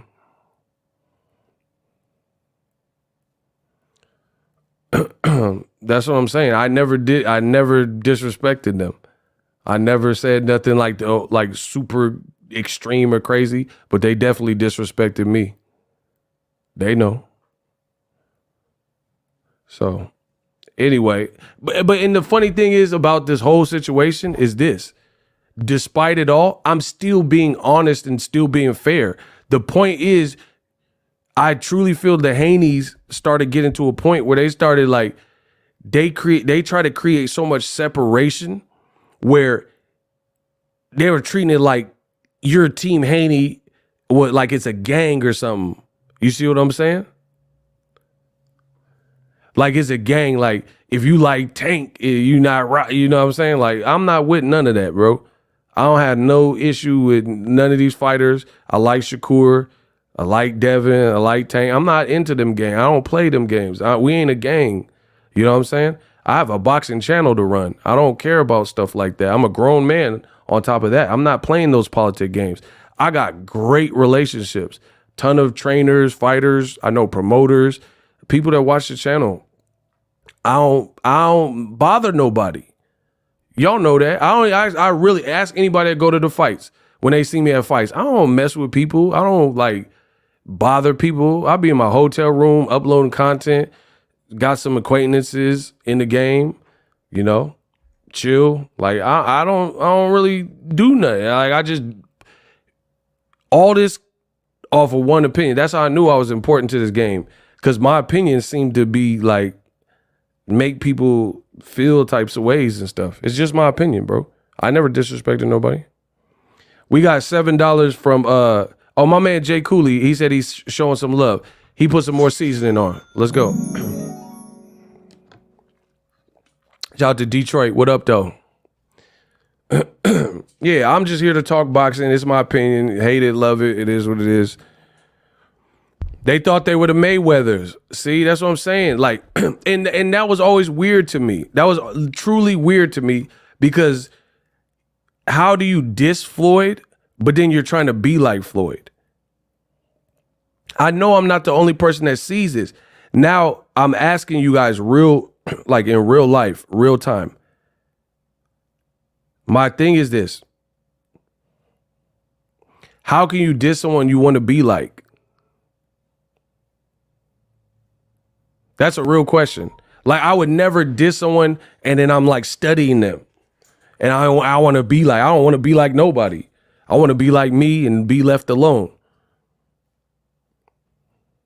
You're literally dissing Floyd, but when Floyd said I'm a A+ fighter, he a C+ fighter. He kept saying he a C+ fighter, and then Devin calling Ryan a C+ fighter. But the difference is Floyd called Gotti a C+ fighter and proceed to beat him down. Rest in peace. You called the guy a C+ fighter and were getting put down. And then now you want the Haney like damage control to save you. But it doesn't work like that, bro. You said this is Mortal Kombat and you here to off Ryan Garcia. That's what y'all said. No one told you to say that, but you that fell in love with the cameras. And I told you from the beginning that was always a weird play given the fact of Devin's true style. Like, it'd be one thing if you had one of these Russian muff that be dummy strong, you know what I mean? Or like a Boachuk or something. And you're like, man, I'm going to send Boachuk to chop you up, because he was hurting Brian Mendoza. So You have to know your fighter and know their best attributes and what's the best. Devin is good at his range and being himself. That's the best. You guys gave Ryan Garcia a Psychology for Dummies book, but then he outsmarted you with the psychological warfare.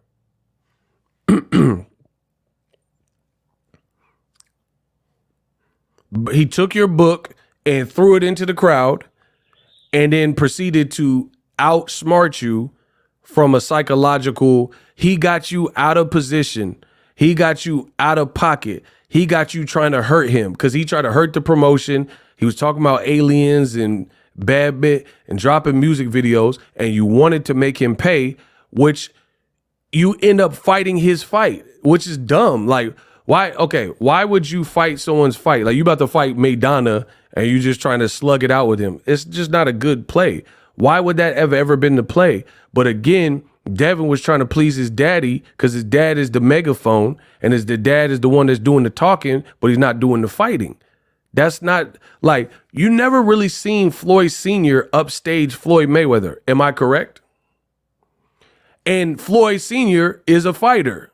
You see what I'm saying? Floyd Sr. actually fought. He got the family into boxing. His brothers actually fight. Jeff Mayweather and then Roger, rest in peace. And then Floyd Mayweather was still the star of the show, and his dad was talk his talk, but his dad didn't like it. Like, it's like Floyd Sr. kind of he played his role. He's like a role player. Like, I'm gonna teach my son, I'm gonna talk my little talk, but the all access, the 24/7 is really my son. Not with the Haneys. The Haneys is Bill Haney saying fight in the center of the ring, and Devin just sitting there and smiling. I'm like, all right, center of the ring. So don't blame Boxingego for this. Blame the Haneyx, because y'all the ones that told this man that was a good idea. I said the opposite. I literally have the proof. There's no one in boxing that is better than me. Confirmed. No one. The stuff I say literally happens, and it solidifies my greatness. You can try to hate on the greatness, but it's not going to make sense because I have all receipts. I told you that center of the ring was nonsense. Here we go. Boxingego. I even put Ryan. Look, I even put Ryan as my profile picture. I told you guys, I gave you all the clues of what this was about. Look it, I changed my profile picture to Ryan Garcia, looking crazy. It says Boxingego, and it reads, I don't see why Team Haney is daring Ryan Garcia to stand in the center of the ring in exchange. Tank Davis has game changer, single shot knockout power. And he didn't even say that. And he's a big puncher. Just fight your fight. In my opinion, Devin Haney is more of a skilled boxer. I'm showing you. Devin Haney is more of a skilled boxer, and a dogfight is unnecessary danger versus a puncher like Ryan Garcia. And what happens, you see that? And what happens if Ryan Garcia's power forces you to box more and clinch? Which is exactly what happened. After you just told the world to stand in the center and trade. Weird game plan to me, said the king of boxing talk, Ego. Weird game plan to me. April 17th. Block Damian Gonzalez. April 17th. The fight didn't happen till the 20th.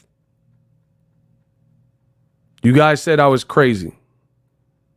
You said I didn't know what I was talking about. I told you it was a lose-lose situation. I changed my profile picture to Ryan.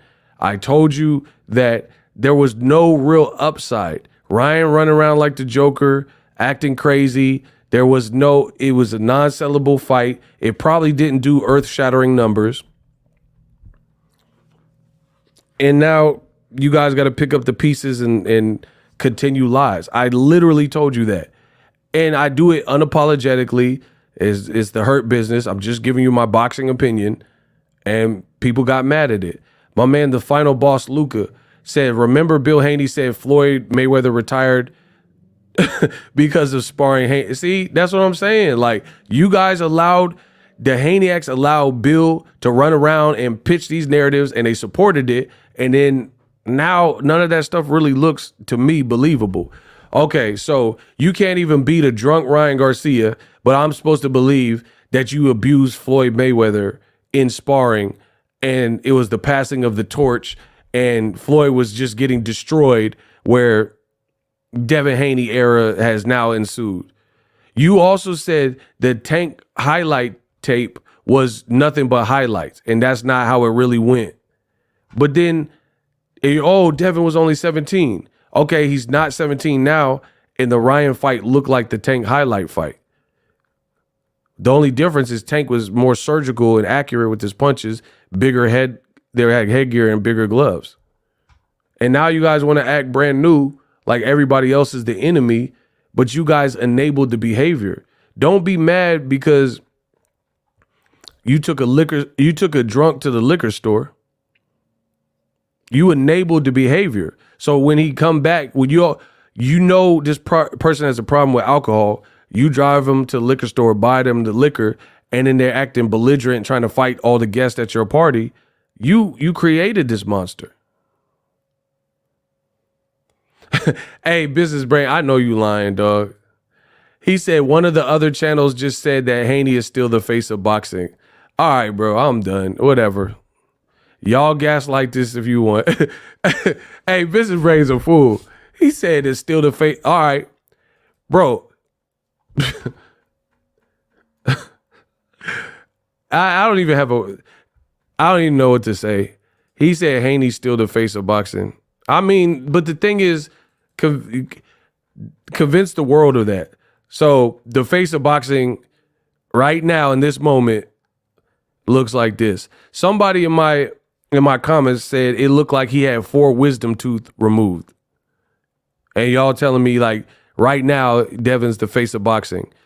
You weren't even the face of boxing when you fought Ryan because he got the lion's share of the money. So now they talking about it looked like you got 4 wisdom tooth removed. Now you the face of boxing in your worst moment as a pro. Come on, bro. Some of y'all are truly pathetic sore losers, and that's just what it is. Truly pathetic sore losers. Instead of just, man, I really rock with that. Like, I don't care if you like Haney. That's not what this is about. But the people that spread the most lies continue to do the most. Continue to do the most. If you just said, Haney's my guy, no matter what, I'm rocking with the boy, tough night in the office, I don't care about none of that, bro. That's fine. All that is fine and dandy. No problemo. But then when you keep spreading like propaganda and stuff, stop it, bro. He said Sauce Walker said Ryan came in off that tequila looking for a bar fight and Haney was trying to outbox him. I disagreed with that, though. It was funny when he said it, though. I disagree with that. I think, I don't know where he got that part from, but the way I looked at it was Haney was too aggressive, like he was the bigger puncher, like he was just going to lean Ryan. So I don't think he was trying to outpoint it. Like he was trying to hurt Ryan for sure. So I don't know why he said that part. The other stuff he said was cooking. I disagree with that, though. I truly believe that Haney fought a complete wrong fight. Like, Haney fought the fight, like he fought like he was trying to hurt Ryan, and he got hurt instantly. It was disaster, man. It was a complete train wreck. It was disaster, man. It was a train wreck, man. He should have slowed down and tried to outbox. You fought Ryan at Ryan range when he's stronger. Like, okay, the bottom line is this. Let me just summarize the fight. Ryan's stronger. Ryan's taller. Ryan's faster with his hands. That was apparent to me. And he hits harder. And he's more durable. Wrong, wrong, wrong, wrong, wrong. You need to be getting Ryan like where he punching the ropes, tight on defense. Your right hand need to be up. You need to be right there. Like your right hand don't need to be down. You need to be protecting your temple because Ryan has a fast switch where he could just hit that switch and hop, hop, hop. And he's real twitchy. He's athletic. He's a little bit bigger than you. And his left hook is money. And he got power with his right. Let's not say that. And in close quarter, like the thing that's shocking about the fight were Devin had zero answer for the one thing that we all knew Ryan was good at, which was his left hook. That's surprising. You know, outcome not really surprising, but it's surprising that it looked like you had zero game plan for his best attribute, which we knew was his best attribute. You know what I mean? Like, that's weird. Like, he a left hook artist primarily, and you kept getting cut up and chopped up with the left hook. And see, and you know, it does make sense from a boxing perspective. It makes sense. The other thing that's real, that's going to hurt Devin Haney moving forward is that Devin's punch resistance looked down. It looked bad. Like his recuperative power is not, like, I don't know. I can't speak for Ryan. Ryan wasn't 100%. Ryan Garcia wasn't in the best shape he's ever been in. None of that. Ryan, in my opinion, even though I think it should have been stopped, Ryan could have, I think, punished him even more. And I don't know if it dates back because when they were kids, they've known each other since they 10, 12 or whatever. Maybe he showed him mercy. I think Ryan Garcia held back a little bit and carried Devin Haney because it looked like if Ryan didn't respect Devin and didn't grow up with Devin and he was like someone, they had like I don't think Ryan hates Devin. Do you get what I'm saying? So he kind of carried him and I think he showed him some mercy. Because there were moments where he had Devin like super rocked and then he'd take a lap around the ring. And I'm like, why would you do, like, David Benavidez is a killer. He got you hurt. David Lemieux was hurt and like stuttering. David Lemieux, like, it's over. Ryan was like chilling and like even the 12th round, he like dancing and stuff and emoting. I don't think he really wanted to hurt Ryan. Like, I mean, I don't think he really wanted to like do Devin greasy. Like, I truly think that. So that's nah, bro. I really feel like Devin got carried a bit. There's no way, because there were golden opportunities where to the whole world, it looked like Ryan, or either that or he was in so poor of shape that he really was in trash shape and he wanted to pace himself. So either he carried him or he was really kind of half bushed and wasn't fully like conditioned. So he didn't want to expend all his energy. And he just like, because a fighter knows, you know, as a fighter, like what your gas tank is looking like. So if Ryan thought his gas tank, if he did too much and didn't get the knockout, his gas tank was going to be too low, then that makes sense too. But it's one of those two. Either he carried Haney or he was not really in the best of shape and he didn't really have the cardio. So he just like, I'm going to chill, blah, blah, blah.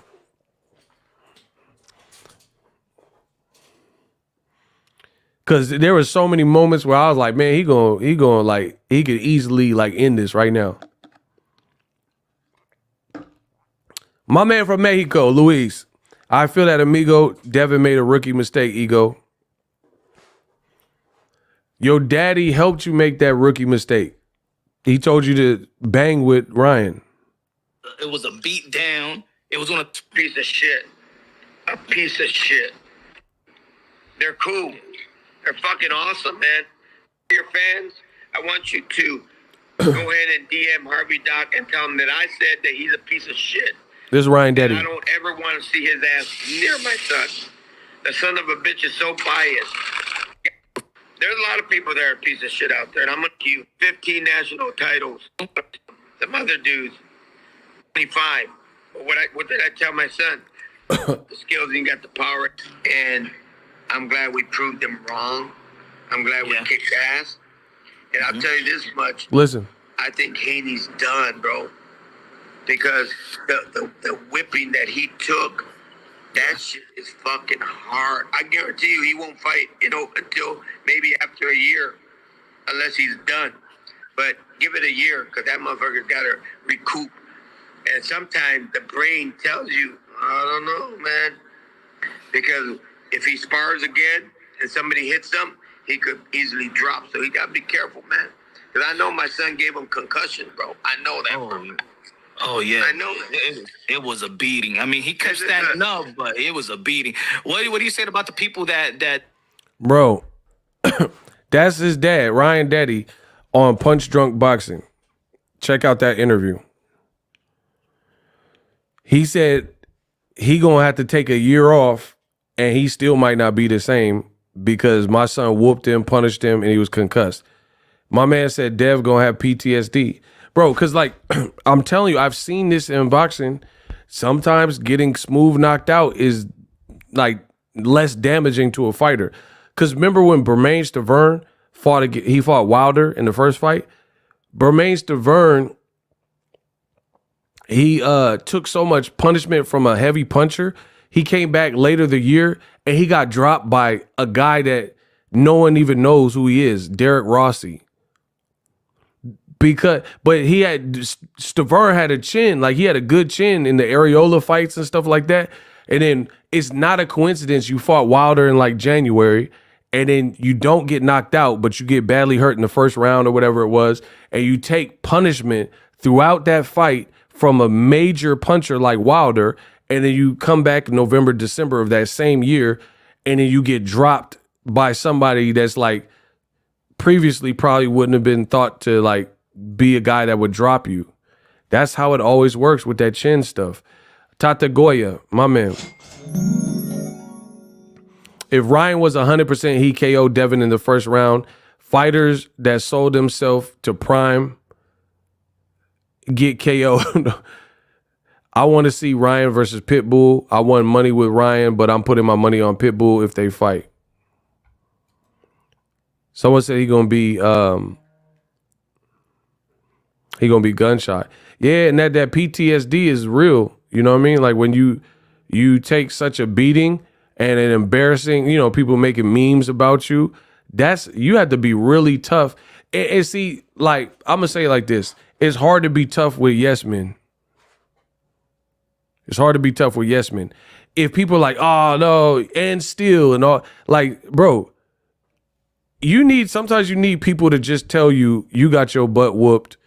We need to clean house. We got some major upkeep.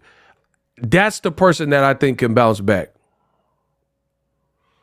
In boxing, if you got honest people who love you, not know like, here's a cake for losing and still. I'm just telling you my personal opinion. Talking about here's a cake and still and all that type of stuff. I don't think that's the way to go. You need to and even if you wanted to do that to uplift your spirit, don't publish that.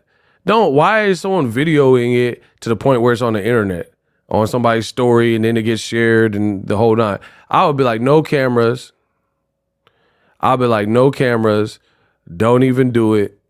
Let's just enjoy this. Why does this generation feel the need to record everything? Like some of my best moments never made it to my social media in life. That's a weird thing, bro. And see, here's the danger for Devin is Devin, who is he going to fight, bro? Matias, I'm just being real. Matias, off of that performance, I wouldn't recommend it. You got to build him back kind of slow, and the worst part about it, I don't know, bro. I don't see this being good. I'm just gonna be real, because you got a man that took severe punishment and a severe whipping, but he's also still a champion based on the technicality. So he's still a champion. So people are gonna want to fight for that WBC belt. So you got the bullseye on your back. It's going to be hard for you. Ryan suggested this, and I actually agree with him. Devin should vacate that belt. Because if you vacate the belt, you vacate the responsibilities. No one is really truly looking at you as like the man to beat right now at 140. And it gives you the proper time to dust off, do whatever you want and your team wants to kind of build you back into climbing back up the ladder. But Devin Haney's team and having like the echo chamber of yes men, they'll probably keep saying and still, and he keeps the belt and still, and then now mandatories are going to come, tough fights might come, people are going to start demanding unifications, and who knows if you're going to be ready for that given how bad that looked. Devin really, really needs to make his next move his best move, and that's no hate, that's my honest opinion. He really should decide some things. Like, I wouldn't even do the belt. IBF rehydration is excused if it's a unification, so he could be good there if he fought an IBF champion. Yeah, I would like start looking at all the detailed stuff, bro. Cause that wasn't it. And like the other, see this, man, I'm done, bro. I'm so done because some of y'all get it, some of y'all don't get it. It's not looking promising because it's not gonna be promising if you're not honest. Like, if you want to be successful in life, you got to be honest. Say, hey, I'm lazy. I can't clean up my room. I have no energy. I'm bad with women. My breath stink. I need a shower. Whatever your truth is, I truly believe you have to live it. And then only then and only then can you actually start to improve. If you're like blaming everybody else and it's everybody else's fault, or you got like this squad of like yes men and people like, nah, who cares? Ryan cheated and telling you all these faults. I'm telling you how this stuff works. You take my word for it. It don't matter. And everyone's like, nah, you would have beat him. You hit him big in the third round and Ryan cheated with the 3.2 pounds. All right, keep listening to that. But there has to be some accountability at some point. And I know what I'm saying is true. I know boxing, and I would ditch the belt so I can bring my fighter back the real way. People question your chin, question your, not your heart, but they question, like, the thing that's bad is like almost like Amir Khan, like a Amir Khan 2.0 in a fight like that, is some fighters who have these skills and then all of a sudden when they're badly hurt, they lose everything. That's always been, to me, questionable, where you get hurt and it's like you lose, you like almost hit the panic button like Amir Khan, and all of a sudden you lose all your like fundamentals, like everything you're known for. Amir Khan would do that, right? Like, I've seen so many fighters get hurt. Like Shane Mosley got hurt by Pacquiao. He didn't lose, he was hurt, but he didn't just like lose all his form and ability. I've seen Floyd hurt a couple of times. When Shane hurt Floyd, he didn't just, he was dogging, he was banging with Shane at the end. He got hurt twice in the round 2. Floyd was like, okay, yeah. And Floyd was like, still like, just watch round 2 of Mayweather Mosley. Shane clearly won the round because he hurt he hurt Mayweather twice. But Floyd was out there like a soldier. And then the rest of the fight, you already know what happened. So with the way Devin responds to being hurt and the pressure, that's definitely something that they got to work on. Because I've seen like Brandon Rios get hurt. He don't act like that. You know, people who are like in that way have a strong chin. He don't act all crazy. Like it's like, I'm hurt, but like, okay, let's work. You know what I'm saying? Caleb Plant didn't even do that. Caleb Plant was hurt versus Benavidez, and he was landing good shots on Benavidez. Even when his face was like leaking a little bit and swelling, he was still landing. He was still landing on Benavidez. The only problem is Benavidez was in such a mode. He was in go mode, and Benavidez wasn't respecting nothing at that point that Caleb was throwing at that point. Shout out to Eduardo for sending $5. But like, I respect Caleb Plant the way, like how Caleb Plant was fighting Benavidez. He was fighting like a man, like he was still fighting. Devin's, it looked like the Tank sparring. Like, what do you want me to say? It looked truly like the Tank sparring. It truly did. When Devin was, I could pull it up for you. Shout out to Kamal. When Devin gets hurt, it looks like he loses, like he's just like in pure survival mode, like Amir Khan. Thurman has better body language than Devin. Yeah, like Thurman's hurt, but he's like, and he's like trying to gallop away, but he's like he's trying to eat it. Devin, like he'll start, like watch when Tank was hitting him with bah, bah, and Devin was like throwing these like push punches that's not going to get nobody off of you, bro. I promise you. You're not going to get Tank off of you, push like with no energy, no legs. You're just pushing punches on spaghetti leg. That's what I'm saying. The Haneyacks don't know what they've created. It's like you almost rush Devin, and now you really don't know what is in store now. I promise you that. He's gonna have to take some time off and regroup. And like I said before, this is worse than Errol Spence. Way worse. Way worse. And some people are gonna be like, how, Ego? How could it be worse? Because Errol got stopped and Devin showed heart. Errol was showing heart too. He didn't want the fight stopped. The referee was actually smart to stop the fight. Harvey Dock chose not to stop the fight. So really, they both should have been stopped. So that should really be a wash. See, this is what I'm saying. You guys don't really know boxing. This is way worse than Errol Spence. Because the only difference is Errol not technically, he got stopped, but Devin should have been stopped. It was just the referee's discretion was tripping and he didn't stop the fight, and nor did Bill Haney stop the fight. So that's the only difference. But the other big difference is Crawford is a machine. He might go up to 154 and win. Everybody respects Crawford. Not everybody was respecting Ryan Garcia. Crawford ain't drinking alcohol in camp and all that type of stuff. So, bro, why do y'all doubt me? Shut up. This man named J. Cole, he gonna take his diss back like J. Cole. How is it worse than Spence? Spence actually made weight. Bro, what does making weight have to... Oh my gosh, these dudes are maniacs. What does making weight have to do? They agreed to fight. They took the money to fight. And they continue to fight. I'm not talking about did someone make weight or did someone not make weight. What does that have to do with it? We're talking... The Haneys, oh my gosh, the Haneyacks you cannot run from. They decided to continue the fight. The fight is over. It already happened. You had a choice there. You chose what you chose, and we all seen the outcome. Why are you still talking about Ryan missing weight? Please let me know.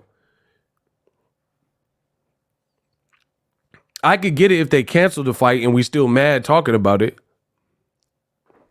This man is a moron, bro. So what is the reason of weight classes? Everyone fight at a catchweight then. What are you talking about? Are you drunk? He said Haney made the mistake. Get off my screen.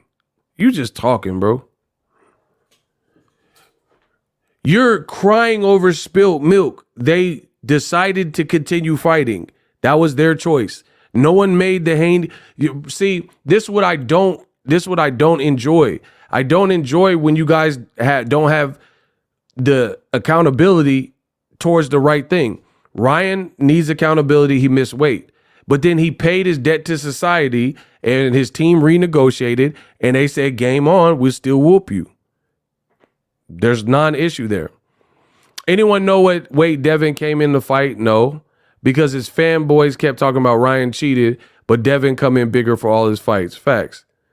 Harvey Dock on Saturday was Jack Reese at the Wilder Fury 1. Facts. Shout out to Kamal. Shout out to Tata Goya. These Haney, bro, these Devin the Dream Haniacs, they're wishing this fight was a dream. You understand that the fight took place. This is not a dream. This is not a test. So I know Devin the Dream Haniacs, you want to just act like the whole fight that took place is a mere dream and you just wake up for it. It's not. They chose to continue fighting. They chose to continue fighting, proceeded with the fight, and it did not work for them. You guys are acting like this is a mirage. Like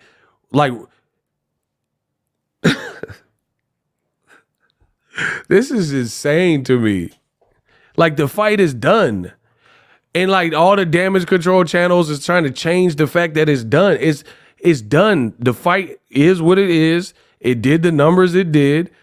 Did people watch what they watched? And you guys are still like, no, he should have took the fight. What are we talking about?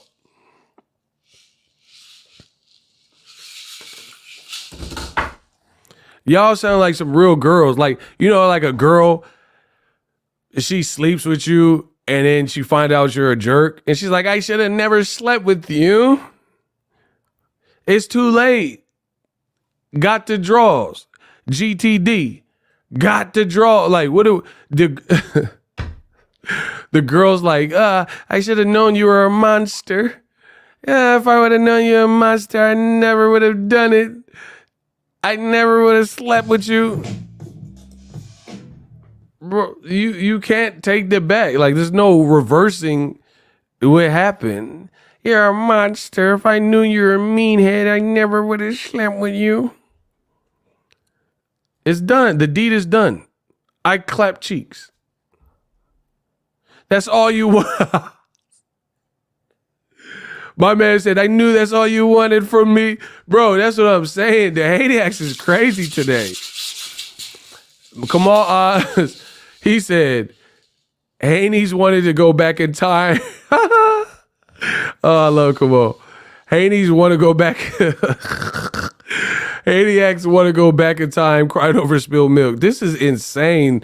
The level of like the coping mechanisms that you guys have are insane.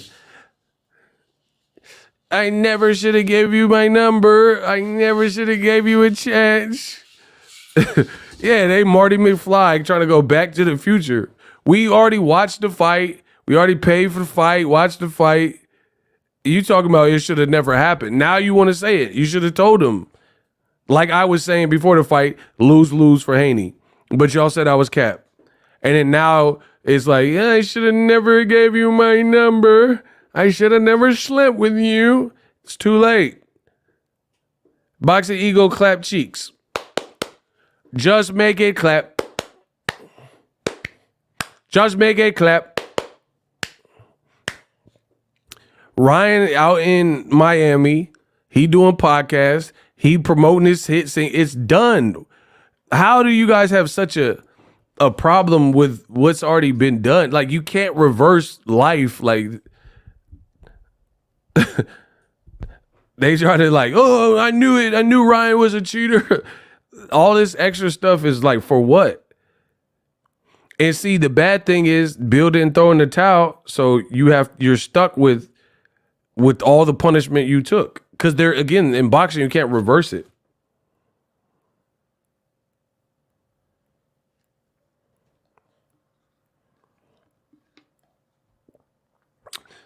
Hey, come on, I got more heat for him. Talk about the fight. We watched it, and when did you know that Dev was in trouble? You said the first round? The first round. What happened? Hey, yo. Oh, my gosh. It's over. I'm done.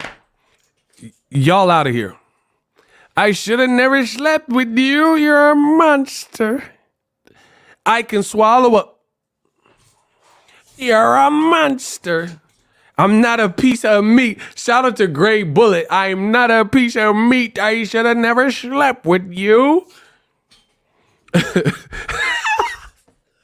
Hey, y'all making my cheeks hurt. No Diddy. Listen, This man, this man, he said the first 20 seconds Dev got clipped. Please stop. Please. I'm so done. Bro, he said he got clipped in 20 seconds. That's what this is so much. This is too much. Kamal Oz back in. He back in the super chat, y'all. Why? I like it this way.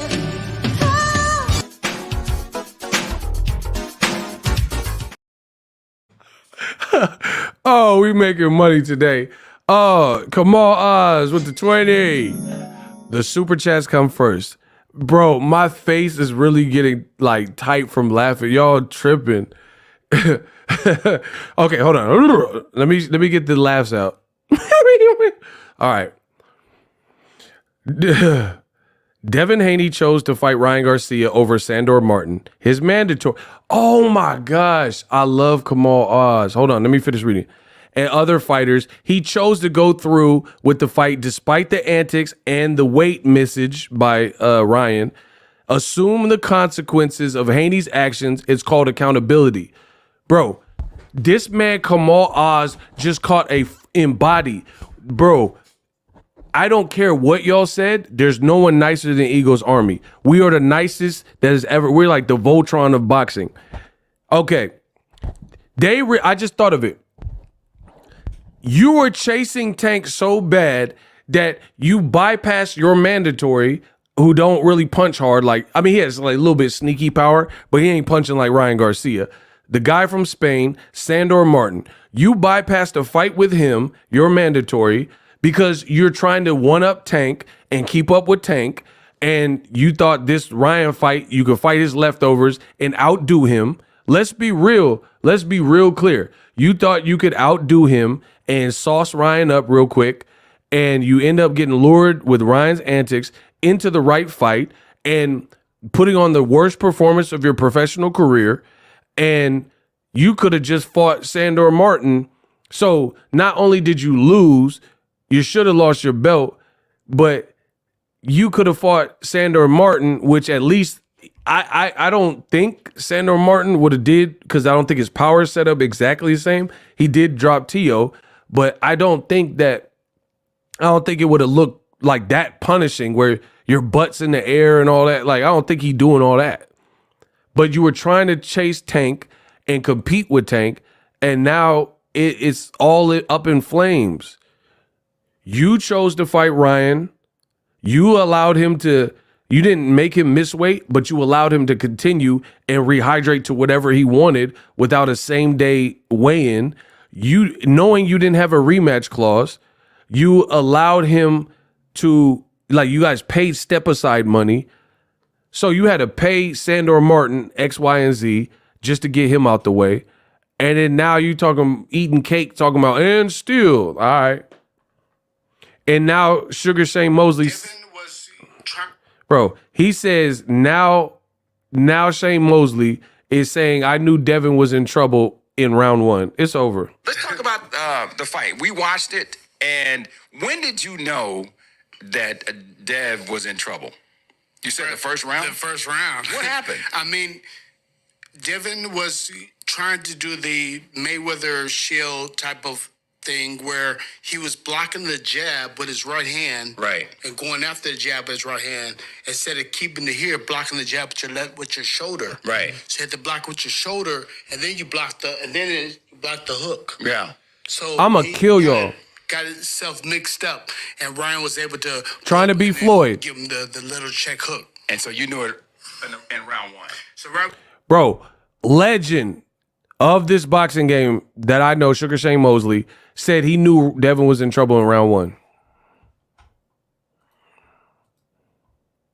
What Devin did is called self-sabotage. I told you, run your own race. Stop chasing Tank. You're not Tank. You don't fight like Tank. Fight your own battles. Stop trying to one-up him. See, I swear to you, when I do YouTube videos, I don't know what anybody else is doing. I don't watch a single YouTube video. I can pull up my history. The only time I watch a video on YouTube, if it's an interview with somebody, and usually you guys are the ones that send it. I just be in my own world, making my own content. I don't need hints. I don't need to listen to what this guy said or this girl said in this podcast. I don't need to do none of that. I got it all up in here. I get great fans, great support. People send me stuff. You were talking about the Floyd Mayweather era is over, Tank era is over. And then you were dissing Floyd, but trying to be like him, calling Ryan a C+ fighter, which we all know he did to Arturo Gatti. You were trying to fight in the shell, like Shane Mosley is saying, and you didn't know what you was doing, or you weren't advanced enough with it, like James Toney or Mayweather. And he said you got clipped up with the left hook. You got hurt in the first round and probably never really recovered. Ryan is packing a punch. You let him beat you with weight stipulations, and then now people are crying about it. The crying is not going to reverse the outcome. The man said Devin Haney era is over before it started. And notice now the content creators that lied to you, that diss Tank every day, that said Devin Haney is like the new Mayweather, no one believes it now. What don't you understand? Nobody believes that and it didn't have to be this way. You should have just let Devin keep growing, keep learning, fight the right. You should have fought Sandor Martin. You just got to 140, but you overplayed it. And now you don't want to face the music. And I'm the problem. Kamal Oz is the problem. Eagles Army's the problem. Everybody making memes is the problem. And you guys don't want to put any blame on Team Haney still. Why didn't you have a rematch clause? Why didn't you make Ryan, who missed weight, do a same-day weigh-in? Why did you let Ryan, if he was the A side in the first fight, what is he now? The A++ side? Because he damn near slept you. You were moving right in the Cambosis, and all those fights was good. No one had no problem with that. But you kept trying to grow too fast, and you got too close to the sun and got burned. And now, I promise you, none of the Haneyacks are saying any of these points that are ultra valid about Devin Haney and his team. Like, you let this man play you and gave him a Psychology for Dummies book. Well, he won that battle. Bill Haney, you literally listened to this man said the Mayweather era is over and Devin destroyed Floyd allegedly in sparring that no one's seen. And then he can't even do the Philly shell, my boy Shane Mosley just said. He can't even do the Philly shell in one round and not get clipped by Ryan's left hook. Yeah, with that check hook, Yeah. there was a big problem. The hook was going to be a problem. And then we know Ryan does have good power. He has good right hand too as well. He throws a good straight right hand. So if Ryan's throwing the right hand and the check left hook, then there's going to be problems. And another thing too that I noticed that Ryan was using great footwork. His footwork was really, it wasn't just like basically where he's sitting in front of him. He was actually side to side. And he actually started moving around the ring a little bit on him too. And it's oh my God, this is what I said. Ryan was using some footwork and he was making these laps, probably because he got with Derek James. Shout out to DJ. Got with Derek James. And then you had Devin Haney, like he the stalking fighter, like that's going, like he Lamos or something with no power or limited power. And he walking you down like he'd come get you type of ninja. You guys don't know boxing. I do. I'm the ultimate. Kamal Oz says if you dish it out, you got to be able to take it. Shane Mosley is absolutely cooking. I'll make a video about this. Why do you have this man, Devin Haney, who's not a Golovkin puncher, Tank puncher? Tank fought Ryan on the back foot, and he got more smoke, power, whatever you want to call it, than Devin. And Tank was like, all right, motherfucker, yeah, and timed him. Ryan was throwing them same hooks to Tank, and Tank was like, not so quick. Got to be quicker than that. And he was slipping them. Devin Haney, the first real hook that Ryan committed to, levels. Y'all don't know boxing. Y'all don't want to talk about it though.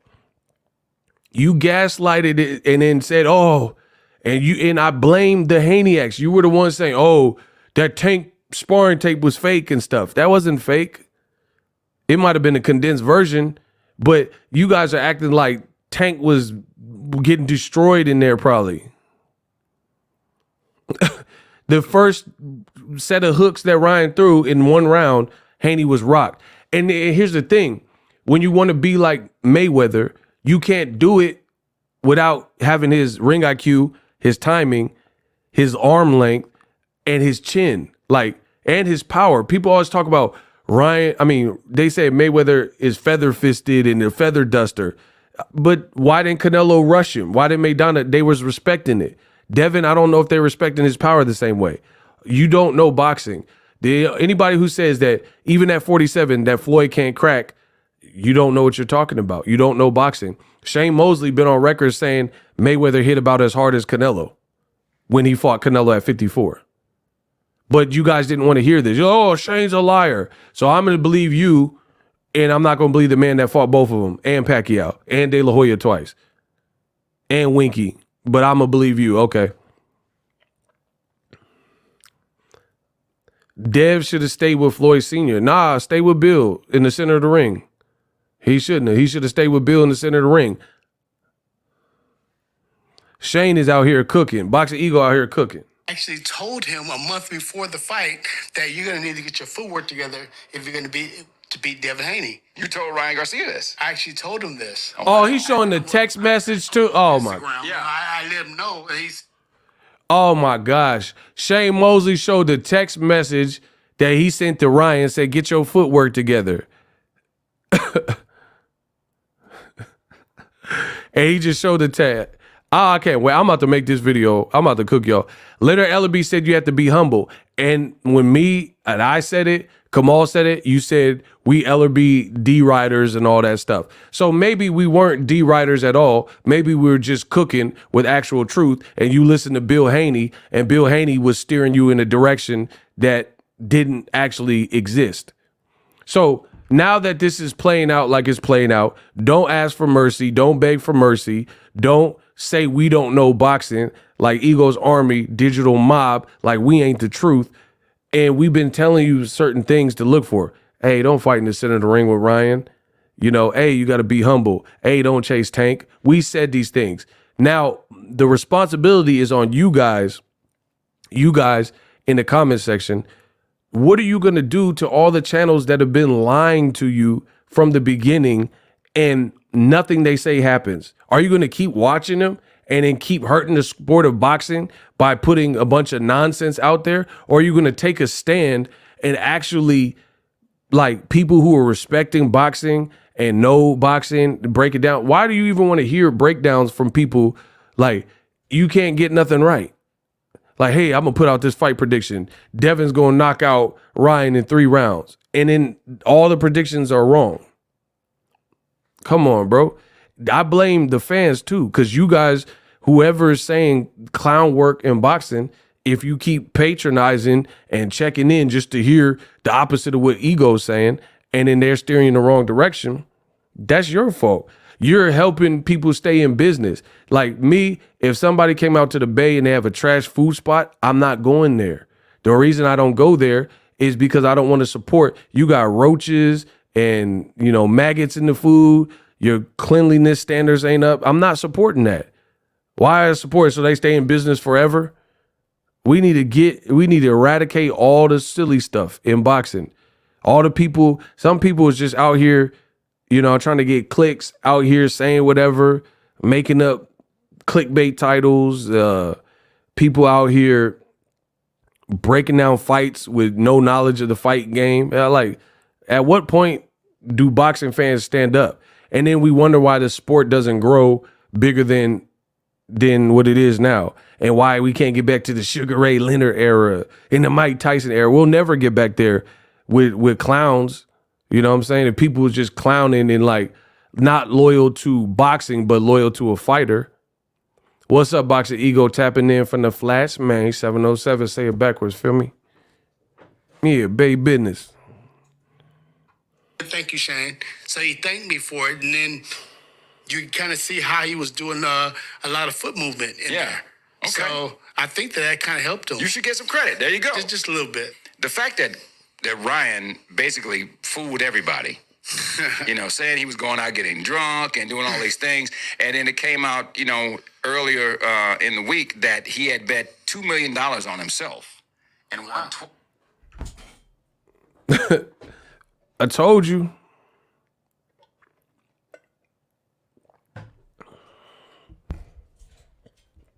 Try to tell you. Bet on us. Bet on us. Real spill. Real boxing spill. You guys can play the politics and agenda game. Good luck. We'll see how long your channel, your Instagram page, your X account, your Snapchats, your TikTok. We'll see how long that lasts. 2024, let's stand up. Let's do something different and really respect this sport of boxing. Again, nothing I'm saying is a lie. I really have concerns for Devin Haney's future getting back to the promised land of where he was thought to be. Like, people said he was the next Mayweather. You can't be the next Mayweather. Not only do you have a loss, which, okay, whatever. Canelo got better after a loss. But you can't be the next Mayweather if your defense ain't like razor tight. You got name a fight where Floyd ever got rocked in the first round. Like, I'm not even being funny. No matter who Floyd fought every style. Name one fight where in the first round Floyd got rocked. The first round is where you're super vulnerable. Where you're super vulnerable because, if you worked out in the bag, you might be cold, whatever. You don't know what this person's speed is like, timing, power is like. Name the time where Floyd got rocked in the first round. We just seen it with Devin Haney.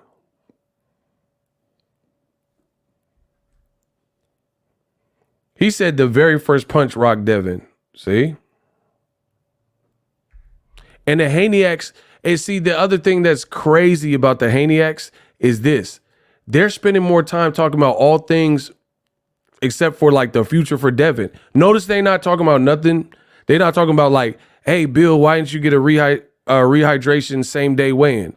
Hey, Bill, hey, Team Haney, why did you fight Ryan still when he was playing around and not call the fight? Why did you still fight him when he missed weight by 3.2 pounds if you thought it would affect you? Why didn't you have a rematch clause? Why did you, as a champion, give him the lion's share of the money? They're not talking about nothing real. They talking about like, oh, but Tank, and hoping Tank lose to Frank Martin and goofy stuff like that. That's not boxing fans. So now Tank got to get knocked out by Frank Martin in your world because Devin lost. That's what they're hoping. That's what they're praying. But regardless, with the Tank and Frank fight, they're both serious contenders and dangerous southpaws. So no matter what happened, it's still not going to be perceived as losing to a guy who's playing around, half-hearted, and drinking in camp that you said was a C-plus fighter. Tank and Frank have sparred before. Everybody knows Frank Martin's good. Everybody knows Tank is good. That's a banger. It's not going to be, no matter what happens to either fighter, Frank or Tank, in that fight, it's not going to be received like this. That's like Better Biev and Bivol. We're talking about great fights. Or Fury Usyk. These are good fights. These are all like very good fights. So, like, what are you going to clown Bivol if he loses? You're going to clown Better Biev? This is like the best light heavyweights that are here.